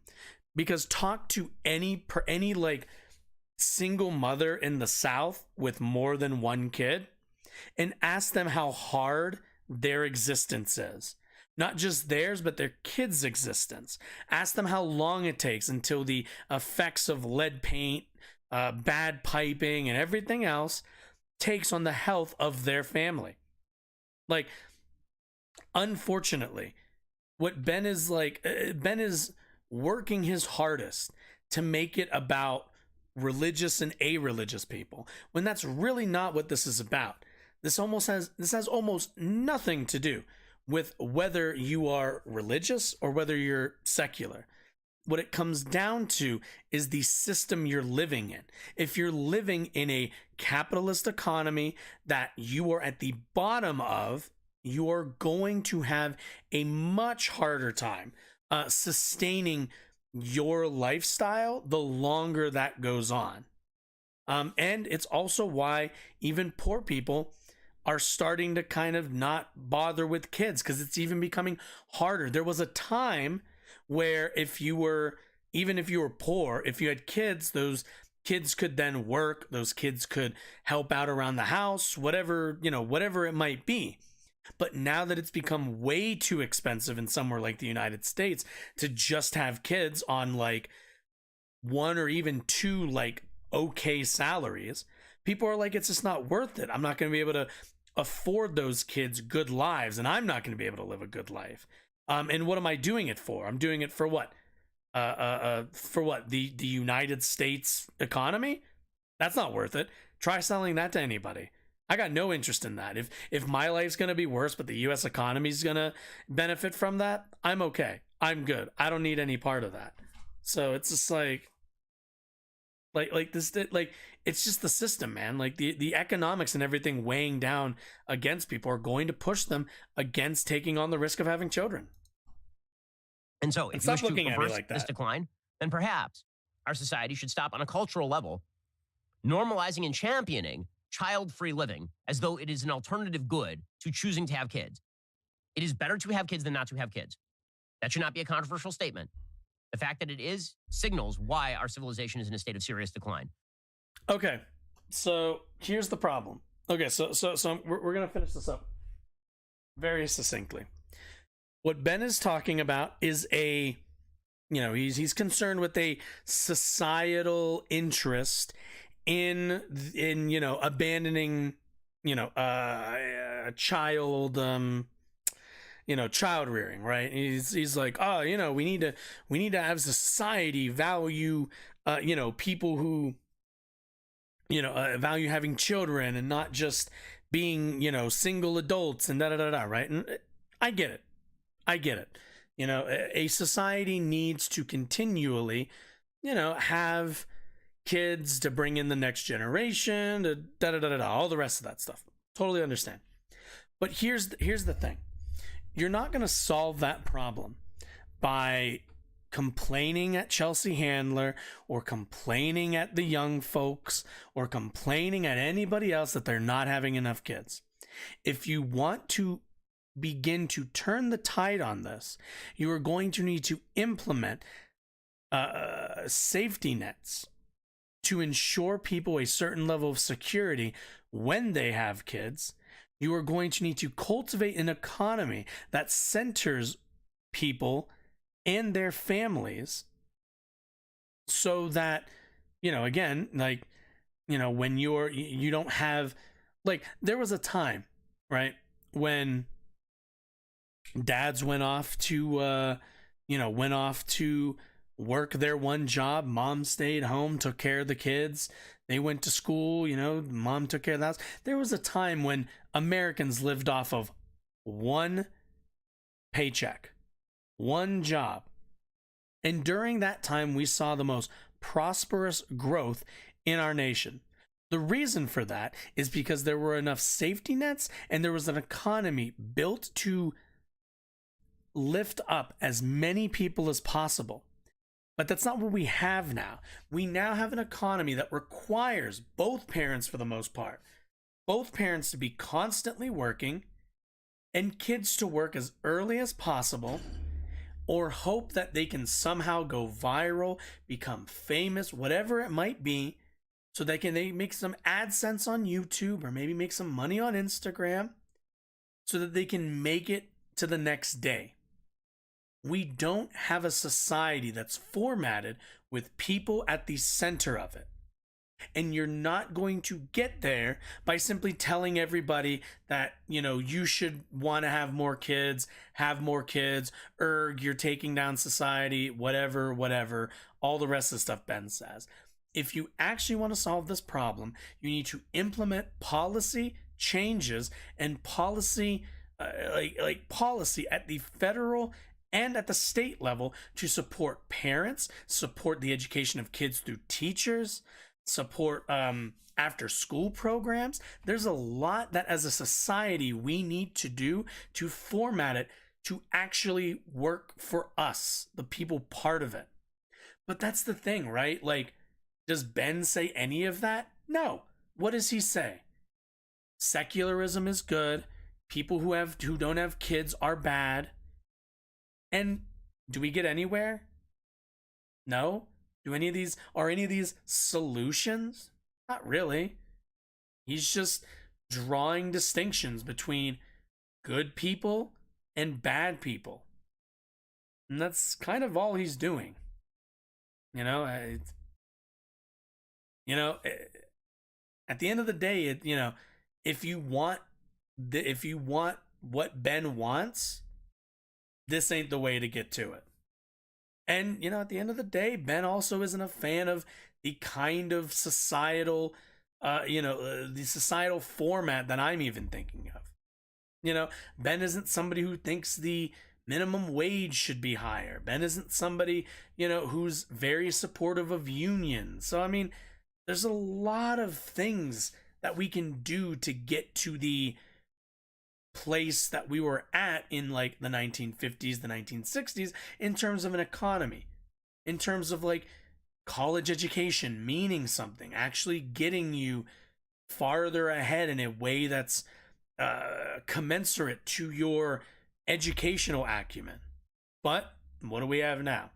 You get a degree in college and good luck finding a job. You might, if you know somebody, you might get a good job. You might find somewhere where you can get good pay. Or, like a lot of people I know, you're going to get a degree in something. There's not going to be enough jobs open for that. Or, all the jobs are taken by people who are still in the workforce because we've moved back Social Security and retirement a little bit farther. And it's harder now for seniors to actually live in a dignified life during their retirement, so they have to work more, which means they bring all of their experience and everything to bear on higher up positions. And it's why you see so many, a lot of in big corporations, a lot of old, a lot of older people in those positions, seasoned people. It's why it's always hard to get ahead in this economy, because if you're coming into it as new, nobody wants to hire new workers. Everyone wants to hire that little bit older, like full resume person. But like, where do the kids get their jobs then? Like, what do they get? They get McDonald's, right? And what do people like Ben say? McDonald's should pay shit because it's not real work, or it's not like meaningful work. But millions of Americans live off of the work that even just McDonald's workers fulfill. So, it's just, to do all of this is bigger than just, as a society, we need to culturally, fuck culture. We don't need cultural change. We need systemic change. We need systemic reforms. We need to reformat our societies. But that's hard. Cultural change, super easy. You just go on your platform and complain. It's very easy, but the other one takes extra time. It takes a lot of work, a lot of political forces to bear down too. But yeah, I don't know what to tell you. Okay, let's. Okay, I think we're gonna save. I'm thinking we're gonna save Bernard for Thursday. I'm thinking. Yeah, that's what I'm thinking. We'll do Bernard on Thursday, and then shit, did I no, did I put Jubilee in the description? I don't like me. I don't want to be a liar.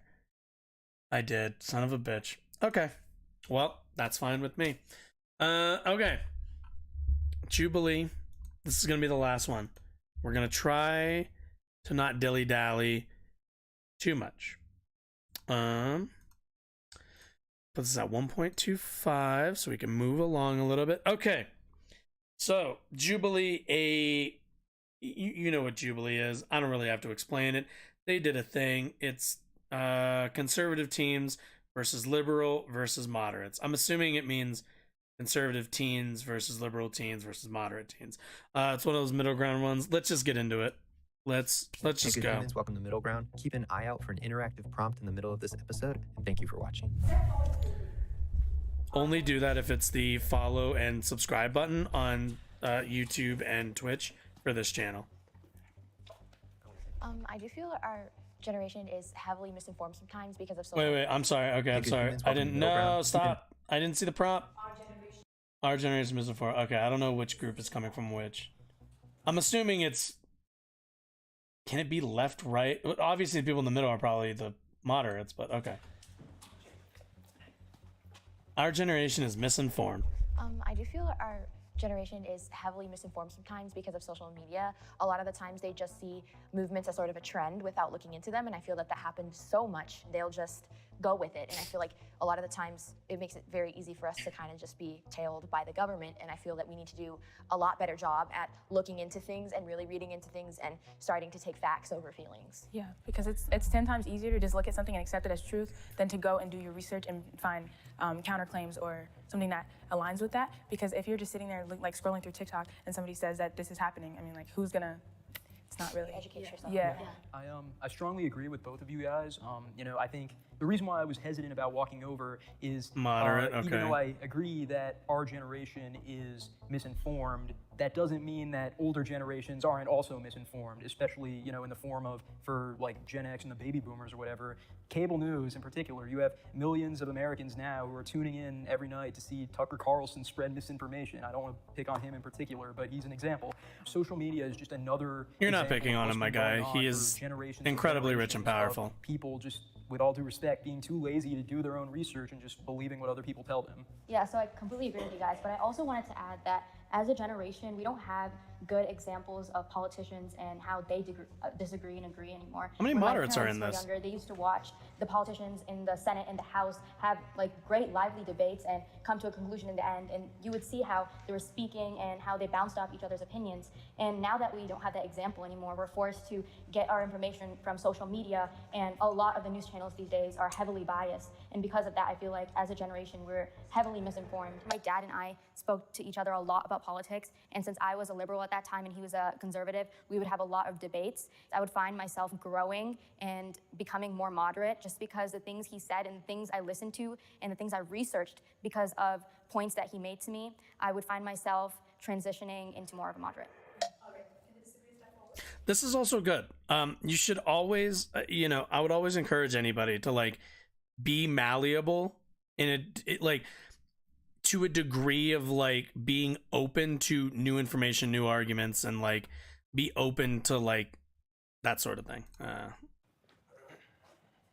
I disagree because in 2022, truth is becoming less and less objective. And Conservative. more Oh boy. There will always be objective truth, but humanity will stray further and further. Why is this person wearing this shirt? Can I ask? Okay, so I remember somebody said this on Jubilee about a Jubilee video as well, which like, why is it it's always we grabbed like some random moderates off the street, we grabbed some liberal you know, we grabbed some liberal what's the word, some liberal folks off the street, and then we grabbed like 5 conservative Republican influencers, and it's like, how is it the like these people like the types who wear like this kind of shirt, like, you know, they got their MAGA hat and everything, like, whereas like the other, like, none of the liberal people show up with Biden shit or something, like it just always feels like they're like, oh, we're gonna pick randos and then pick like conservative ops.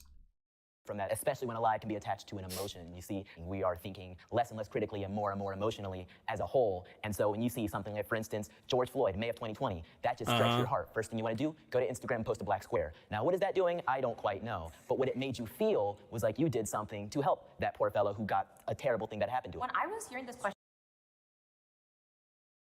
Okay, is that a bad thing? Like, I would love for him to substantiate why that's bad. If you saw that and thought that wasn't okay, but like you were like, the only thing I can do is stand in solidarity, let me post this black square. Like, yeah, a lot of people are powerless and don't really have an outlet to like voice any of that. Like, okay, I fail to see what's bad or negative about that. I was thinking, like, is the majority of like my generation, aka the people I know, misinformed? And I would definitely say yeah. I feel like the lack of information is like almost as bad as like receiving the wrong information. I want to touch up on something you said. I think it is true that social media did change the way we receive. Oh my god, I just realized, yeah, she's got like a March for Our, isn't the March for Our Lives thing like the pro-life rally? Like the other dude has a shirt with like fucking gas prices on it. Like, yeah, they're ops. They always bring ops and then randos. Like, whether that is misinformation or the truth, but that doesn't make us misinformed because of that. Obviously, like, yes, you have social media, it's so much easier to get information, but I don't think because we have social media that automatically makes you misinformed. Mostly I would argue that social media is going to push you towards the problem with social media is mainly that it's I said this earlier and I'm going to say it again. The problem with social media is that it is capitalist. Social media is not there for you to get information. It is there for them to sell ad space, make money. Social media is in the same business and is of the same format as Fox News. It's not information. It's not any of it. You know, it's not information. It's not any of that shit. It is keeping you on the platform so they can sell your data and sell ads to you. Oh, okay. Liberals are... Oh, no. Okay. Maybe that's not... Okay. My parents influenced my political beliefs. Everyone... grew up in a conservative Christian household in Iowa, so I'm very, very well around like conservative politics all the time. And my parents have absolutely influenced like not only my morals but my political beliefs through that manner. And I think a lot of those teachings actually led me to being more progressive and more liberal over time, rather than actually being conservative. Yeah, for me it's kind of similar. My dad is Christian, but in Vietnam they have this thing where actually like they practice both Buddhism and Christianity. From both religions, both Buddhism and Christianity, it's always taught about like we as a community need to take care of each other, we need to respect each other, and we need to create like the best society we can. My parents not like directly telling me like, oh, you should believe this or you should believe that, but just the way that they have taught morals to me and also their own personal experiences have influenced my own beliefs. in Buddhism, it's basically what can you do that is the best for others. Of course, not everyone agrees with my beliefs, but regardless of that, I still want them to have happiness in life. I'd say my parents gave me probably one of the most interesting childhoods out there. I was observant, so I watched my community, and when I saw how things had progressed.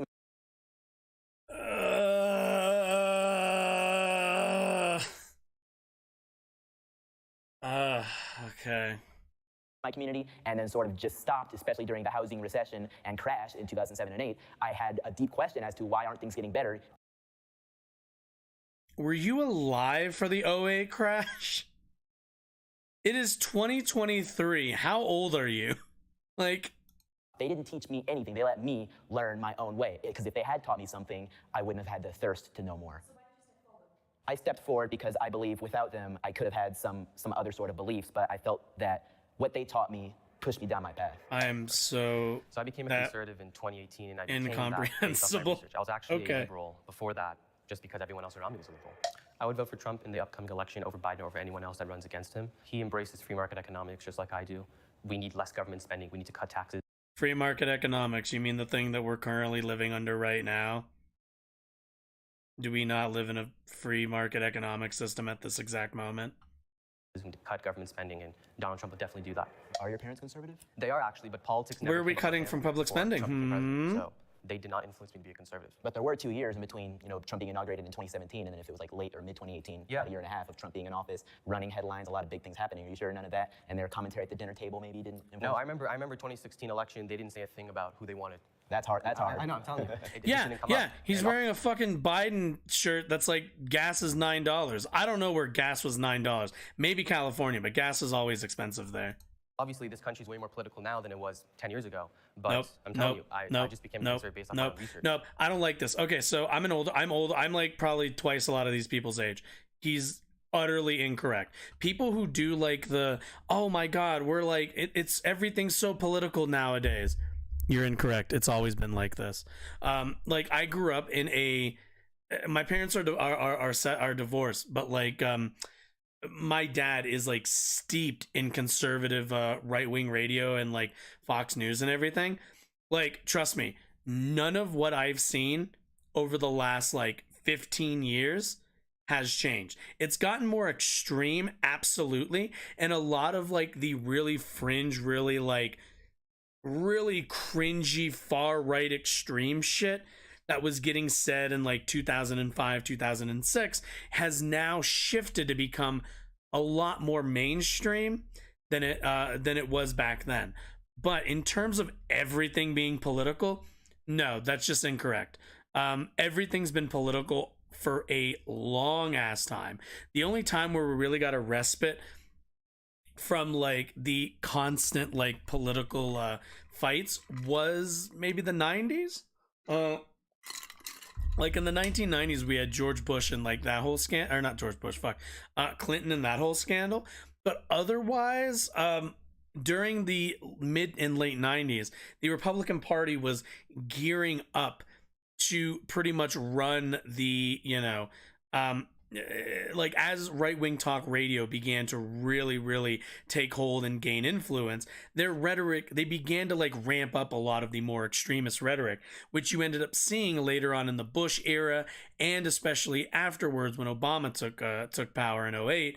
And you saw a lot of the what's the word, a lot of the really what is it, the birth certificate stuff, the birtherism stuff.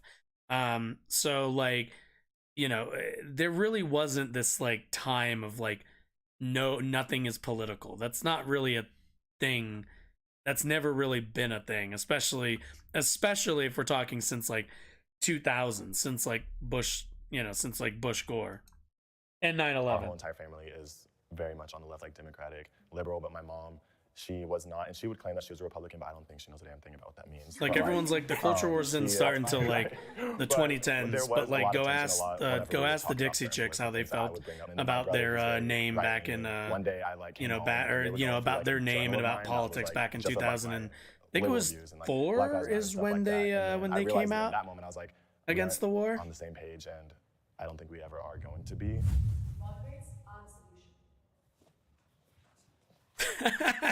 This dude confidence. I appreciate it. This country functions best when people from all different walks of life, all different political ideologies are able to come together for a greater cause. I believe that the two-party system is a trap. I believe that political parties as a concept are antithetical to democracy. Yeah, I completely agree. So the problem is the binary. I don't mind political parties. I care about the binary. Something like ranked choice voting would really help this country out in terms of getting some political, what's the word I'm looking for? Political diversity. Agree with you, and I also just wanted to add that I think both parties are a lot more radical than they used to be, and I think moderates are helping bridge that gap in between. Are they? And kind of showing are Democrats more radical? Agree with both parties, which can help, especially in they Senate like and refuse House of to let Bernie win a primary. And are they more? That help our people? Is that more radical? The bickering that we see among our politicians right now. I just think the problem in America. This is also okay. So I know I'm stopping a lot. This is also a problem with like just the way they formatted this. Is you have moderates. Moderates generally are going to be housed in the Democratic Party. Most Democrat politicians specifically are moderates. Liberals are also very moderate. If you actually wanted the wings, like the like if you actually wanted the like poles of political ideology, you would have progressive. I think that's a fair enough term for, to lump in most leftists. You would have progressives, conservatives, and then in the middle, moderate/liberals. Because moderates and liberals are essentially the same exact thing. Like, there's hardly any daylight between those two groups politically. Is that we don't have enough political parties. We only have two. And that's the problem. It makes us so divided that we have to pick between the left or the right. Yeah, also I hate this notion that it's always like what's in the middle that's right. I think really we should be looking at whether it's right or not necessarily based upon the fact whether it's right or whether it's left or whether it's in the middle. It should be based upon the arguments. It should be based upon the rationalization. I love your take on that. But nothing can really ever be right, because what's right to one person is not going to be right to the next. I mean, you can look. Is that true? Okay. Are voting rights right? Are voting rights good? Are equal voting rights a good thing? For some people, they would say no. Like this is the problem with moderates. Is moderates always do like some people, there are people who don't think that that black people should be equal, and then there are other people who think black people are equal. How do we find a middle ground? You know what the middle ground of that is? Would you like to know what the middle ground of that is? The middle ground was called the 3/5 compromise. The middle ground was not distributing 40 acres and a mule. The moderate position was not was not distributing 40 acres and a mule, and instead paying plantation owners for their lost property. That's the moderate position. That's the position where not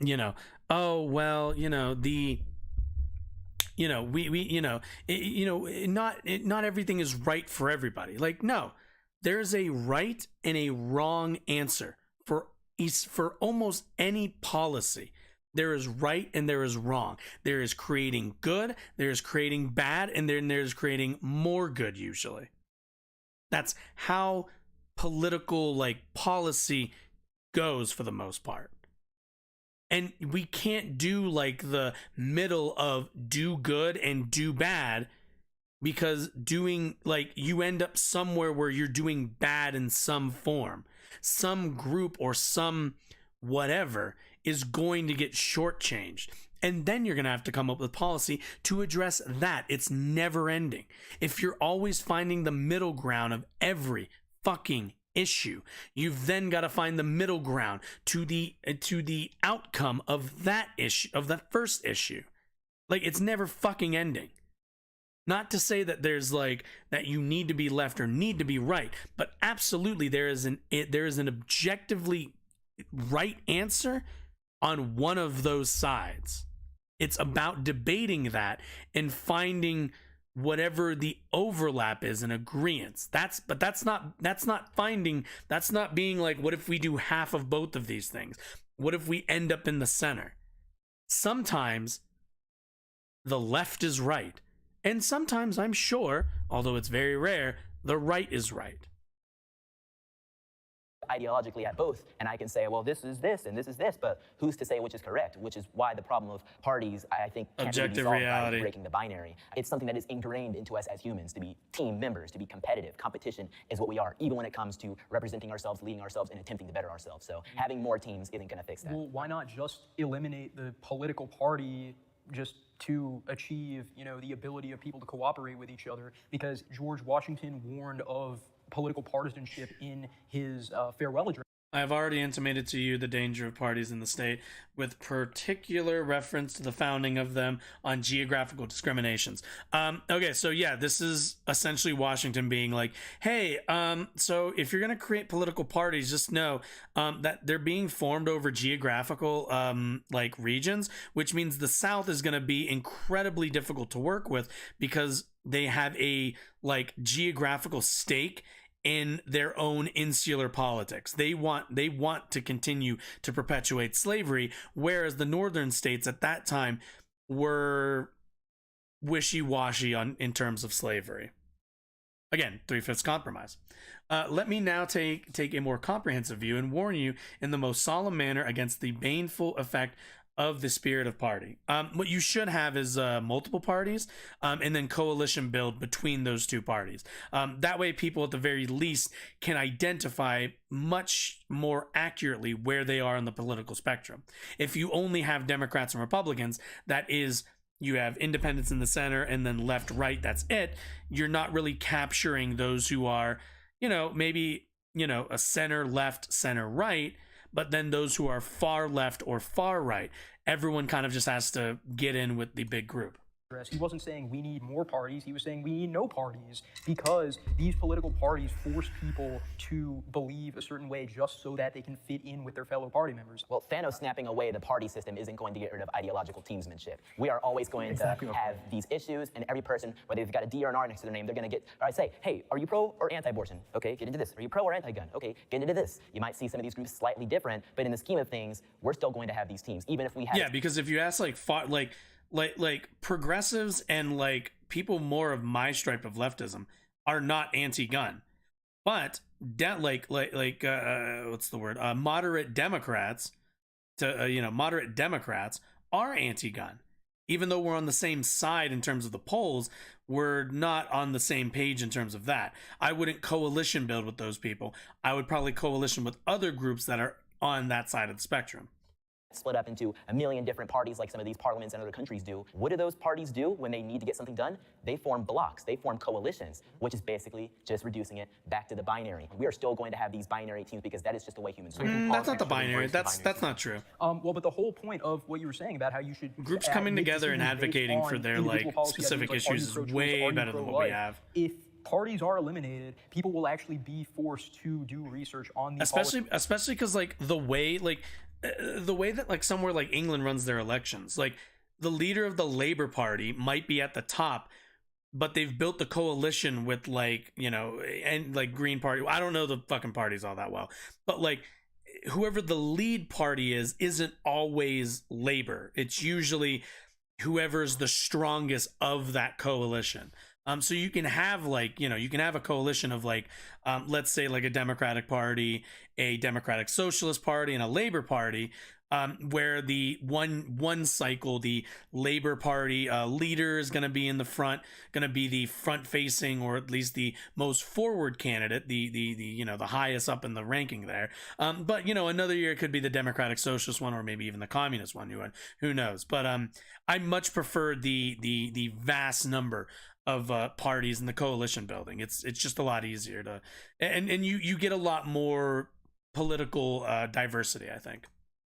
Politicians who believe in ideas that are closest to theirs. The kind of extreme, either lefts or even right people, they kind of just slap a label on it. And I feel like moderates do a lot of their own research because they don't necessarily agree with one side. So every problem that comes up, they have to go and do their own research about it to figure out what side they agree with or what opinion they have on it. So why did you not agree with that? I do think that sometimes having, maybe different groups provide conversation. And if we were all the same thing, it's not necessarily, we're not going to have any progress. Neither Trump nor Biden were good presidents.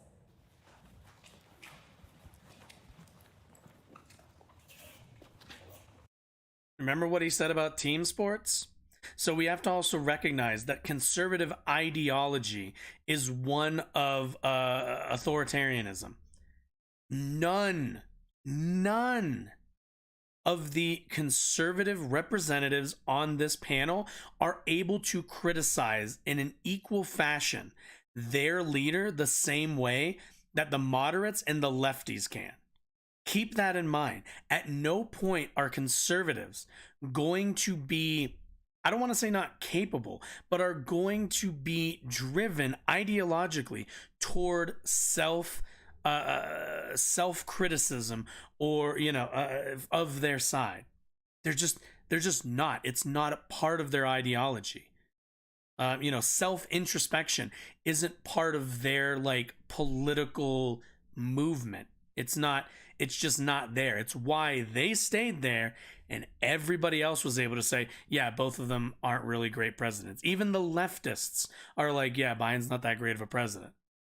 But meanwhile, people on the right are like, this is my side. I need to continue. And this is why, like, when they talk, when they talk about, like, they want freedom, they want this, it's just like, I don't know, man. It seems like you just want power. You want everybody else to always be able to criticize their side, and everyone go like, oh, it's really good that we, moderate, da da da da da. But then when it's you, it's like, nope, can't criticize. You can't criticize, or you can't fire on our side. No friendly fire here. Benefited from a lot of President Trump's policies, but basically what I felt was that a president needs to be presidential. And for President Biden, I just think that personally he's too old to be president. I do think there needs to be a cutoff limit when someone can be president. Yeah, young people are heavily underrepresented within our country. The average age of Mostly Americans agree. is around 37 years old, whereas people in Congress are generally above the age of 50 on average. So when people kind of point at Biden to be very old, Trump's also extremely old too. So if we want to put some type of age limit on that side, I think that they're both way too old to be president, and obviously we need a lot more representation for younger people. Neither of them seem to have been. Also, I said this earlier, political diversity. Bernie's super old, but Bernie's politics are rather, like, different from Biden and Trump's. Particularly popular, even within their own parties, Trump to a lesser extent. Well, Trump was extremely popular amongst his party, whereas Biden has actually lost a lot of that popularity throughout time, as people have seen him throughout his presidency. I think there were a lot of things on both the Republican and Democratic side in which these particular figures led to like a larger amount of polarization amongst the public. I don't like Trump because of a lot of the racist things that he has said. And if you're out making jokes about, oh, I'm going to build a wall, and even if it was serious, that's not something to joke about, and it seems like it's very targeted towards one specific group. Joe Biden has a much stricter racist history than Donald Trump ever has, and in my opinion, ever will have. During the 2019 presidential cycle, Joe Biden said, if you... Notice the defense. Notice, again, they're always on defense. There is no version of conservative politics that is that self-criticizes. Even think about voting for anybody other than me, you ain't black. And when I learned about the atrocities that the Democrat Party had done, not just to the world and to America, but to my race specifically, it's told me something that I could never, in my opinion, be a Democrat, and it would take a lot to even vote for one. This kid and is on top of that, back in the 80s, he was responsible for, as he said, wrote the dang bill, the Clinton crime bill, which was responsible for throwing a lot of people that look like us in prison. This guy is weird. I mean, within your statement, you didn't necessarily acknowledge any of the racist history in relation to Trump as well. So if we're only going to put eyes on like either Trump or Biden, I see that not necessarily to be like the most consistent framework for looking at this. Of course, and I understand why you say that, but she didn't actually provide any examples of a history. She provided a media mismanagement of what he said in 2015/16, talking about immigration. But every time Trump tries to talk about this, they call him a racist and a xenophobe. I come from... Well, it is when you say that Mexico are sending people when they're not. There are Mexicans that are immigrating. There is a very large difference. From a family that is of immigrants. My grandparents don't speak English, and they are from Mexico. And a lot of the time, people were bashing Trump for that being a racist thing. He's trying to keep them out, but he's only trying to keep the criminal individuals, such as drug lords or people sending drugs to our country. At the same time, though, it's sort of like disingenuous to say that the immigration policies are just keeping the bad people out, because at the same time, it's almost impossible for most people to emigrate to the United States legally. Billionaires can solve problems better than the government. Yeah, that's always the this is the one that they want. Okay, cool. But yeah, that like he makes like I appreciate his point there, because it's like, well, like you can say like, oh well, he only wants to, he says he only wants to keep the criminals out, but at the end of the day, building the wall, which by the way is a waste of taxpayer dollars, building the wall and using the kind of rhetoric that he did was unspecific in terms of criminals. It was Mexicans. It was Mexico. It wasn't, the identifiers weren't criminals, cartel members, any of this stuff. The identifiers were rather obviously just people of Mexican heritage. Also, not only that, but like we all saw the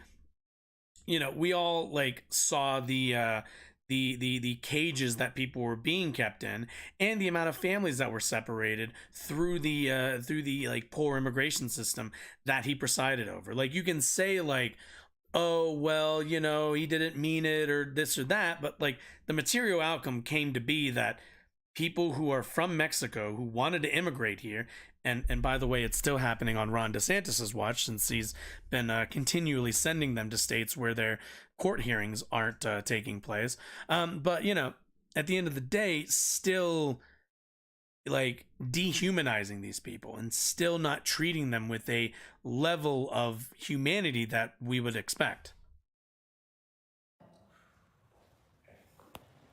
What is this? Billionaires can solve problems better than the government. Capitalism will always be more superior than the public sector in almost like 90% of things in this country. Billionaires have, obviously they have a lot of money, but what I see is that billionaires are using their money for philanthropy. They don't want to pay taxes, I see that, because they just feel like if the government takes their money, they're not going to do good with the money. A great example would be Amazon. I mean, it has revolutionized the way we shop. I think the key word in the prompt is billionaires can, affect positive change better than the government. I don't think it's a guarantee that they will, because I think there are certain instances of billionaires doing good with their money. But then there are also, I know you mentioned Jeff Bezos, but he also often doesn't use his money for good, because there are many reports of Amazon. So here's the problem with this. Let's go back, because I want to hear this dude's answer, because he gave... Obviously, they have a lot of money, but what I see is that billionaires are using their money for... I want to go over his answer really quickly. I wanted to let him finish, though. Capitalism will always be more superior than the public sector in almost like... Okay, so capitalism. That's not what capitalism is. Capitalism is a broad economic system that functions with government, and like what he's describing here is basically the private sector, not capitalism. So not to nitpick here, but what he's describing is private sector, not capitalism. Capitalism as a economic system is one centered around the accumulation of wealth and profit, and the seeking of increased growth and profit at all costs, right? That is at the core of what capitalism is attempting to. That's the system of how it basically functions, right? What that has given us in 2023, to use his example of Amazon, is a company that has put probably thousands, if not millions, of small businesses out of business because of their what's the word I'm looking for? Their the monopolized nature of their ubiquitousness. That is to say that they are too large. Like, if you understand the relationship of Walmart's to small town America, then you understand the relationship of Amazon to basically all other online services, and also a lot of retail services. Most of what people end up buying these days is online through Amazon, right? A lot of it is you get it shipped to you within 2 days, which, by the way, has resulted in poor working conditions for those workers and an expectation that is, quite frankly, untenable and not sustainable. The 2-day shipping format that Amazon has for as many people as they service is eventually going. You have to have. You have to cut corners, right? You have to cut corners. You have to make shortcuts for that, because it's just to run that kind of logistical system. You're going to need workers constantly. You're going to need them to be constantly working. Ask any Amazon worker and how much they're tracked. Is their performance and stuff. It's a dehumanizing role to play, to be a packer or a shipper or a driver or any of the rest of this stuff, right? But their relationship, Amazon's, to also online stores and online web services is also rather large. They own a lot of the web services, basically how people have websites and how host them and servers and stuff like that. They're also at the center of that. Amazon is way too large, and we've allowed them to grow to way too large.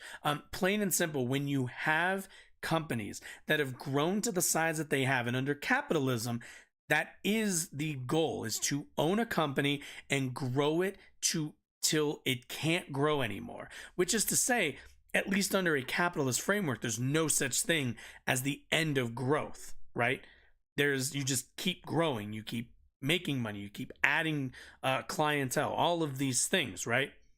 The problem is that you create functional monopolies, and you create entire civilization that relies on this one company whose goal is to make money, which means that at any point, think about how necessary Amazon Prime, in terms of like shipping, and Amazon as a company is to so many things, right? And what do you do when they decide to jack up their prices?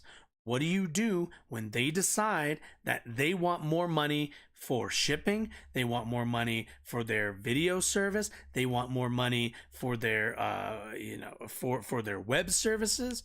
What do you do once there is no more viable competition for something like Amazon? There's not really a lot.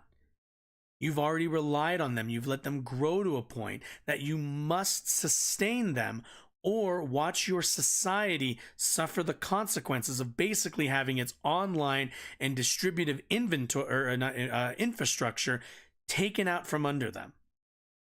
And this is also the key. Keep in mind. He says that the private sector will always create products that are better than the public sector. Is he correct in this? To a degree, yes. He absolutely is. Any private sector, as like a shoemaker will say, Nike will always be better at making shoes, at making sneakers, right? But will they ever be better at making shoes for everybody? Shoes that everybody can afford? No. Because their goal is not to put shoes on feet. Their goal is to make money, and they've found out that putting shoes on feet nets them a positive ROI, a return on investment. The point, like, USPS does not make as much money as Amazon, does not make as much money as UPS, does not make as much money as FedEx, also does not have the same level of bells and whistles and features to their services that they provide. But do you know what they do? They provide mail services and also used to provide banking services to everyone. The reason why they can do that is because they're publicly funded. They are a service. They are not there to make money. They're not there to charge you. It is why that, like, if you want to ship something, you go to FedEx, you go to UPS, you go anywhere, and they're charging you $8, $9, $10, $12 for your package. Whereas you go over to your USPS and they're charging you $3, $4, $5. Because they're not built to function to make money. Obviously, there's a place for private sector industry. I mentioned it earlier. Shoemakers, Nike, Microsoft, any of these types of companies that sell, what's the word I'm looking for? Commodities, entertainment products, stuff like that. Those will always be better. But in a society as large as we have, we need government funded, government funded floors to allow people to just get the basics. So, I understand what he's saying, and he's right to a degree. But unfortunately, we cannot rely on these companies. We cannot rely on these industries to support our society.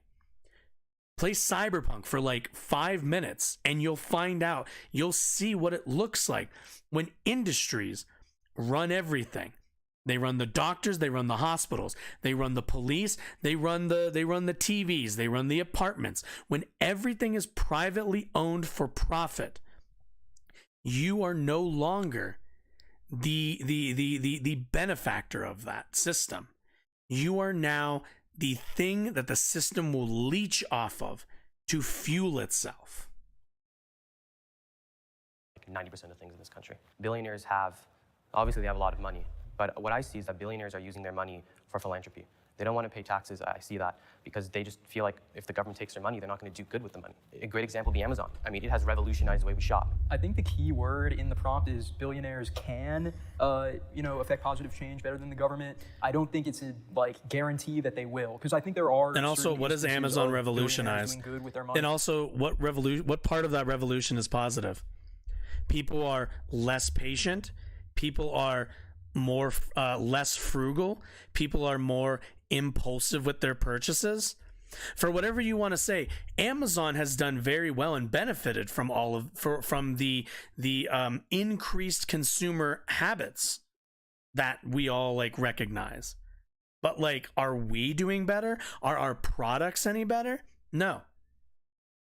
How many of you have products that break down all the time or don't work properly or are really good but serve this really small niche that's not that important and not that interesting? How many different phone case companies are there? All of them saying that they have some revolutionary ding dong or whatever the fuck on it that makes them better, even though they all are basically the same cheap plastic companies. But then there are also, I know you mentioned Jeff Bezos, but he also often doesn't use his money for good, because there are many reports of Amazon employees being mistreated, denied breaks, and issues where it's come on, you have all that money. Also, the private market does not have your best interest cutting corners because you have no control over it. But I also understand that government regulations, taxes, and various other things occupy their time. I don't believe billionaires should be heavily taxed. I believe the tax cuts we had in 2018 were some of the best things we saw for our economy. I completely would agree with you that we shouldn't be taxing billionaires at such a high rate. If you tax billionaires, they would respond. What rate? At what rate are they getting taxed? Because this is they say this, but history has already shown us that high tax rates on high income individuals forces them to continue to reinvest into their companies. But they also do the flight thing. I know what he's gonna say, because he's gonna say, oh, if you tax them too much, they're gonna leave. To which you have to ask, where are they gonna go? Honestly, can't go to China. Where do they go? The Bahamas?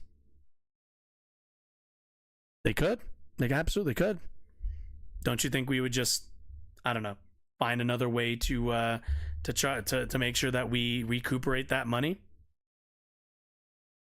Not only that, but why would a rich person, why would a billionaire in the United States choose and go and live and house everything in some third world country? They don't want to. They want to be in America. They want to have access to American consumers. There's no feasible reason why they would even bother moving to any of the, moving out. Not only that, let's be clear, a lot of them are already doing that. Most of them, there's a reason why a lot of our production has been moved overseas. And it's not because they're not patriotic. It's not because the tax dollar, it's not because they're paying too much in taxes. It's simply because they found a better ROI in another country.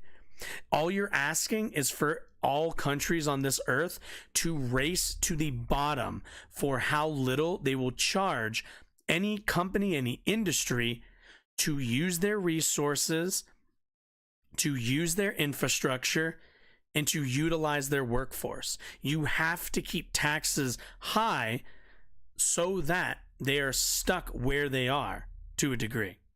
And also to make sure, if you have 10 countries and you're making them all compete for who's going to charge the least for Amazon to put a warehouse in, right?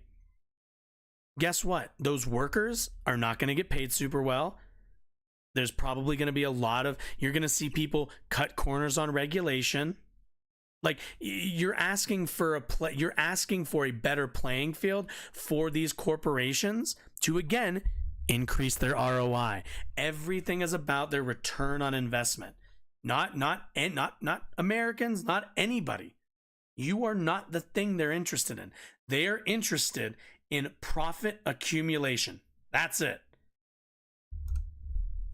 By increasing the prices of goods and services. I think the reason why cool. everything is so Let them do it. Inflation.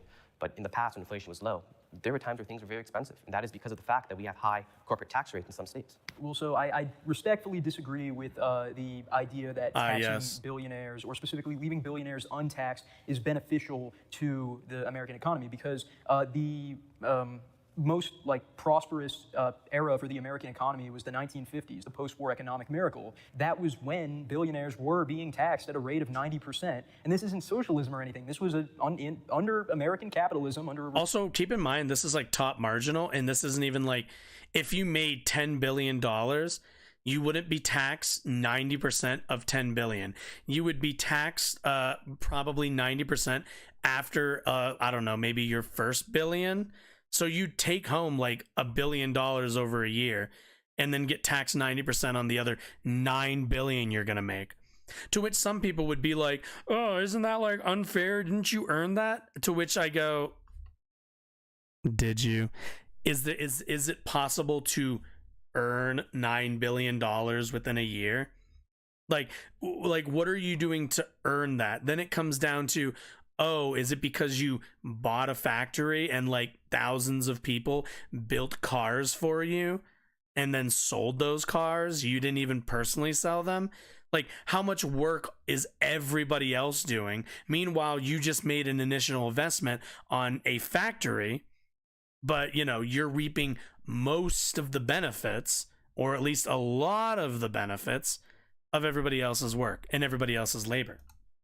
Republican president Dwight Eisenhower. And this was right after a fantastic, I hate to say fantastic war, but it was a fantastic war for us in which we got so much American pride, and that Republican president Dwight D. Eisenhower then utilized that money that he taxed from those billionaires to create a great system, which is the interstate system, which is a fantastic thing that connects our country. But unfortunately, the government isn't really investing money in things like that anymore. It's investing money in weird programs and things that the average American isn't going to benefit from.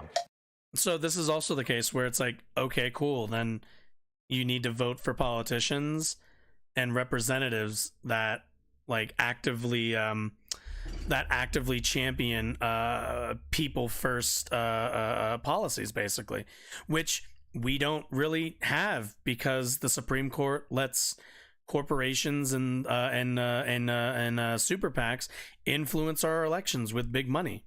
So if you want to get started on this, you need to decouple, you need to divorce large corporate donations from public elections. You need to that's the first thing you need to do. You're not going to get better candidates until you fix the system of corrupt candidates being your only option, except for Bernie Sanders. So billionaires do have a lot of money and a lot of influence in order to do good within our economy, but nowhere near the ability of the government. We're talking about billions of dollars. The government has access to trillions of dollars on a federal scale, yearly speaking. Yeah, in some circumstances like Mark Cuban, they absolutely can do those things. It doesn't anywhere near compare to the level of access of healthcare that they do have in these other countries. And it doesn't compare to the damage that will happen to the average American when the government decides to pull trillions of dollars out of nowhere, because we have to remind ourselves the government makes nothing. The government takes from every single citizen standing in this room that pays taxes each and every day, including state governments and federal governments. They start throwing trillions at random things like, I don't know, healthcare for everybody, which can work for a country that's the size of maybe South Carolina, but will not work for the size of our country. Yeah. Wait. Okay. This person. Okay. This. I'm gonna not be mean because they're just a teenager, but they're just rattling off the same talking points. But let's take this in stride. Because we have to remind ourselves the government makes nothing. The government takes from every single citizen standing in this room that pays taxes. Okay, that means nothing. That's called taxes. And all taxes are you economically buying into your society. If you don't want to pay taxes, then don't live literally anywhere. At the end of the day, every single person uses that interstate system that he talked about. Every single person uses the roads. Every single person uses the what's the word I'm looking for? The electrical grid. Every single person uses the water system. Everybody in the United States uses all of the public resources that we already use. Also, by the way, Amazon uses the USPS delivery, uses USPS delivery resources. So there's also that. By the way, they also do that. They also use those for rural areas where they find that there's not a sufficient ROI. So if you are ordering things from Amazon and you live in I don't know, fucking Kansas in the middle of like nowhere, you're actually not getting your package from Amazon delivery services. You're getting it from USPS delivery services because it doesn't make them money. Therefore, they have no interest in sending you and getting you your mail over in fuck nowhere, Kansas. This is why, again, you want a government body handling this, because you do not want your ability to access resources to be based on your ability to pay or the, again, ROI on any investment by some company. Because guess what? If USPS wasn't around, good luck getting your mail if you live in a rural region.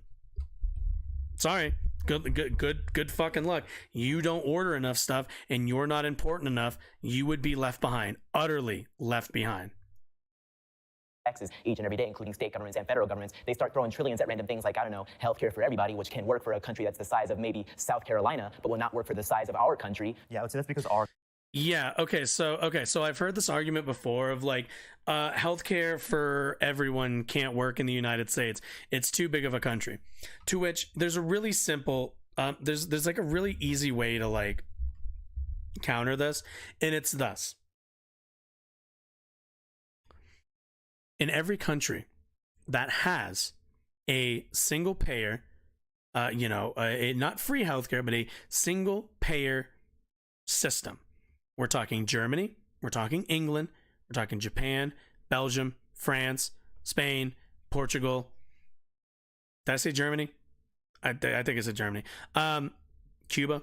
All of these countries, I said Sweden, right? Yeah, Sweden, the Netherlands, all of them. All of them have large populations, not as big as ours, but they simply format their taxes in a way that at the top marginal rate pays a large sum into that system. The middle class pays a medium sum into that system, and the lower class pays their part into that system. Plain and simple. To say that we couldn't do this in the United States mainly makes no sense because we already do this with every other system. How do you think we pay for the military? We have the world's largest military. How did we get that? Is it because that's the only thing we have money for? No, not at all. It's not the only thing. We have the money. We have enough citizens to fund the large military that we have. So why don't we tap those resources, being the citizens of the United States, and instead distribute their money, their tax dollars, toward a more positive, a also more not redistributive, a more sustainable cause. What are we getting out of all of our military spending? We spend billions on military spending each and every year, trillions probably even. I don't remember what the last military budget looked like, but we spend all of that money, right? And what do Americans get out of it? Not really much of anything. We buy a lot of guns, we buy a lot of bombs, we buy a bunch of random shit from defense contractors. That's mostly what ends up happening with it. The money's already there. It's all about prioritizing something other than what we've prioritized. We don't need more money. We just need to allocate the money we have in a better way. Now, also, there will be obviously tax changes. I'm sure there will be raises on people's taxes. But as a 30-year-old, and these kids are not of the age where they're going to be buying healthcare for probably, hopefully quite a while. But, I can safely say that if you ask me, would I rather pay an extra 2 to 5% on my taxes and not have to worry about my healthcare? Or would I rather continually have to shell out hundreds of dollars each month just to have access to healthcare I might not need?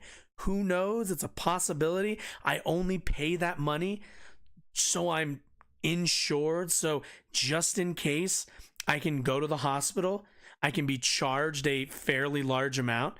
And meanwhile, my insurance company can find every single way to get out paying for my healthcare. Or would I rather pay my 5%? I go to the hospital, I go to the doctor, I don't even have to think about what they're going to be charging me because it's not part of my problem. I pay my 5%. I get my health care the same way I pay my, whatever is it, like 6% or whatever the fuck it is for Social Security. I get my Social Security when I retire. There is like, we already do this. It's not impossible. Like, to say that we couldn't do it for healthcare, you would have to argue that we can't have any federal programs, but we do. We have a bunch of them. Like, it's just like again, these are teenagers. I'm gonna not be mean, but like, think about that for a second. Like, it's just allocation that we're talking about. Our government actually like mismanages the money comparative to other nations. We spend a lot in terms of our per capita on healthcare, like more than other countries, yet they actually have better health outcomes and they cover more people. So I do think there are lots of things that the United States could do better comparative to other countries. And we can learn a lot more from those other countries. And yet we don't do that because of this idea of American exceptionalism. When you were talking about like how it's much easier to like manage like a country that's smaller, that's completely true. Like whatever the national government does doesn't really affect me. And that's why like for me, I'm a very strong participant in my own local government because you can like actively go there and talk about like what you want things to budget. And you can also say that to anything. It's like, we can't do it. It's too many people. The Supreme Court is full of older people, which is why I just feel like if we were to bring some newer, fresher justices in there, they would understand what we're seeing more. Because as an older person, yeah, you can do your research, but you won't experience Unfortunately, you things the way bring that we're younger experiencing judges them in. There's a at good this chance they're moment. going to be part of the. Yeah, I agree. And also, what's the original what's the intention thing? of the Supreme Court was to be a What's that? What's the group? Fuck, what's the group? Federalist Society.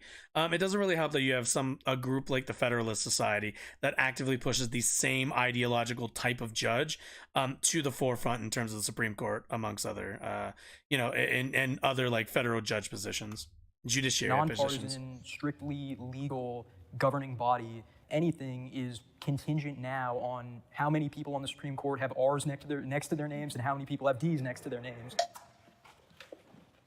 I don't think the Supreme Court makes decisions based off what society wants. They make decisions based off what the law says. The Supreme Court is a non-political branch.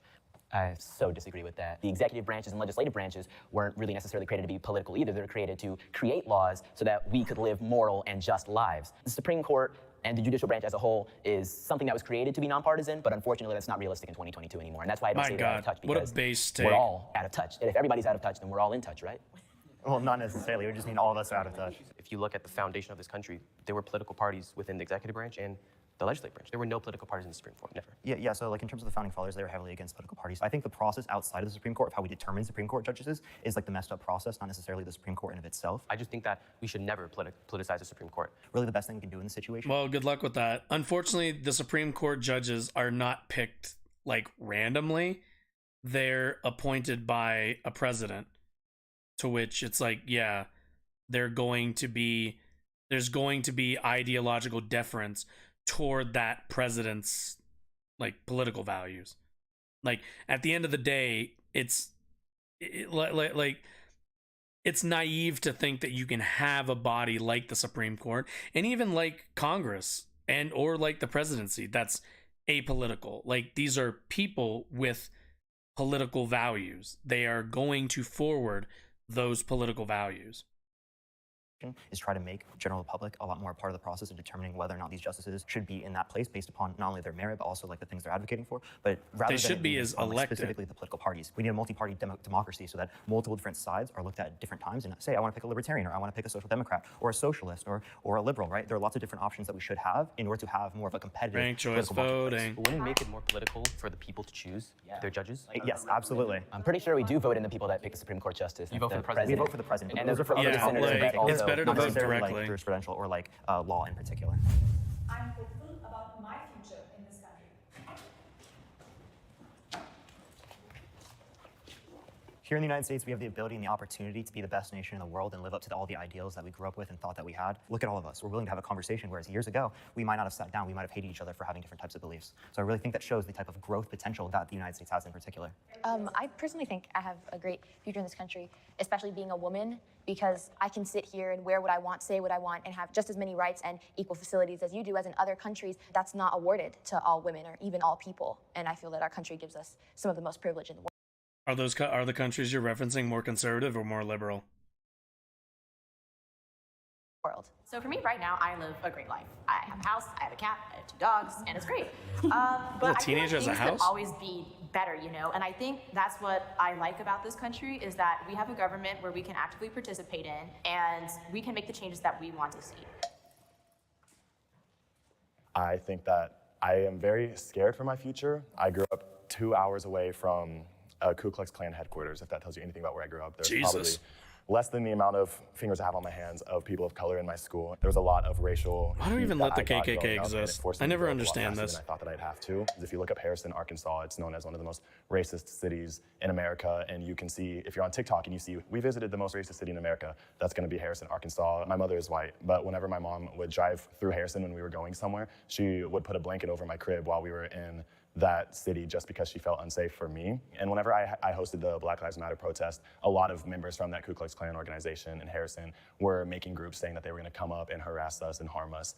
And it's a very scary thing because you read about the Ku Klux Klan in history books. If you're on the left, it's a this is why very you own different thing guns. to hear them personally tweeting out to you that they're gonna come and that they're gonna harm you. As much as our country is growing, I'm also not going to invalidate the fact that there's a lot of issues that are still stemmed very deep in a lot Bro, of the fucking people's South. brains We that are did still not being acted occupy upon the South and enough. causing me to feel uncomfortable to live in my country. As a black woman, I just feel like being anywhere in the world, it's not just America. There will always be somebody who does not like a person of color, and there will always be someone who wants to assault a woman. We are making progress, but in the same way, we can always go backwards. In Detroit, I just was not happy. Being around white kids at school, I think they are taught to believe that black people are maybe lower than them, and even if it's not taught, it's something ingrained.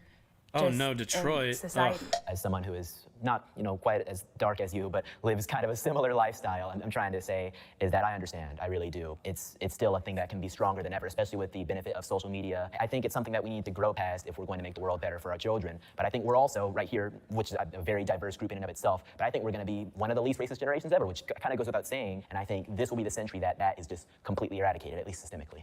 Well, I hope you're right. And it obviously is a privilege. to live in the Systemically, it United would be States, nice. But I think we're going down a very dangerous path. Freedom of speech is under attack in this country. Freedom of thought is under attack. Standard of living has decreased dramatically. People are just... I love how he names two things that are just like not really materially what's the word, like traceable, but then he's like, but then the third one's like, oh yeah, that one's like super true. Like, okay, aren't doing better today than they were 10 years ago or 20 years ago. What do you mean we're doing worse off now? Like, what are you looking at in terms of how did you determine whether or not we're doing worse off?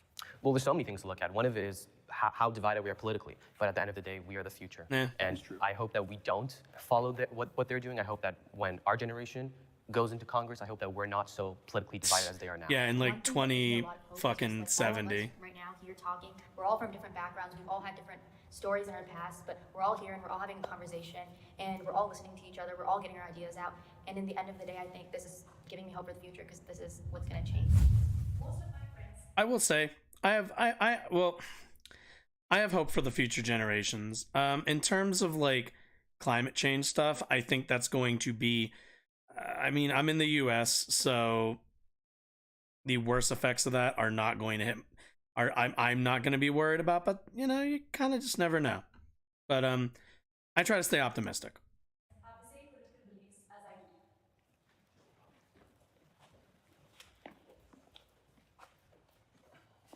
I came from a very conservative and Republican city and state in Arkansas, and I grew up around a lot of people who did not have the same beliefs as me at all.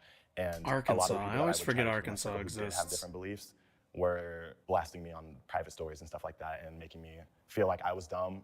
It's really hard for me to make friends that are from the liberal side, as immediately they hear or even see my political views or even my religion, they immediately try to shut me down. They send me death threats. They put stuff in my bag saying they're gonna kill me. They've poured paint in my bag and shaken it up. When Bro, COVID happened and things were what starting the to shut fuck are down, teenagers and the doing, incident bruh? with George Floyd happened, everybody Jesus. started looking through everyone's profiles, their family's profiles, especially when these protests were going on. And there was a picture of my dad and my family, all of us together, and he was wearing a Trump shirt. I was getting a lot of death threats, a lot of encouraging me to commit suicide, threatening. Is this like a thing with the young kids? I do feel like the young ones are like, I don't really have another word to say other than like extra savage. But yeah, we talked about that earlier. Don't be like this. But like, yeah, I feel like it's the prevalence of like the internet and my family for to the find younger my address kids. and hurt them. I could in fact say almost all of them were liberals. It makes it really, really hard because the minute that you're different from them, at least in my experience, they shut you down immediately. So I just kind of close myself off and I stay friends with the people that are going to respect me and respect my views. When I came out publicly as a conservative in 2018, it was probably one of the hardest years I've ever went through. At my school, having my opinions while looking like I did was a non-starter. I received so many obviously negative messages. They called me some terrible things, which I don't even think I can say on here, but all the phrases that you've heard, get thrown at black conservatives simply for having their ideas and make it look like I'm some sort of slave simply for having my opinions, making it seem like I can't think for myself because I am black, not understanding that they're perpetuating the exact same racism that they think they're fighting against by calling me those words. I'll be nice. He is kind of right, but also his politics are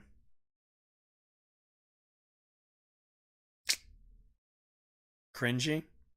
Look, again, teenagers. Let's not be overly critical. I am, if nothing else, reassured that there are kids, there are teenagers who are a lot more politically politically involved, politically aware than I was back at their age. I am appreciative that there is a lot more of them that seem to care about this stuff. For whatever disagreements, for whatever disagreements I have, I'm just happy people give a shit about politics. I grew up in a time where people just didn't. I'm from Thousand Oaks, California, and I've met people who are pretty hardcore conservatives. I feel like all of us, my friends, when we come and have conservatives these in discussions, California we all are just fucking want what's wild. best for this country. And of course, fucking we brain all has have our been, own ideas of baked. how to achieve that. But in the end, Also, my we problem want with a world the that's problem with Homeboy everyone is can benefit from. And of course, mostly just kind of unless NPC you are able to spews. discuss with other people your different opinions with things, Which, and talk I about mean, the reasons he'll why you get there. believe certain ways, you can't make any progress with our country. I strongly agree, and so personally, I'm from New Jersey. You can probably figure out I have a predominantly left-leaning friend group. I never really took issue with that because I feel like at the end of the day, you shouldn't be exclusively talking about politics with the people you're friends with. Especially, it's concerning to me that, based on recent studies, a growing plurality of Americans simply refuse to be This is the most moderate people who thing are of different ever. political This is the most moderate affiliations sentence from ever. them. That, if anything, says very concerning things about our country, especially because, that this level of political polarization that we're seeing now hasn't been matched in American history since the antebellum era of the Civil War. Man, maybe Marjorie Taylor Greene was right. No, I'm just kidding. Wait, is that where I thought this kid was on another one? Okay, all right. Well, okay, that wasn't awful. Like I said, I'm heartened by the idea that teenagers give a shit about politics. That's the thing I'm most heartened by. Okay. Alrighty. All right. I think we made it through pretty much all the topics. We'll save Bernie for Thursday, I think. That seems like a good idea to me. How about you? Anyway, okay. Yeah. That's gonna be it for tonight. Long one, I know. It's just you gotta make up. We gotta make up for last time. Anyway, right, Thursday, 7:00, Mountain Time.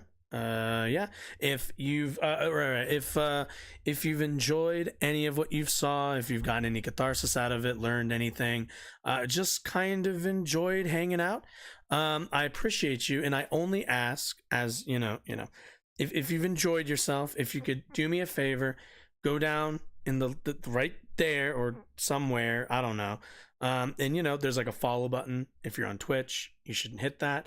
There's a subscribe button on YouTube, you should also do that.